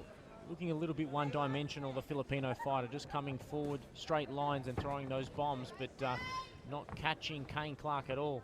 And Kayne Clarke's really hypnotising him in centre ring and really confusing his Filipino opponent. Well, he switches from southpaw orthodox. He's got that kind of, you know, good defence as well. So he's a nightmare to fight. 1 minute you're fighting orthodox, next minute you're fighting southpaw. So, and he picks his moments too, Kayne Clarke. He's a smart fighter. Showing patience here, Kayne Clarke, and Rafol does not know where the punches are coming from, and that's another round sewn up there for Kayne Superman Clarke in this main event on Kings of Combat 26. 2 rounds to 0, unofficially in favour of the red corner.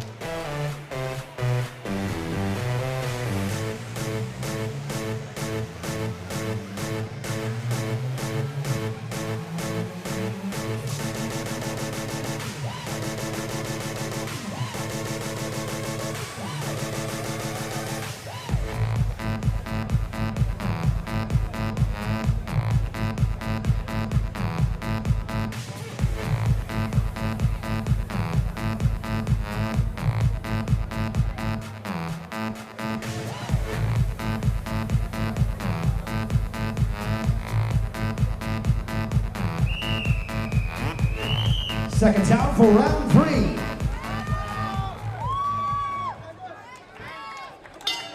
Round 3. Round 3, scheduled for 10, main event time, Kings of Combat 26, brought to you by Ultra Tune Auto Car Services. Packed MSAC Stadium in Albert Park. I've really enjoyed the crowd, I've really enjoyed the atmosphere. It's been 10 action-packed fights, and we're right up to the main event now. Kayne Clarke up against Rafol from the Philippines via Sydney with Todd Maitland in the corner. Jordan Pellerini, how have you seen the early rounds? Yeah, real comfortable round so far.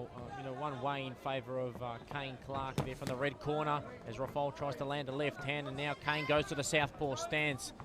And he's really a ghost at this point in time, and Rafol can't catch him with anything of note, but we know he's got that one-punch power, and in round number 3 in his last fight, he knocked out Tyson Lantry. But I really do see him, he's going to sort of have a tough time throughout the 10 rounds, Rafol. He really needs to close the distance and make it a street fight, because at the moment, Kayne Clarke's really sort of dictating on his terms. Clubbing left hand there for Kayne Clarke.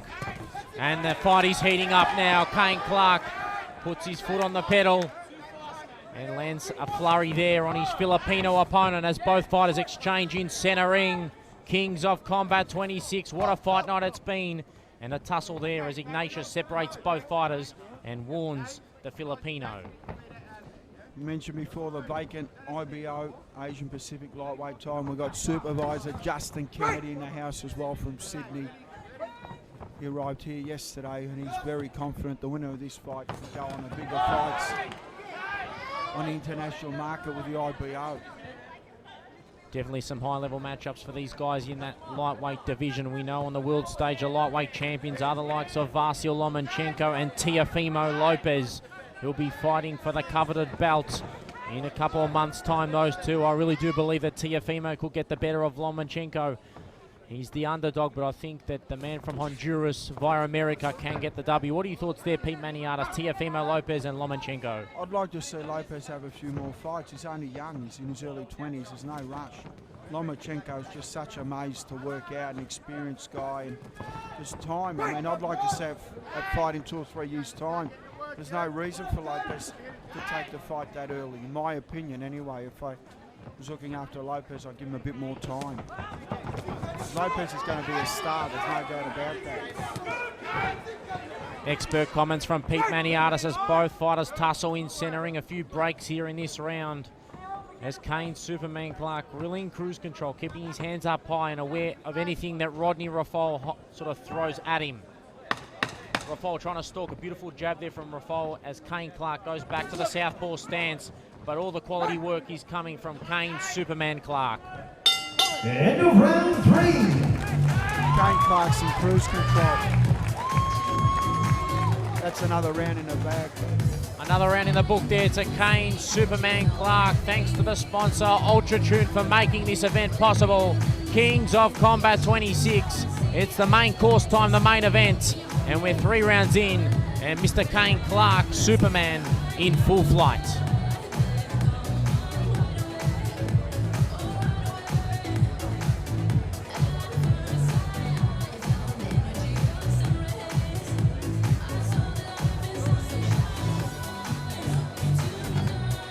Cal Bryan and Christian Anor in the corner. Very good, capable trainers.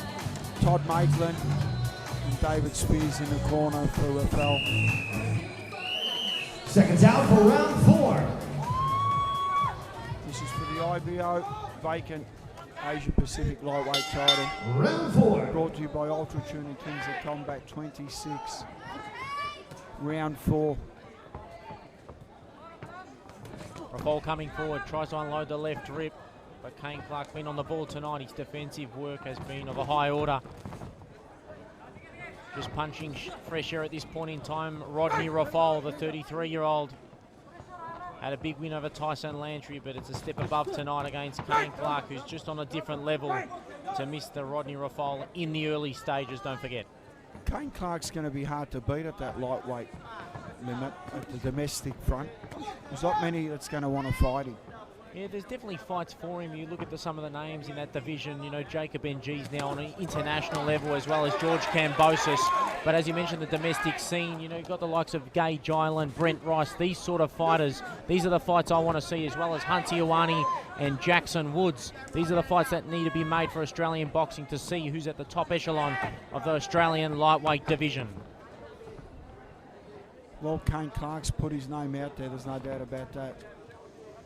He'd give most of those guys a very interesting fight. Yeah, he gives them different looks, and you know, Brent Rice is more a systematic fighter, a real distinguished amateur. You look at Gage Ioane, he's a real tough sort of fighter, likes to fight on the inside, and as well as Ioane, a real freight trainer, likes to come forward. And Jackson Woods, we know his boxing talent comes from a distinguished boxing pedigree, as he got the draw tonight against Ioane.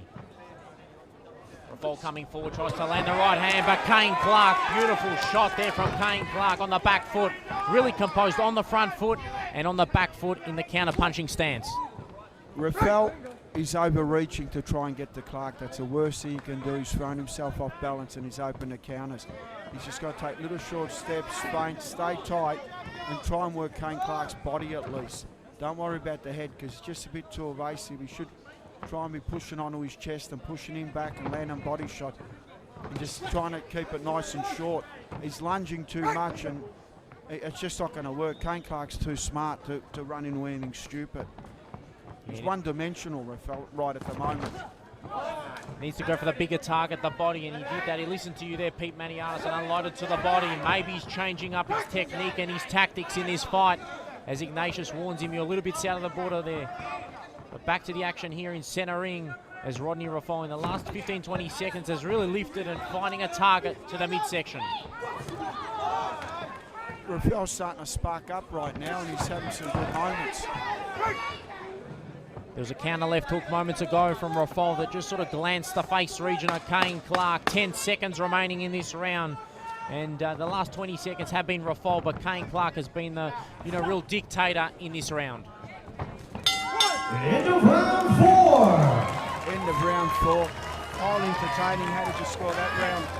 Yeah, Rafol had some success there in the last 20 seconds, but it just wasn't enough. You know, the first 2.5 minutes was in favour of Kayne Superman Clarke, and that's why he gets the nod in round number 4.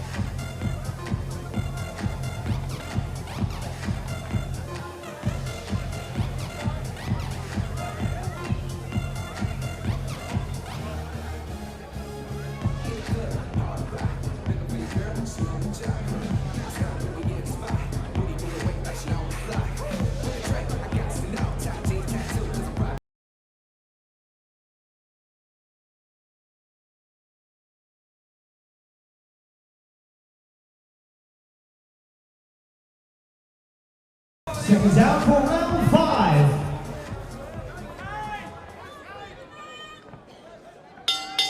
Round 5. The middle rounds now of this main event, Kings of Combat 26, Rodynie Rafol and Kayne Superman Clarke, who's in a real comfortable lead at this point in time. Making it difficult for Rodynie Rafol, finding a home for the jab. And that left hook is definitely his money punch. Now goes to southpaw and giving his opponent different angles and different looks. Kayne Clarke's got those elusive feet too. He's got great footwork. He's in and out very quick. His feet get him in and out of good positions, don't they? Yeah, his beautiful feet there. Nifty footwork from Kayne Superman Clarke. And, you know, as you mentioned before, he's great on the kickboxing scene as well, with a couple of international sort of kickboxing titles and a 2-time Australian champion. Ignatius separates both fighters. Kayne Clarke dictating in centre ring, finding a home for that left hand, that left hook, that counter left hook that he likes to use throughout his career. That's definitely been a major sort of punch in his repertoire. But Rodynie Rafol coming forward, looking to close the distance, but just not throwing too much volume here tonight. He felt wild with that right hand. All the clean work coming from Kayne Superman Clarke at a top-ranked fight and fitness. And here we go, he's lining up his Filipino opponent as this fight has heated up in the middle stages of this fight. Beautiful poppy jab there from Kayne Superman Clarke, keeping his opponent at bay. But Rodynie Rafol is a little bit wild in his work here tonight. I'd like to see him calm down a little bit.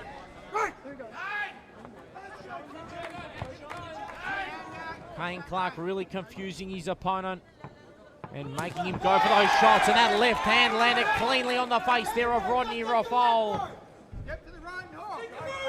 Now in a southpaw position, Kayne Clarke. What a left hand from Kayne, Superman Clarke.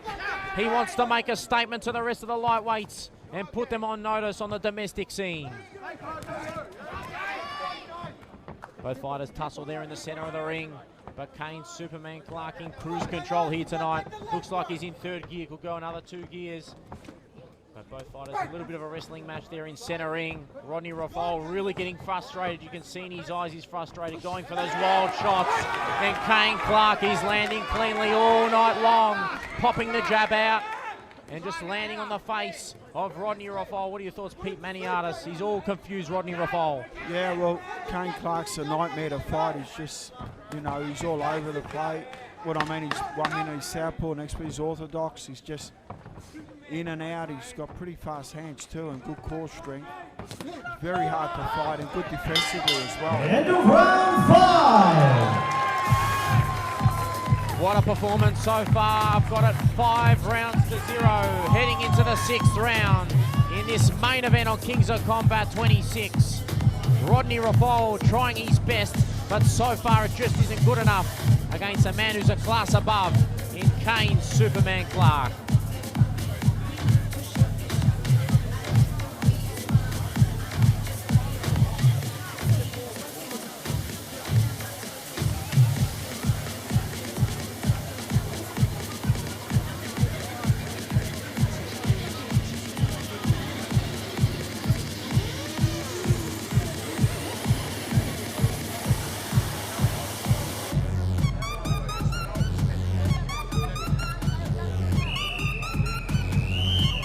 Seconds out for round 6.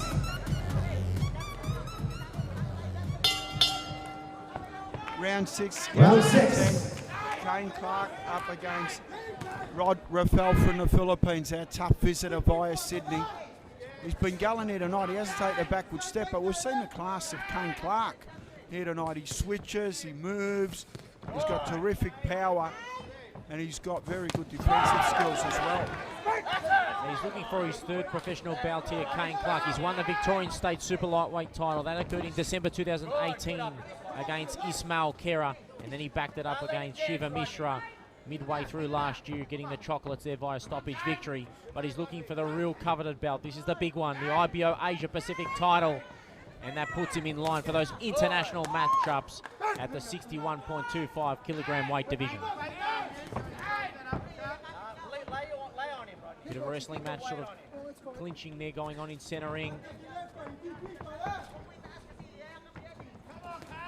Create some distance, but getting a little bit scrappy here. The Filipinos getting frustrated. Look for that left hook that sort of glanced the face region of Kayne Clarke. Sweat came off the head there with that left hook, but it just isn't enough, and he really needs a knockout blow in this second half of the fight. Rafel's walking up and he's been going and he's trying to land some big shots, but he's been one-dimensional, and Kayne Clarke has been working him out pretty easily.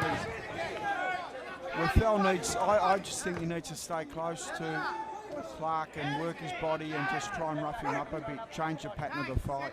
He needs to get on the inside in the phone booth and make it a street fight. Kayne Clarke's quite comfortable on the outside. That's where he has success, and then jumps in when he needs to on the inside and unloads those sort of barrages and flurries. But he's quite comfortable on the outside, Kayne, Superman Clarke so far. Nice left hook there from Kayne Clarke, and he gets away with that dynamic movement that he possesses. And Ignatius Misolidis, one of the best refs in the business, he's on the ball as always here tonight on Kings of Combat 26. Rafol looking to do a home run here, but I mean, it's a low percentage type of mentality. Oh, big shot, down he goes. And that's what we said. He wasn't responsible defensively, and this is a massive, this guy's a talent. It's over! And I got bagged for saying this guy is going to be very hard to beat, because Michael Katsidis couldn't knock him out, and George Kambosos couldn't knock him out. I think this guy is a big shot. Down he goes. And that's what we said. He wasn't responsible defense. And Rafol still doesn't know where he is. He walked into a massive shot. What a check left hook that was from Kayne. Superman Clarke at 32 years of age. He's still got the best years in front of him. And he gets that coveted IBO Asia Pacific lightweight title around his waist. Tonight, it's about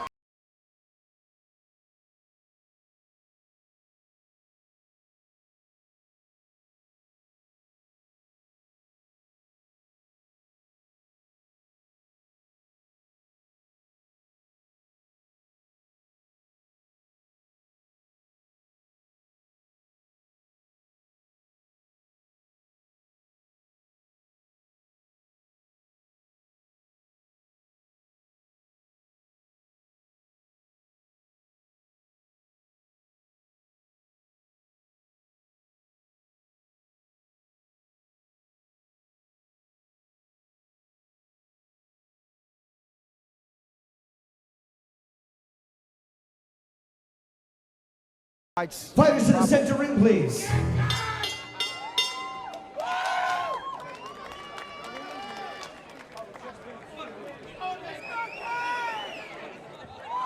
Ladies and gentlemen, the end comes in 2 minutes and 21 seconds into round number 6. Your winner by knockout and new IBO Asia Pacific Lightweight Champion, Kayne Superman Clarke!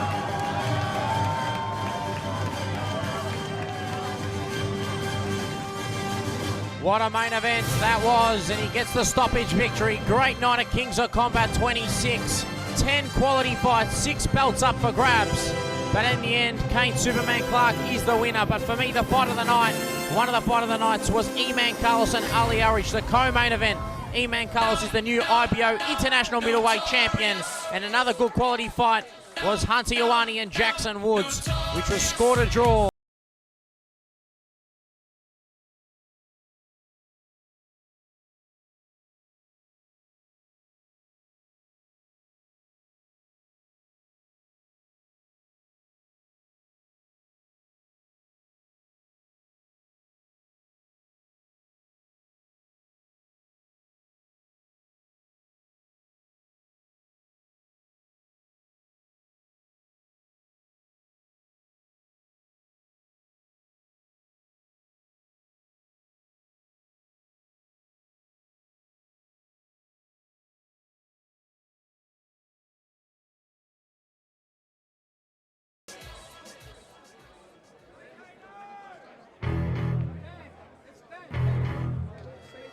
All right, a few words from Kayne here.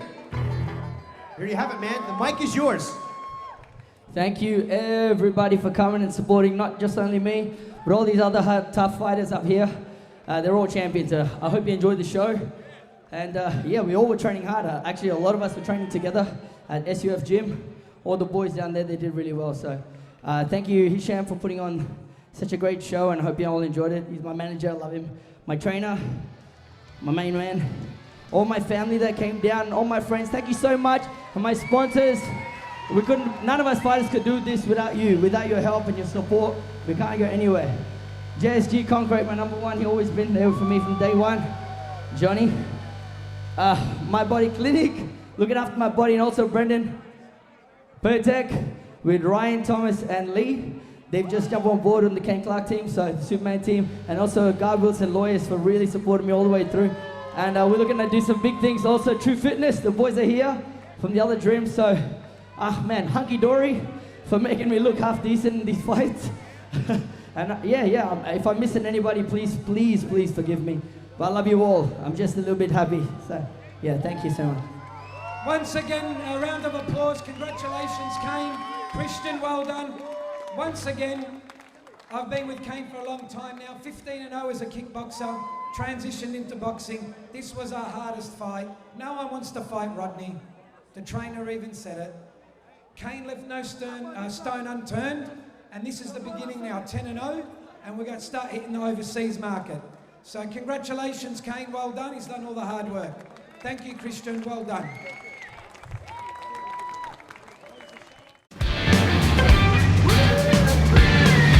Pamela Anderson?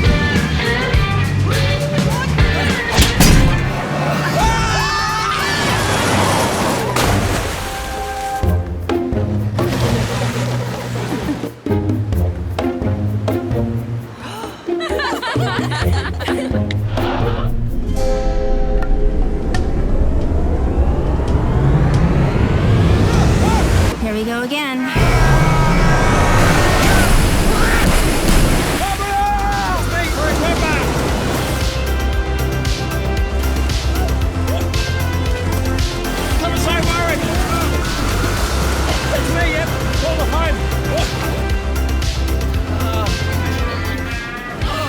Car trouble?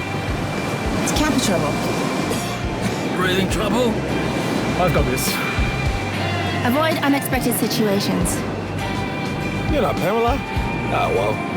Get your car serviced at Ultratune.